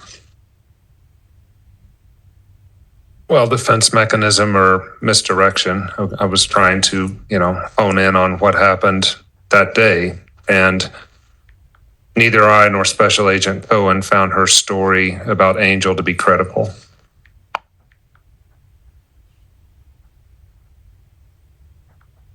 This tangent that we just witnessed happening, where you're trying to get her to give who hurt Gannon, right? That challenge of that, and then she's talking about the scene instead.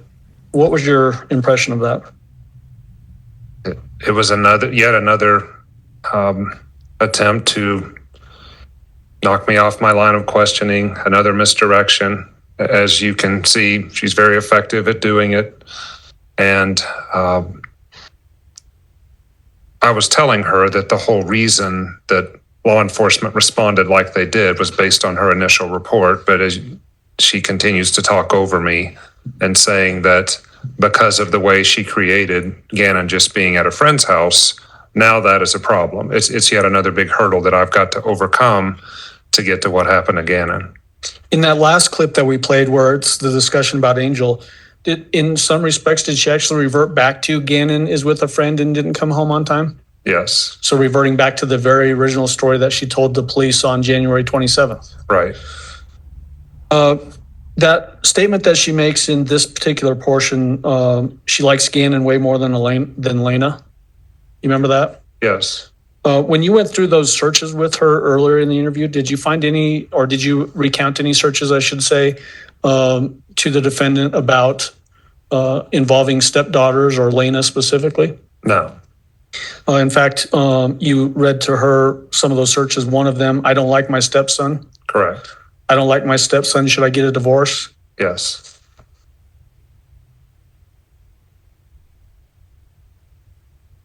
Did you ask her after this portion of the discussion about Quincy and Eduardo and the mountains?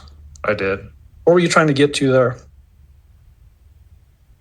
Well, as you could see with this story, it didn't take her long to get off of Angel and then divert to other people being in the house. And I wanted to just address the other stories yet again. And again, where we are at this point is still trying to find clues about where Gannon is. And I had already explained to her that I think the closest she came to describing Gannon's injuries was when she spoke about Quincy Brown. So I decided to go back there and give that a try.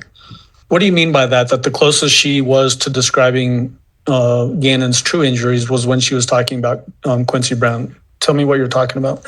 Well, I never saw the full autopsy of what happened to Gannon. I only heard about it secondhand. But when she was describing the head, the hands, the knees, and the blood pouring, that's the most descriptive. She had come with us meaning investigative team, even including here. So that was the most descriptive as far as any potential injuries that she was willing to tell the investigation. Correct. So we're at 3 hours, 34 minutes, and 50 seconds. We're going to play a 5-minute clip, 3 hours, 39 minutes, and 50 seconds. If you give me another name, I will chase that person. You've tried Eduardo in the house. You've tried Quincy Brown up in the mountains. Now you've tried Angel. I never say that about a mountain. Yes, you did. You were supposed to ride a bike up there in the mountains with Quincy Brown. But I never told you that. You said you knew I was in the room. I just said I knew you. I don't even know who you were. FBI. Never know who you were. I didn't never say FBI either. Not what I said. Law enforcement. No, I said I know someone is listening. That's got to be us. No, it could have been anybody. Exactly. There's no point of arguing that. You're not going to help me. I think you could control this story by. Well, you are concerned about what other people think. I've been completely respectful to you. I have talked to you. I've been respectful to you. Been kind to you. I did all these things to you because that's who I am. So I was wasn't raised to be bad to people. I don't think you're a bad person. But I think bad things happen all the time. I've seen it. Why bad things have to happen? Because an 11-year-old boy is not home and he's not hanging out with somebody. Okay. Sir, okay. I'm glad that you think something so bad happens all the time. I'm sorry that you have to have this filled up of nothing but no compassion and all that. I'm sorry for that. I really am. But I have no reason,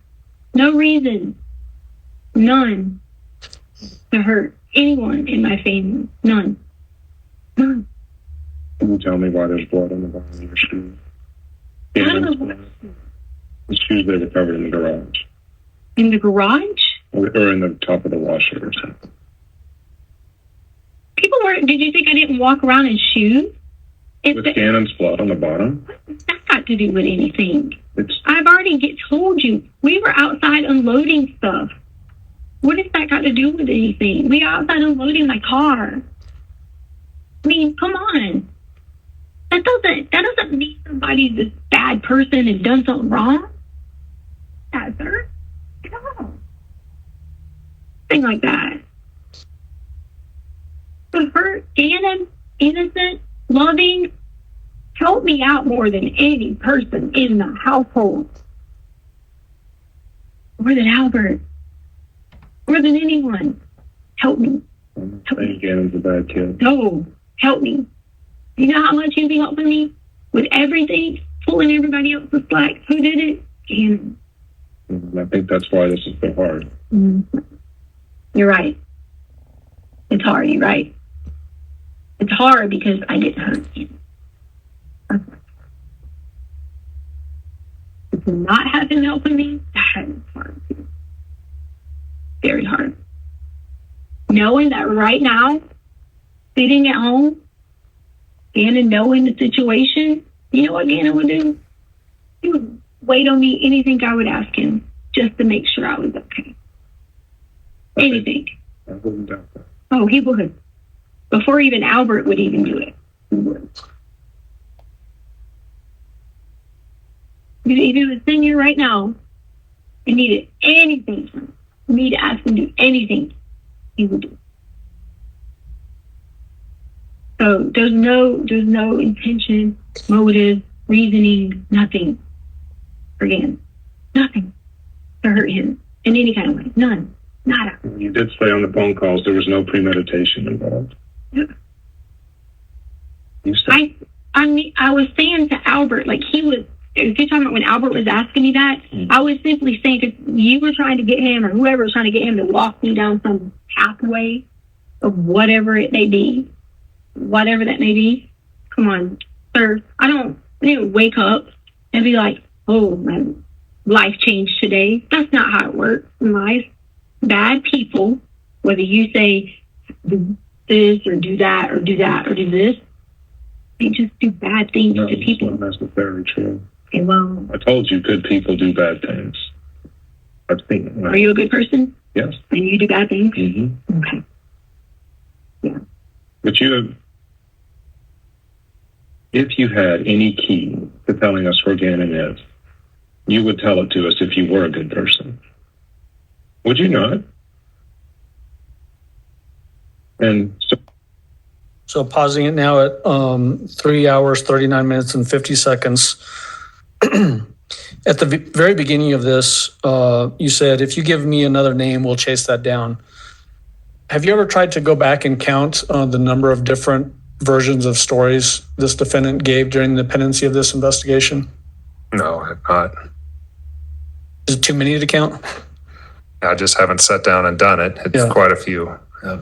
And then variations of maybe like the Quincy Brown story has different branches of that story. Correct. The Eduardo story has different branches on that story. Yes. The Gannon was playing with a friend and didn't come home. Are there different branches to that story? Yes. And then we get the pregnant woman with a money in her belly story. Different story. Right. Why did you tell her you don't think you're a bad person? What was the purpose of that? It's hard to get someone to talk about something bad if they think the person talking to them already thinks they're bad. Were you hoping that that would maybe loosen her up and she would give you some information? Well, and yeah, I think she did not intend for this, whatever the awful thing was that happened to Gannon, to happen. That's what you were trying to get her to Correct. believe you were thinking? Yes. Okay. Were you actually thinking that? Yeah, I didn't know how all this started. As far as I was only taking my role in this investigation, I was not the case agent. My role was just to speak with Leticia, take in as many facts as I could for these interviews. And so I was taking in what she was saying, and she was putting it back again to me with a foot injury on Saturday and now a head injury on Saturday. So we've got a progression of things happening. And I was just gathering from her what I can and passing it on to the investigative team. When you said those things, you obviously didn't have Gannon's body had not been recovered yet. That's correct. Hadn't heard anything about an autopsy and the number of injuries that he had suffered. Yes. Okay. Do you remember asking her right after this clip that we just saw about where did you last see Gannon? Yes. Why did you want to go down that path? In my experience, especially if you have a close relationship with someone who has disappeared, you are clearly able to articulate the last time that you saw that person. And so far in the phone calls with Al and even with my time, she has not said what that very last sighting of him was. Okay, and we're going to jump to that section now. 3 hours, 40 minutes, and 59 seconds. And we're going to play it through 3 hours, 45 minutes, and 5 seconds. Yes. Your argument isn't going to work, Leticia. Arguing about what? Your argument that somebody took him. You're not going to be able to tell that story. Okay. If you help us today find out where Gannon is, if you could, because I have 100% confidence that you can tell me exactly where you last left Gannon. Okay. Now you're accusing me. I'm just telling you what the research shows, what our investigation shows. I'm Then glad listen. that you have research that. It will look much better than you. I didn't do anything. So what do you want me to look better at? I didn't do Are you anything. going to tell me right now that the last place you saw Gannon was really him getting into an Impala? Sir, I'm not going to say anything because you're not trying to help me. Finding Gannon would help you. Oh, yeah, I know. Don't you think that? Then tell me. Don't you think that? Don't you? I know it. Really don't think that? So tell me where he is and let me help you. I don't know where he is. Where did you last see him? I'm not, sir. I'm not. You proved that you were not going to help me. Okay, you did. You proved you were not going to help me. If you tell me where you last saw him, I can help you. I promise you that, Leticia. I don't get it. Then her Gannon. I mean, I don't know how to write that out, say it in 10 different languages. So what do you want me to say? You didn't hurt Gannon? Did you kill Gannon? No. No. Did you put Gannon somewhere? No. You didn't put him in a dumpster. Dumpster? What? These bad, horrible things. Because we've been tracking your car. We've been tracking, even when your phone is off, it can be tracked. Good, sir. I'm glad. And so we've been going through dumpsters all through. Is Gannon in a dumpster? Sir, you can go through Just please. whatever you want to go That would save through. us. Sir, That would save us I didn't do hundreds of anything. days. Just tell I me if didn't he's in a do dumpster. anything. That's fine. But will you tell me if he's in a dumpster? If I didn't do anything to him, how am I answering that question for you? Whether it's Angel or I'm whoever not else. answering the question for you. Really? You sit here and ask them that? Because we want to find him. I would not ask you that question I if didn't it wouldn't help us do find him. anything to him. Nothing. Didn't hurt, harm, kill, nothing. Again. Did not. Would not. Where's the last place you saw him? Sir, Please. you've already asked me all these questions. I know, but that's an easy question. The last place you saw Gannon, which can really help us find him. Sir, Why would you not say that? If you had nothing Because to I've already tried to help you. No, but if you had nothing to do, if you did not hurt, harm, anything, Why would you not tell me the last place you saw him? Okay. Because it's a memory you don't want to look at. Memory? Yes, Really? I would think it's a memory. Okay. Gannon's been missing now for how many days? You know when you last saw him, but you won't tell the one agency that can find him. You already said, you already basically lost my whole That's ability. not a to true story. That's worse than Quincy Okay. Brown. All right. Okay. What about the pregnant lady with the money in her Okay. stomach? Sure. Okay. Leticia, tell me the last place you saw him, and we can find Gannon, and you can, that will help you so much in this case. Oh. Yes, it will. What do you think is going to help you now? If I walk out of here and we haven't got a lead on how to find Gannon, all you've got is the story of the stuff on the wall. You've got the blood. You've got blood all over the house. You've got blood on the bottom of your shoes, and you've got about 7 lies. Okay. If you help us find Gannon, that will help you tremendously. And yet you won't tell me. Why? Yes, I will. I've just... So we've got it now paused at the end of that section, 3 hours, 45 minutes and 5 seconds. Why'd you throw out the dumpster? There had been searches in dumpsters. And at that point, since we had no leads, I was hoping maybe she could at least, I was being truthful there, saying, can you at least narrow our world on what we're searching at this point? Because we didn't have a lead on where Gannon was. And you were just trying to get that from her at that particular point. Yes. Do you remember going from that discussion into asking her about any mental health issues that she was dealing with? Yes, I believe I asked her a second time after asking her initially. Right. And so that's what we're going to get into next. And that's at timestamp 3 hours, 50 minutes and 20 seconds. And it lasts for almost 2 minutes. So it goes to 3 hours, 52 minutes and 18 seconds.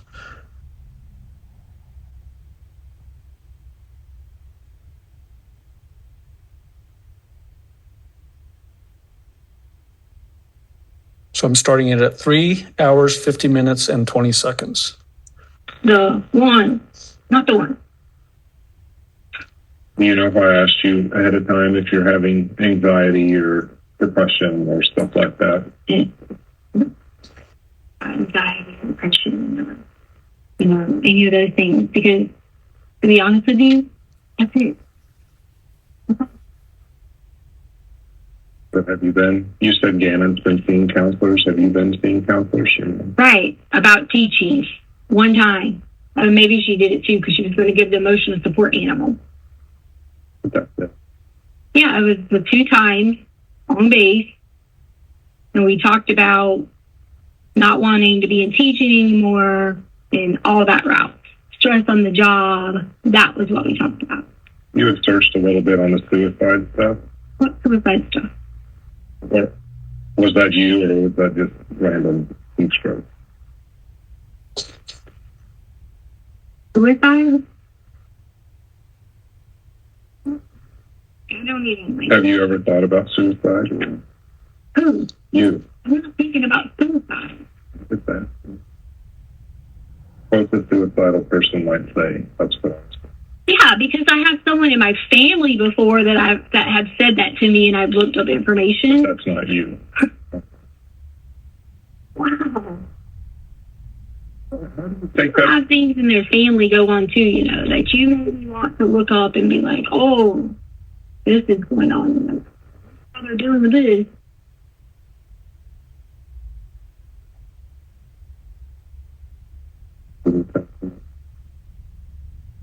No. Okay.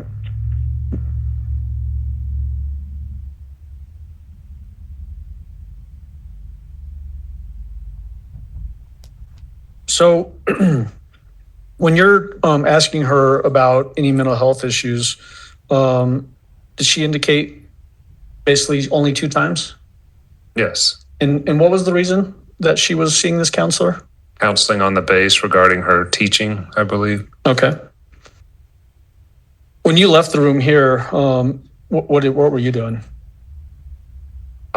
I believe she asked if she could make a phone call, and plus I wanted to check with our team, so I wanted to see, what was going on with them. Okay. When you came back in the room, did you start to ask her about the board that was found with blood on it? Yes. Okay, we're going to jump to that.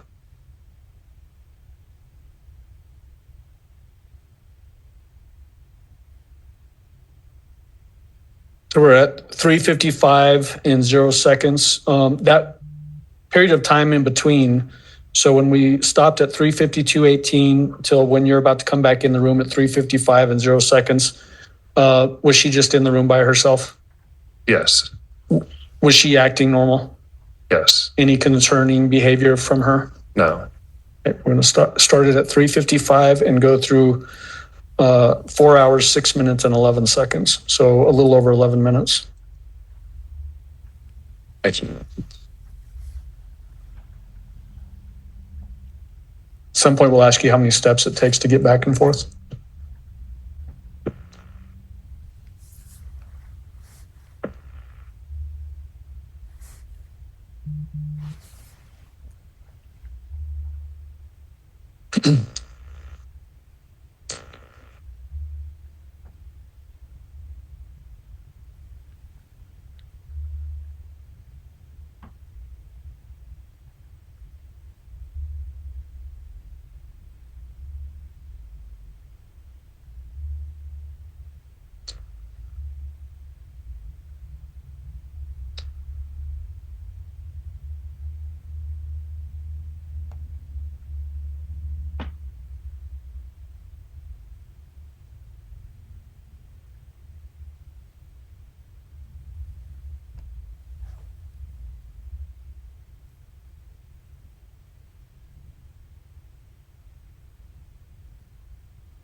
I just wanted to call to see that Harley got home. She did. Yeah, they talked with Harley, they've talked with Dee Dee, they've talked with Laura. There were search warrants at Laura's house, Dee Dee's house, your van. I think that's it. So yeah, they got Harley back home.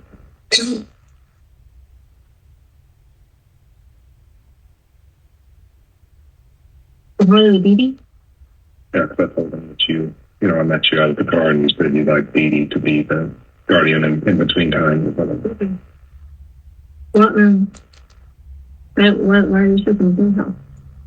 I mean, because you stayed there. I mean, I'm saying like they're not in trouble, are they? No, neither are Dee Dee in trouble.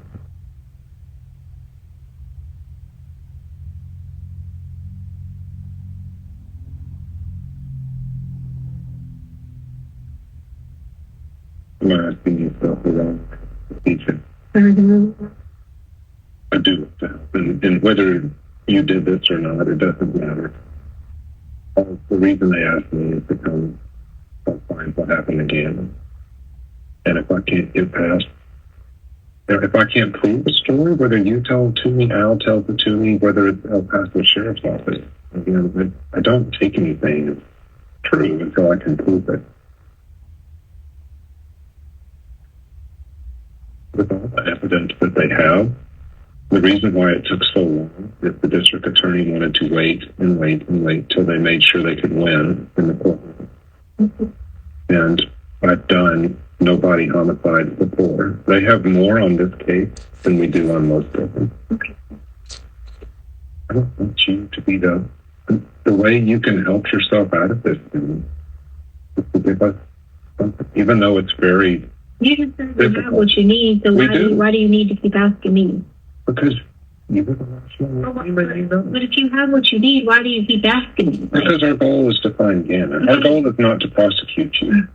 That is the district attorney's job. We're investigators.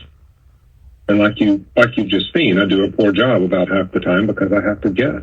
Because as much as we tried to track you with your cars and your phones and whatever else, there are gaps. We do have, like I told you, the blood in the house. We do have the blood on, do you know about the board that was thrown in the forest? Leticia? What? I'm sorry, sir, what? The board that had Gannon's blood on it that was thrown in the forest. So all right, so what? You got your DNA on it. Okay. But then how do you explain stuff like that and then turn around and say, but then turn around and say, I don't know. I lived in the house with Gannon. I was Gannon's main caretaker. I wouldn't be surprised if everything I done didn't involve Gannon. There, okay, whatever. But that board was from the house, and then it's up on by Highway 105.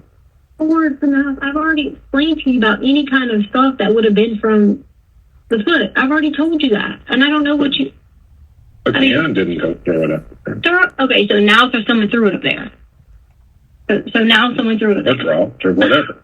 How did that board get up there? Sir, now you're going on about the Well, board. Leticia, And Albert already called about this board. Because you were there, right? Yes. And the sock and all this stuff, right? Stock had nothing to do with it. Okay. But yeah, he said a sock. But he did say it, though. Right. But the board is true. Sir. The board was right where your T1 was. Sir. Pick one. Yeah. Yeah, because we tracked it. You could have gotten all that from me easily. You just logged into the app. It's not a difficult thing. Like. Right. But if you track from where your T1 went and you look at where that board went. Now, okay, so this is why it's so, backwards.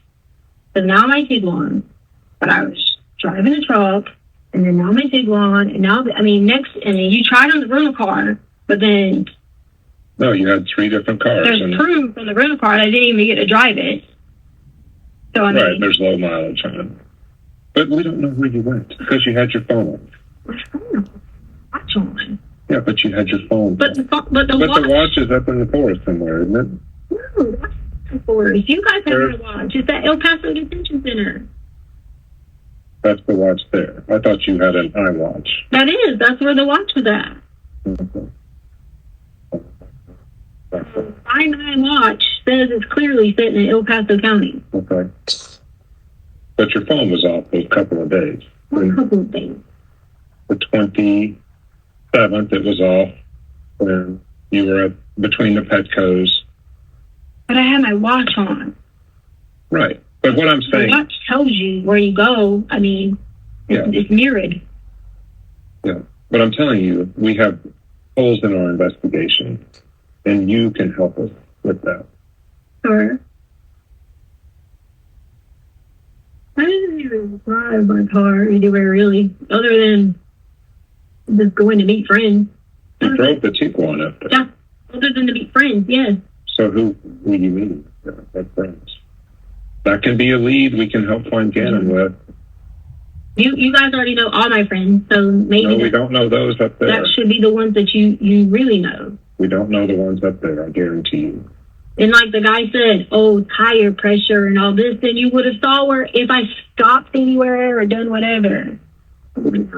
Can't you tell me though? Sure. Instead of making me... I've already had to tell you everything personal about her life. You have everything personal. I don't have what friends you saw up there on 105 where that board is. Look, I'm not going to admit to any kind of board. I'm not saying you need to. I'm just saying tell me who your friends are up there and we can go talk to And my Tiguan wasn't even driven that way until so maybe it was later. How much later? I don't even know.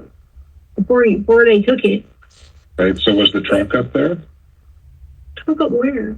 up that 105 area. Oh, cool. How do I just this? But I was going to Castle where he said this. but is that where the board was? It was in the back Sir, of the I don't know where the board was at because I don't know. I really don't know. You're asking me a question that I really don't know. But we have a board up Okay. there where you were driving Okay. with Gannon's blood on it, Okay. with your DNA on it. Okay. So So my DNA, which would be what? skin cells. Okay. My skin cells, which I lived in a home, if that's what you're Correct. telling me. Yeah. And I've already told you that there was all this wood in the garage. Yeah, but you never told me that you took a piece out of the truck and flung it up there. Put it or flung it. And again, Leticia, I think you get mad when I say a verb or something, whether you placed it, flung it, dropped it, hit it, I don't know. But all I know is that our FBI evidence response team recovered it. Okay. Did you check everybody else in the house? As far as for their DNA? No, not the DNA to see if they put it there. Because you remember, these are the people that were in the house when I wasn't there. Did you check all them?